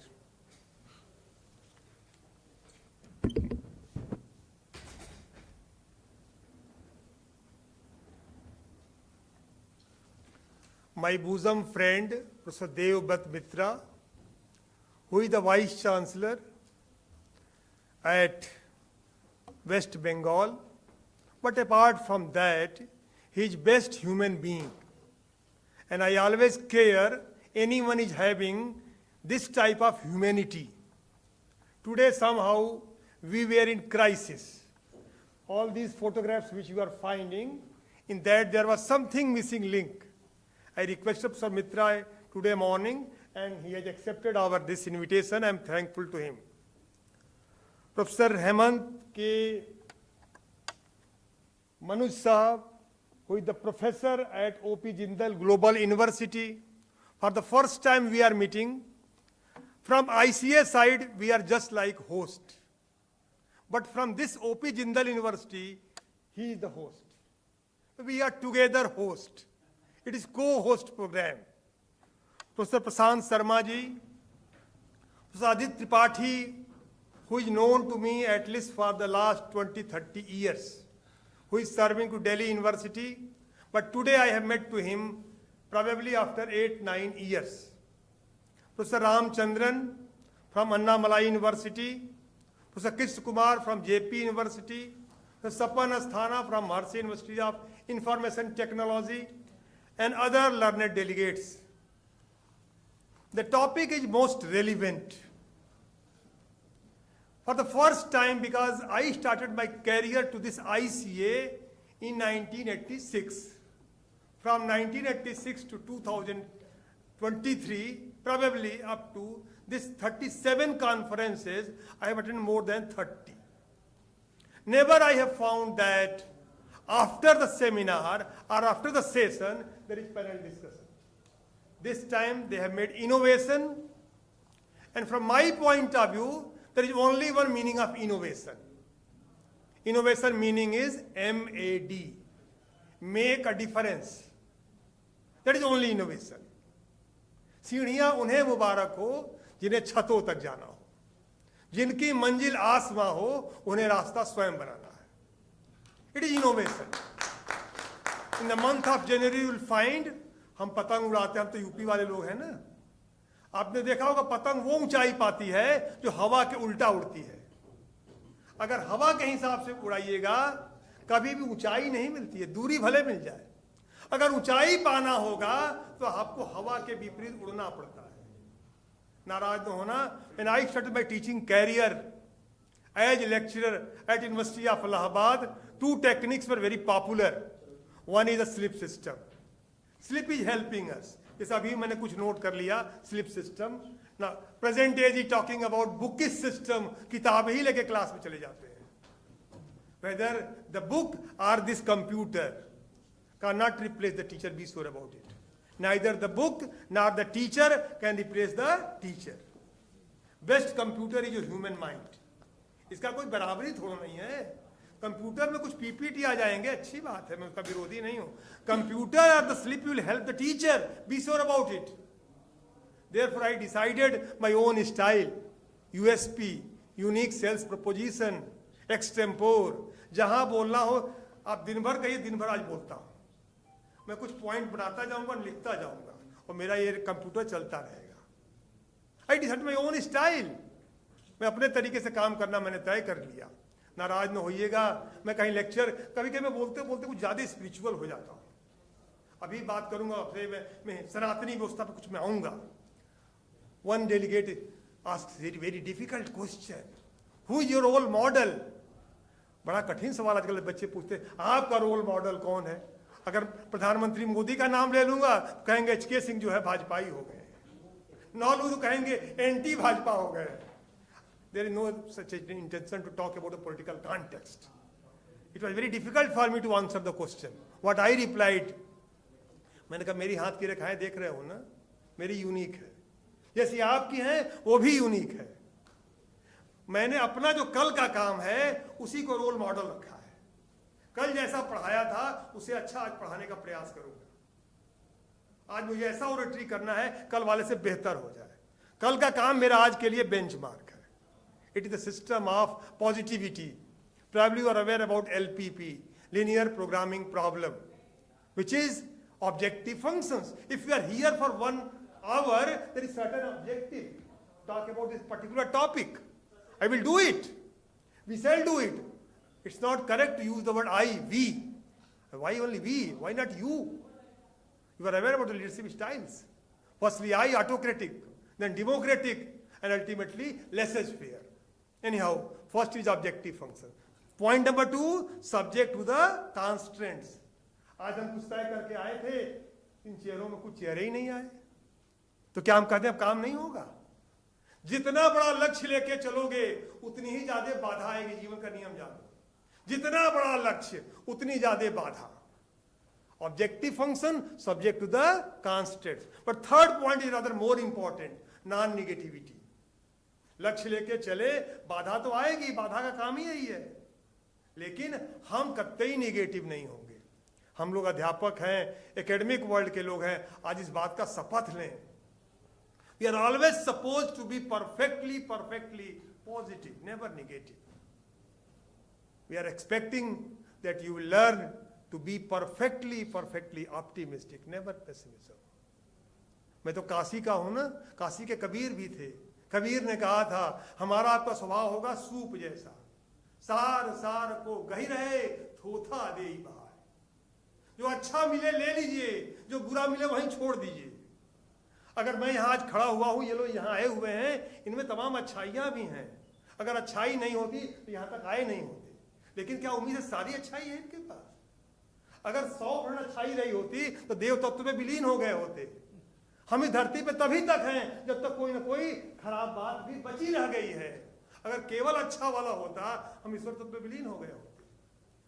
हमको आपको क्या होता है? छिद्रान्वेषण. जो मिला उसकी बुराई देखना शुरू किया, बुराई देखा ही नहीं, वही ट्रांसफर भी तो हो जाता है. हम लोग वही देख रहे हैं, वही ट्रांसफर हो जाएगा. मैं आपसे उम्मीद करूंगा महापुरुष बनने के लिए अच्छे लोगों की अच्छाई ले लीजिए. चलिए मैं अपने टॉपिक पे आता हूं. बहुत बढ़िया टॉपिक है, goal for 2030. Let us talk in the context of India firstly. Yes brother, I was talking about India. We got independence in 1947. जो ये टॉपिक है, आजादी के पहले भी मेरे यहां इकोनॉमिक ग्रोथ का मामला फंसता हो. It is not economic growth, we are talking about sustainable development. As far India is concerned, the things were quite good. But certain problems occurred due to the approach of Britishers. Britishers created certain hurdles in the path growth of this country. And that's why in 1951, we started Planning Commission. You are aware, the first paradigm shift in the economic policy was this composition of Planning Commission. Before that, the things were quite difficult. It was the vision of Pandit Jawaharlal Nehru that he decided the concept of Planning Commission. And you are aware, this Modi government has now changed the Planning Commission into Niti Aayog. In 1951, this was the first turning point. Second turning point occurred in 1971, after 20 years. It took 20 years. Now the Prime Minister was Mrs. Indira Gandhi. She thought about growth along with poverty eradication programs. नारा लगाया गया गरीबी हटाओ. For this purpose, what was the basic tool? Nationalization of various banks. And not only nationalization of banks, the sugar and the cotton mills of Ahmedabad, which were sick in private sector, those were nationalized. It means it was thought that public sector will attain the commanding heights for the growth purpose. Third turning point was in 1990 when the country is same. Political party was same, Congress party. 1951 Planning Commission, 1971 it was said nationalization. 1991 now the champion finance minister, Mr. Manmohan Singh Saab. He decided adoption of LPG due to the global pressures. In LPG, the central point was privatization. In the same country, it was decided to think about privatization. Balco was the first concern which was privatized. We were expecting that this series will occur and next paradigm shift will be in 2011. 1951, 1971, 1991, 2011. और ये मौका हमको मिला हुआ था. 2009 में आती है global financial crisis. Friends, from my point of view, this global financial crisis was not the crisis for India. It was the great opportunity because Indians are having different mindset. We have no belief into consumerism, consumption culture. We do believe into saving. We don't believe into Charvak philosophy, यावत जीवे सुखम जीवेत, ऋणम कृत्वा घृतम पीवेत. जब तक जिंदा रहिए, सुख से जिंदा रहिए. और ऋण लेकर के घी पी लीजिए. Here I am to suggest my friends, be careful in this 21st century. Let us think about saving orientation. And therefore in accountancy, there is one concept, conservatism. Anticipate future losses and make provision for it. We are not anticipating future income. We are anticipating future losses and making provision for it. I was saying that in the 2011 somehow we missed the train. In 2014, now the government was compelled to convert the Planning Commission into Niti Aayog. Anyhow, 2020, the Vision 2020, Abul Kalam vision, we were expecting that India will become the developed nation, super economic power, BRICS, all that. Friends, you please permit me. From my point of view, countries are having only two categories. And that is mismanaged and well managed. If you cannot properly manage your economy, it will be in the underdeveloped, developing, Commonwealth nation, third world country. I am surprised we are celebrating Commonwealth nations. ये कोई मनाने की बात है? हम उनके गुलाम थे. क्या हम गुलाम बनने गए थे क्या? किसी ने हमको गुलाम बनाया और वो ग्रुप बनता है कॉमनवेल्थ नेशंस. हम खुद थोड़ा गए थे. फ्लैग फॉलोज मनी, वो ईस्ट इंडिया कंपनी को भेजे, कॉमर्शियल रिश्ता बनता है और उसके पीछे झंडा आ जाता, हम गुलाम हो गए. ये हालात थे. Anyhow, from my point of view, economies are having only two categories, well managed and mismanaged. Anyhow, now we are believing into well management and therefore we are expecting that 2047 apart from 2030. अमृत काल चल रहा है इस समय. ये उम्मीद की जा रही है जब 2047 आएगा, 100 साल आज़ादी के हो जाएंगे, हम डेवलप्ड इकोनॉमी के होंगे, super economic power. But for that purpose, let us think about professionalism into management. And not only that, in every field, this one also. Not only growth, now I'm going to conclude my own presentation by J.K. Mehta. Probably you have heard the word wantlessness economics. We started economics even in the age of Kautilya, Chanakya, starting from Adam Smith, Marshall, Robbins, but the best definition from my point of view of economics is wantlessness definition. जब Robins की परिभाषा आई तो लोगों ने माना कि economics का dispute अब खत्म हो गया, बड़ा अच्छा परिभाषा आ गया. बाद में समझ में आया कि रॉबिन्स की परिभाषा से इकोनॉमिक्स के डेफिनेशन का डिस्प्यूट खत्म नहीं होगा. जेके मेहता साहब ने कहा नहीं साहब, आवश्यकता घटाइए. संपन्नता आने से सुख नहीं आता है. सुख और समृद्धि अलग अलग चीजें हैं. It was the vision of J.K. Mehta, simple living, high thinking. सादा जीवन, उच्च विचार. अगर उसको हम मान लेंगे तब नौबत आएगी sustainable growth. Not only growth, which was said as inclusive growth, Antyodaya. Ruskin called unto the last. हर आदमी ने अपने अपने तरीके से व्याख्या कर दिया. किसी ने कहा unto the last, किसी ने कहा अंत्योदय, और ये सरकार कह रही है सबका साथ, सबका विकास, सबका विश्वास. Anyhow, we are lucky that Professor R.K. Singh Saab and Professor V.K. Srotia from Delhi School of Economics, Delhi University have joined this academic galaxy. I welcome them also. And first of all, I am going to request Professor Devbrat Mitra Saab. Sir, the time is around 30 minutes more. You can decide 10 minutes. Okay. Sir, if possible. Okay, thank you. Thank you very much. Help us. First of all, Professor Devbrat Mitra, who is the Vice Chancellor to West Bengal, is my bosom friend. He has been Professor, Head and Dean at North Bengal University. Professor Devbrat Mitra.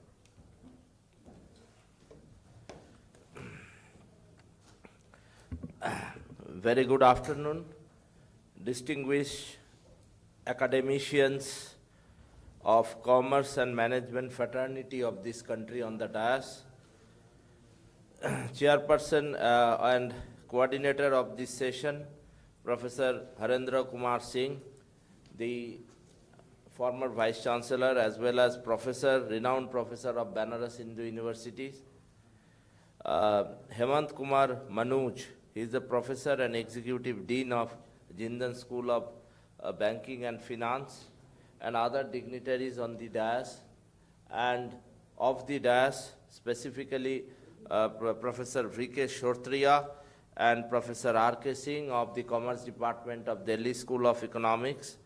Actually, I was not that much prepared about this particular topic, but whenever in the morning I was requested to act as a panelist in this session, so I immediately said, yes, I will be saying something.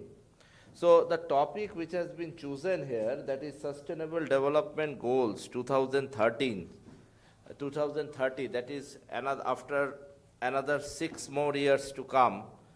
We have already set out our objectives. The objectives have been set not for this country only, but it has been globally set. And actually the Sustainable Development Goals, or whatever we can say the global goals, they are the collection of 17 interlinked objectives. And these are designed to serve as a shared blueprint for peace and prosperity for people and the planet. So this is the basic motto behind these Sustainable Development Goals, setting of Sustainable Development Goal 2030.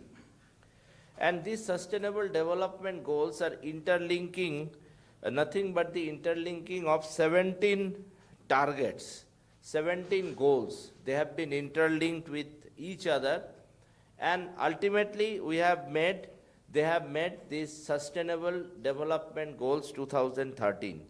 Now what are these 17 goals? First one is the no poverty, that is known as SDG 1. Then say zero hunger, SDG 2. Then say health and well-being, SDG 3. Then quality education, SDG 4. Gender equality, SDG 5. Then clean water and sanitation, number 6. Affordable and clean energy, 7. Decent work and economic growth, 8. Industry, innovation and infrastructure, 9. Reducing of inequalities, 10. Sustainable cities and communities, 11. Responsible consumption and production, 12. Climatic action, 13. Life below water, 14. Life on land, 15. Peace, justice and strong institutions, 16. And partnership for the goals, these are 17. So all these goals are interlinked to each other.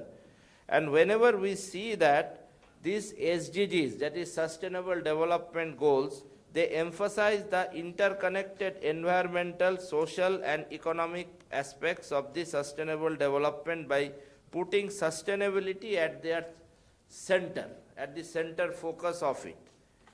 And this conception, actually, it is not a very new conception. If we go through the last 1 decade, we'll see that in 2015, the United Nations General Assembly, they created SDGs as a part of post-2015 developmental agenda. And ultimately, they have adopted that it will be the agenda of sustainable development in 2030. And if we go on analyzing these 17 sustainable developmental goals, which have been targeted to be achieved by 2030 in a global phenomena, there should be a equal, more or less equal distribution. Not only that, it comes under the conservation of energy, conservation of all the resources, all the renewable resources. And the process has already been started.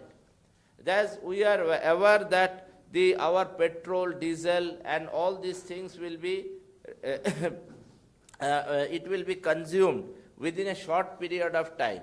Then we have seen that it has started to be replaced by electric buses, electric motors, and in small cities we will find that the autos have been replaced by the totos.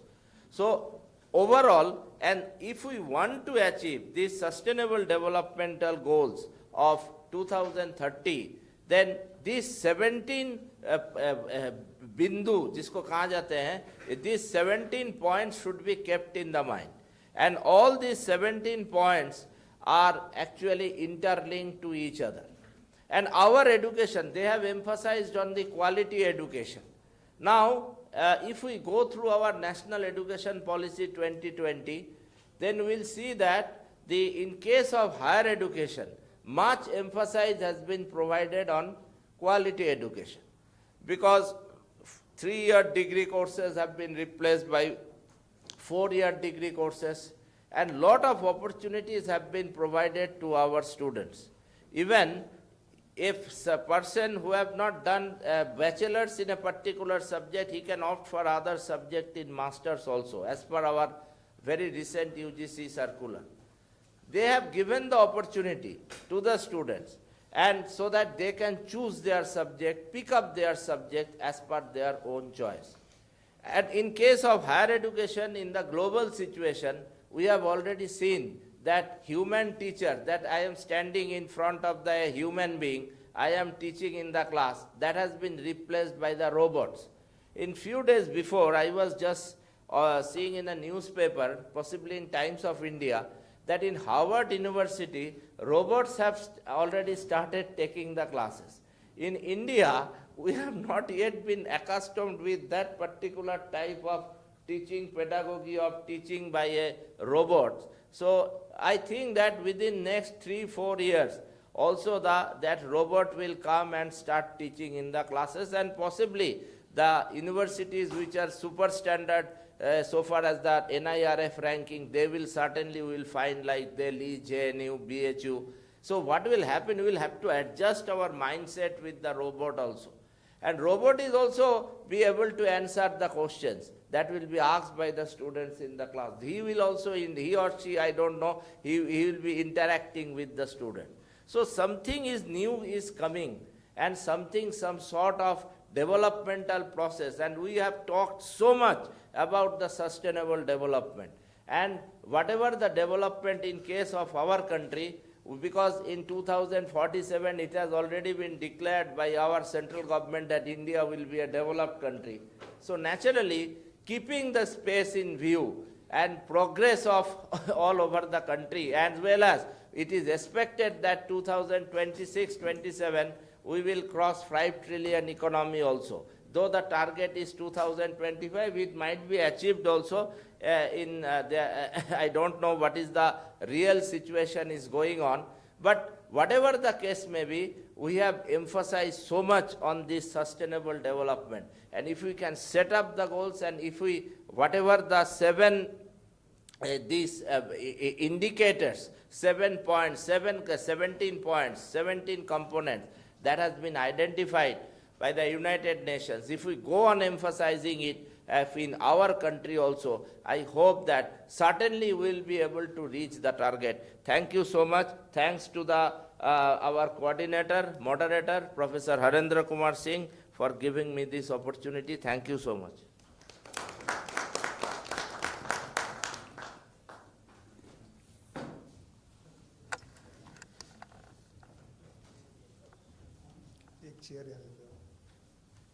Thank you, Professor Mitra. He was very right to explain the 17 destinations, and especially he was focusing about the core area of education. And in our country, there is rather more emphasis on NEP 2020, which is having the paradigm shift from Lord Macaulay to Gurukula. Probably you are aware about the word Gurukula. Gu means darkness, Ru means light, Kul means family. In the Lord Macaulay philosophy, always there was thinking that you will say yes. अगर पूछूं आपसे मेरी बात आपको समझ में आई, आप कहेंगे yes sir. मैं आपसे विनती करूंगा उच्च शिक्षा में जी हजूरी बात छोड़ना पड़ेगा. हर चीज में कहना जी साहब, जी हुजूर. Be sure higher education starts with the disagreement. This NEP 2020 and ANBA 2020 both are complementary and supplementary. One is self-reliant India on educational front. Another is self-reliant India on the industrial front. He was very right. I'm thankful to Professor Mitra for accepting our invitation.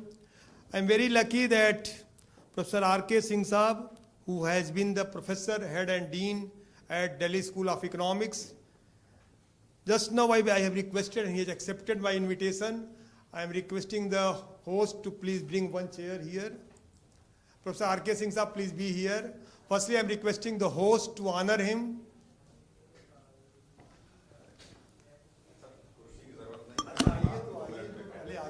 Sir, we are really honored to have you, sir.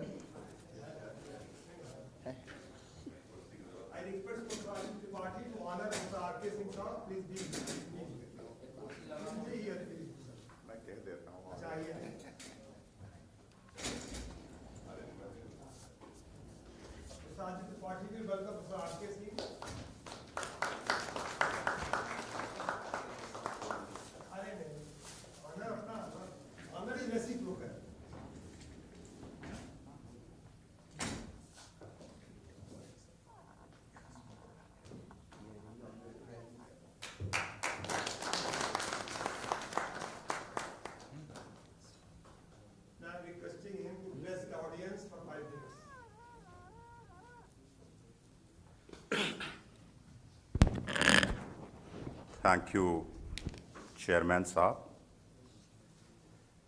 and esteemed panel and august gathering. Talking about Sustainable Development Goals 2020. So as I have been picked up from the audience, so my ideas are also vague and scattered. If you find any substance, you take it, else you can blame chair. Sustainability, what this SDG 2020 talks about, I think it should be taken with a pinch of salt. And as an academic, there is a need to dwell upon that what the Western world goes for looking at, that issue will become the issue of ours. If they say that industrialization should be done, we say that yes, we must change industrialization. If they say that sustainability should be talked about, we will go for talking about sustainability. If they are showing the color green, we will say it is green. If they say it is red, we will say red. I think as an academic, we should look at it. And instead of being conformist, let's find out that what is our way of looking at sustainability. Sustainability is not something which has come from the other part of the world. only in terms of narrowed down 17 broad areas. Sustainability has been our way of living. Sustainability is very much part of our flesh and blood. I take a couple of excerpts from our scriptures. When Lord Ram is being exiled, he is a day before getting coronated, is sent to jungle along with his wife and brother. And one day, Lord Ram's wife, Jagat Janani Sita, is being kidnapped. Ram has to get Sita back. And Ram is having the option to send messenger to Ayodhya, to which Ram belonged, to seek help from the armory and constabulary of Ayodhya. Ram is not going there. And Ram chooses to take the help of whatever is around. He has taken shelter there in the jungle, so he's taking his means to fight the war from that very jungle, and goes for connecting with the bears and monkeys in the phylogenetic classification of the evolution of mankind. Bears and monkeys are much below humans. So subhumans, they are coming to the rescue of Ram. This is sustainability. That wherever we are, we have to go for taking our feed from there. Whether it is feed of thought, feed of education, or feed of living. Ram goes for, with the help of subhumans, goes for defeating well-trained army of Ravan. This is sustainability.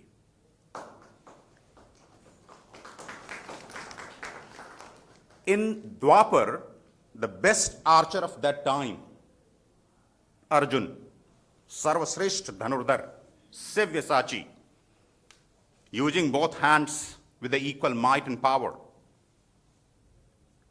This greatest archer during the exile of 12 years is when he is staying in jungle, his mentor, Lord Krishna, says that, listen, if you want to live for a longer period and get your kingdom back, then you have to learn that other than archery, how you have to go for making yourself more powerful. And for that, on his advice, the greatest archer of that time learns dancing. सर्वश्रेष्ठ धनुर्धर नृत्य सीखता है, क्योंकि उसे समझ में आता है कि जब तक मैं नृत्य नहीं सीखूंगा मेरे शरीर में लोच नहीं आएगा. This is sustainability. That wherever you are, connecting with the audience, connecting with the context, this is sustainability. Not that the carbon emission is too much, so therefore we should go for reducing our production and shift it somewhere else. Australia is zero carbon country because majority of the Australian produce is being produced here. Once I saw one Australian project, that is kitchenware. I said that was a marvel of the product. When I turned back, it was produced in Narela, which is just 12 kilometers from here. When I went to that factory there in the Narela, this is yours produce? They said, yes, but we will not sell you here because we have signed the MOU. तो उन्होंने अपना carbon emission zero कर दिया, हमारा carbon emission बढ़ गया. This is not sustainability. When we say that in our Shanti Path, that Om Dev Antariksha Shanti, Prithvi Shanti, Shanti Roshadhaya Shanti, Vanaspataya, therefore we are creating connect with everything. The life is possible where we are having the harmonic, symbiotic relationship with the nature, with the cosmos, with the earth, with the sky, with the ether, then sustainability would be achieved. The definition of the sustainability, what the UN says, that we consume today and ample enough amount of the product should be left for the consumption for the future generation. This is not sustainability. If the sustainability's pivot and the center and the epicenter would be consumption, then the connect with the near world, that will always be disconnect. And when there is a disconnect, theoretically we may keep on talking about sustainability, keep on holding seminars and sessions. Sustainability will not become the part of our living, our thinking, our cognition. Sustainability ऐसी चीज नहीं है जिसके बारे में चर्चा की जाए, क्योंकि सस्टेनेबिलिटी बिकम होने की जरूरत नहीं है, सस्टेनेबिलिटी बी होने की जरूरत है. So in order to be sustainable there is a need to make a twist and turn in our thinking. We have full wardrobe filled with the attire, but when I go to the showroom, ये वाला लाल वाला रंग जो है वो थोड़ा सा हल्का सा मेरे पास नहीं, तो एक ये वाला भी खरीद लेते हैं. ये पीले वाले को थोड़ा सा हरे रंग में जो है ये वैरायटी, ऐसे सस्टेनेबिलिटी थोड़ी होगी. We are talking about the development and the growth of this economy doing fantabulously well. And the greater share of this economic development is coming through IT. And in IT, the greatest share is coming through sale of mobile phones. Now my question is that if the mobile phone is the feeder of economic development of this country, how often we are going to change our mobile phone? The cost of the present mobile phone, Apple 15, it is for how much? 2 lakhs. तो 2 लाख का अगर हमने mobile phone लिया है तो कितने दिन में चेंज करेंगे? मिनिमम 3 साल. तो 3 साल के रेट पे अगर इकोनॉमी हमारी इसके सेल पे डिपेंडेंट है तो कहां से सस्टेनेबिलिटी अचीव होगी?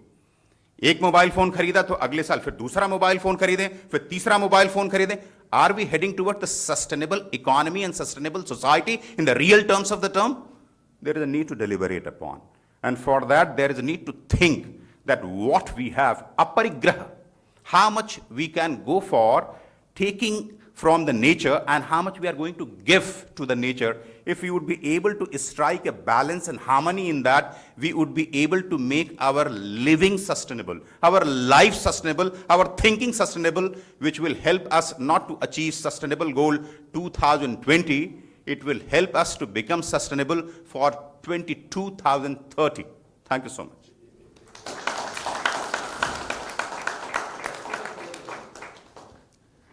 पैनल डिस्कशन पूरा हो गया. Professor R K. सिंह साहब के बोल, it's very difficult for others to present their views. Okay? I am thankful to Professor R.K. Singh Saab who accepted our invitation to be on the dais and bless our audience. Now I am going to request Professor Hemant Kumar Manoj, who is working in this host university, O.P. Jindal Global University. Professor Manoj Saab, please be brief. Thank you. Thank you, sir.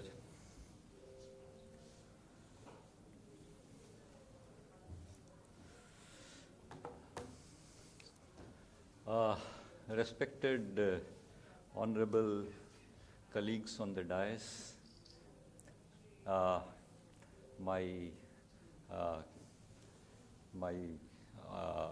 honorable gentlemen, ladies and gentlemen in the audience, I will come to the topic in a minute, but before that I must thank some wonderful speeches by both Professor H.K. Singh, Professor Mitra, and then Professor R.K. Singh. I mean, these have been wonderful speeches, and as our chairperson already mentioned, there is little to be talked after such a motivating speech given by our previous panelist, Dr. R.K. Singh.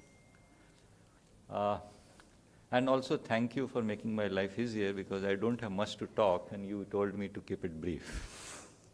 So it makes it easier for me. So I will just touch on one or two broader points. There are a whole host of 17 sustainable goals that we have set across the world. The relevance of the goals or the importance of the goals, they differ across the countries. because different countries are at different levels of sustainable development. Their contexts are very different.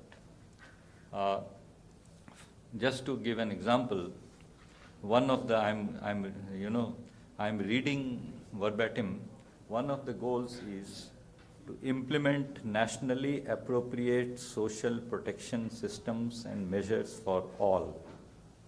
Right? I'm repeating, to implement nationally appropriate social protection systems and measures for all. Now, what is nationally appropriate for India would not be nationally appropriate for US.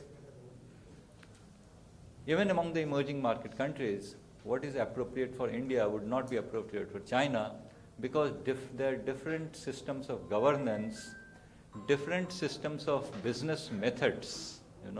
If you see, the Chinese economy is investment driven, whereas Indian economy is consumption driven.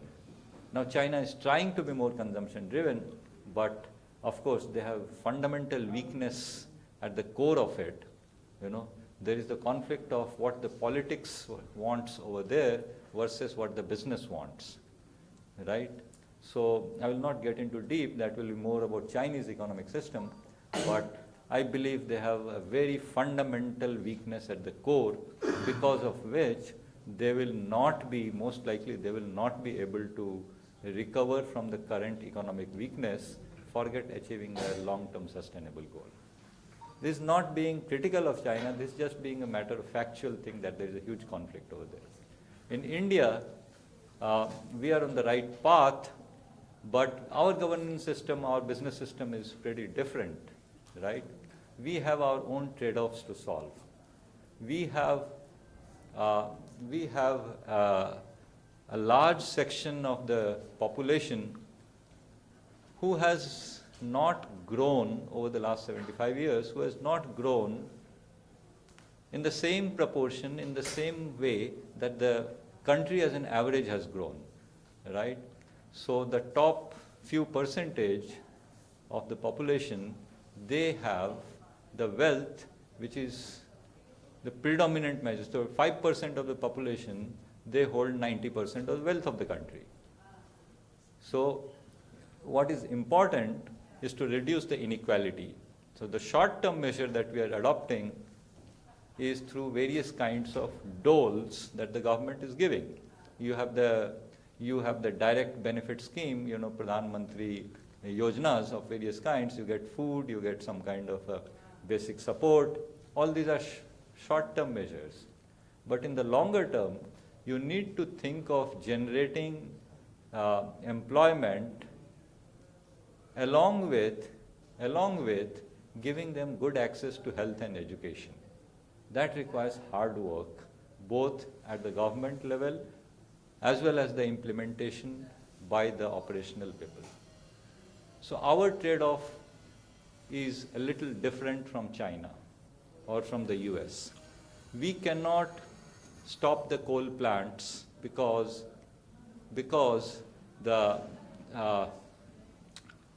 we do not yet have adequate amount of renewable power at the same cost and availability that the coal plants provide. So we cannot one fine day stop the coal plants and thereby stop a lot of businesses and households which depend on those coal plants. So the thermal power plants will have to continue. While we do have commitments, we have also committed to 2070 being zero carbon net neutral, we have our own trade-offs to handle. So the point is, as I started with saying, that there are trade-offs that each country needs to handle while trying to achieve this SDGs. And even for policymakers, it is not easy to decide, right? If you raise the taxes too much, then the productive sector of the economy gets disincentivized from producing adequately. But if you don't raise the taxes, then you don't have the resources to feed the poor in the country. So finding that golden mean or that golden balance, that is very important in the economy for the policymakers. So SDGs, they are high-level goals, noble goals, but we have to be conscious of the context in which our people are living. We have to be cognizant of the real situation around us. And before trying to maximize the objective, we have to minimize the losses. That is what should be the mantra to my mind, right? So, on this note, I think I will not take any further, extrapolate it any further. I will leave it over here. So, thank you all for listening to me. Thank you, Professor Manoj. You are very right. For SDG, the Indian concept of Vasudhaiva Kutumbakam is best. Before inviting Professor Prashant Sharma, I am going to invite Professor Ram Chandran from Annamalai University. He will be treated as a representative of the audience because there was panel discussion. We are having paucity of time. Therefore, firstly, I am requesting Professor Ram Chandran from Annamalai University. Sir, please be brief about talking about this sustainability. And then ultimately, I will request Professor Prashant Sharma Sahab after him.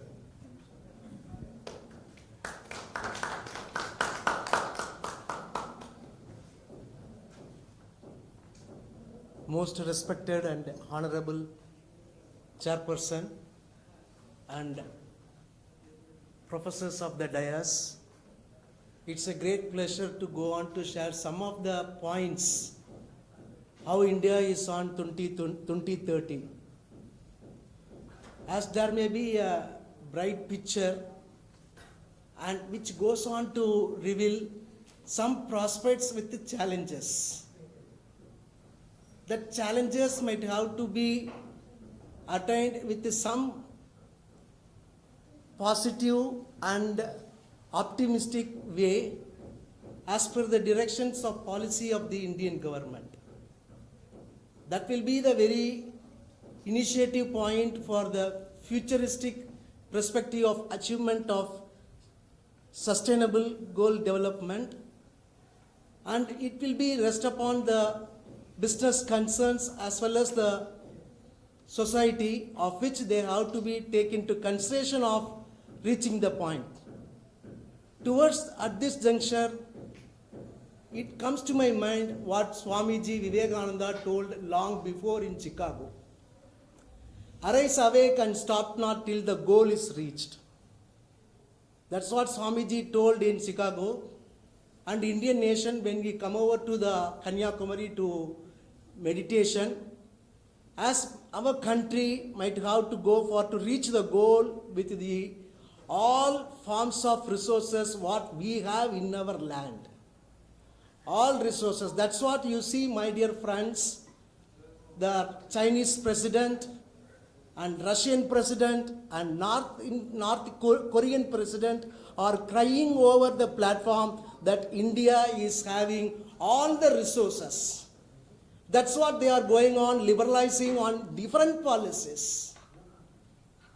As I want to say that one of the point stressed by and emphasized by one of the Nobel laureate, say Peter, he told that India will become superpower in 2040 or at least 2050. That's what our Indian government has said, 2047. As to go for that, Peter said that in his findings of his research that there will be the resources of human resource up to the age of 18 to 35, which occupies more than 65% in total population of India. So, my dear friends, as we walk on the faith and confidence and belief over to achieve the goal towards the prosperity of the Indian nation. Thank you for the opportunity. Thank you. Thank you, Professor Ramchandran. Now, last but not the least, I am requesting Professor Prashant Sharma. He is the professor as well as associate dean at O.P. Jindal Global University. Sir, please be brief. Thank you, sir.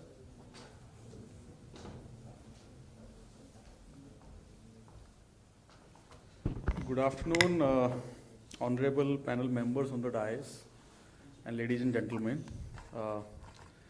As the mandate is given that I have to be brief, so I'm going to be super brief, and this is the practice that I have adopted. A lot has already been said.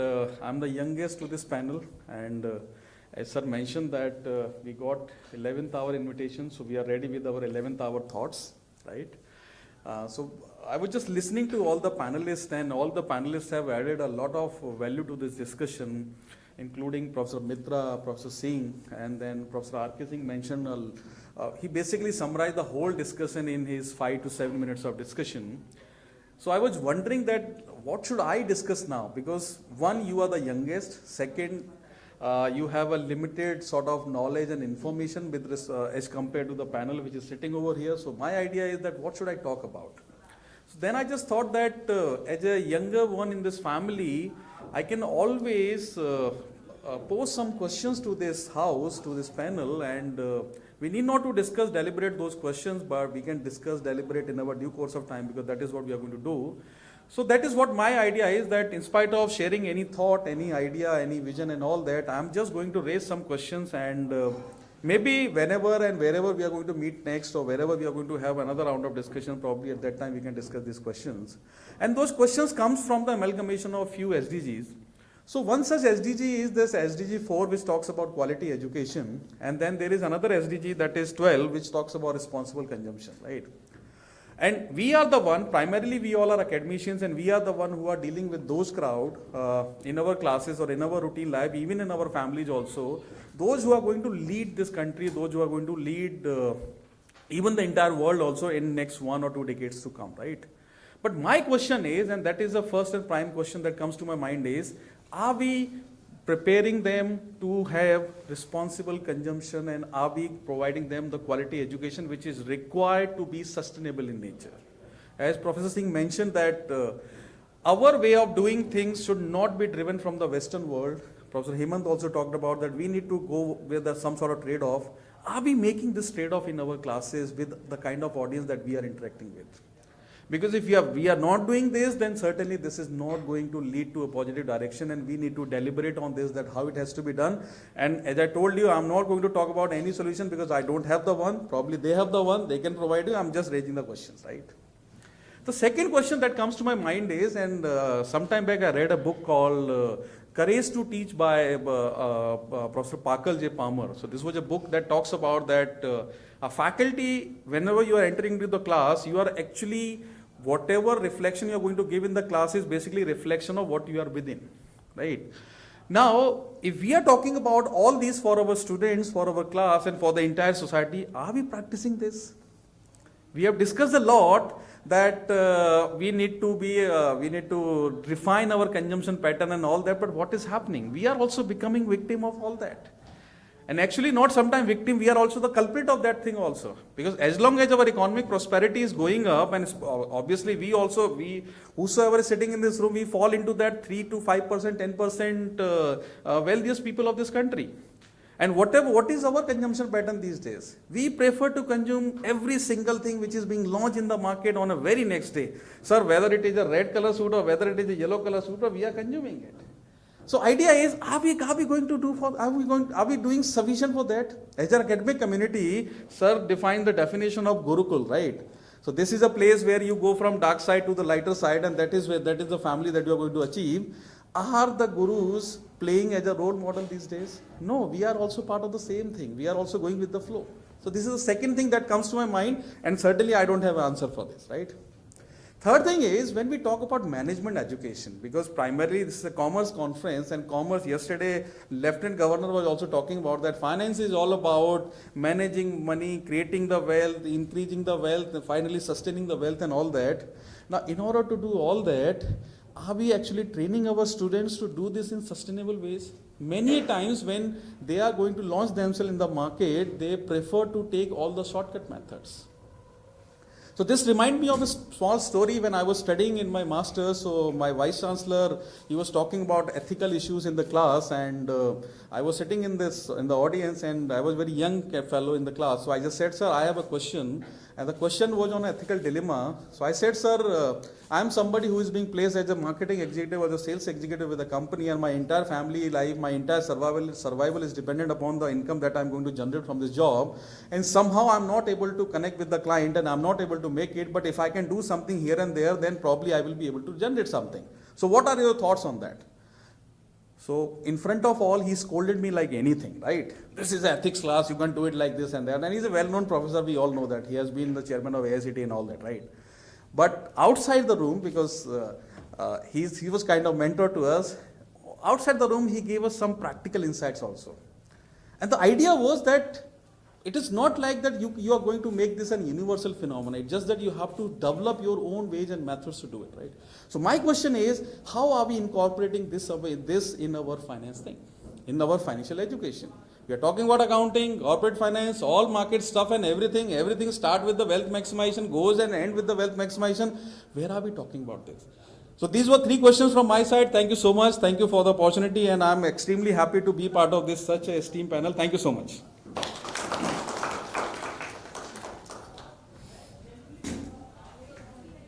Thank you, Professor Sharma.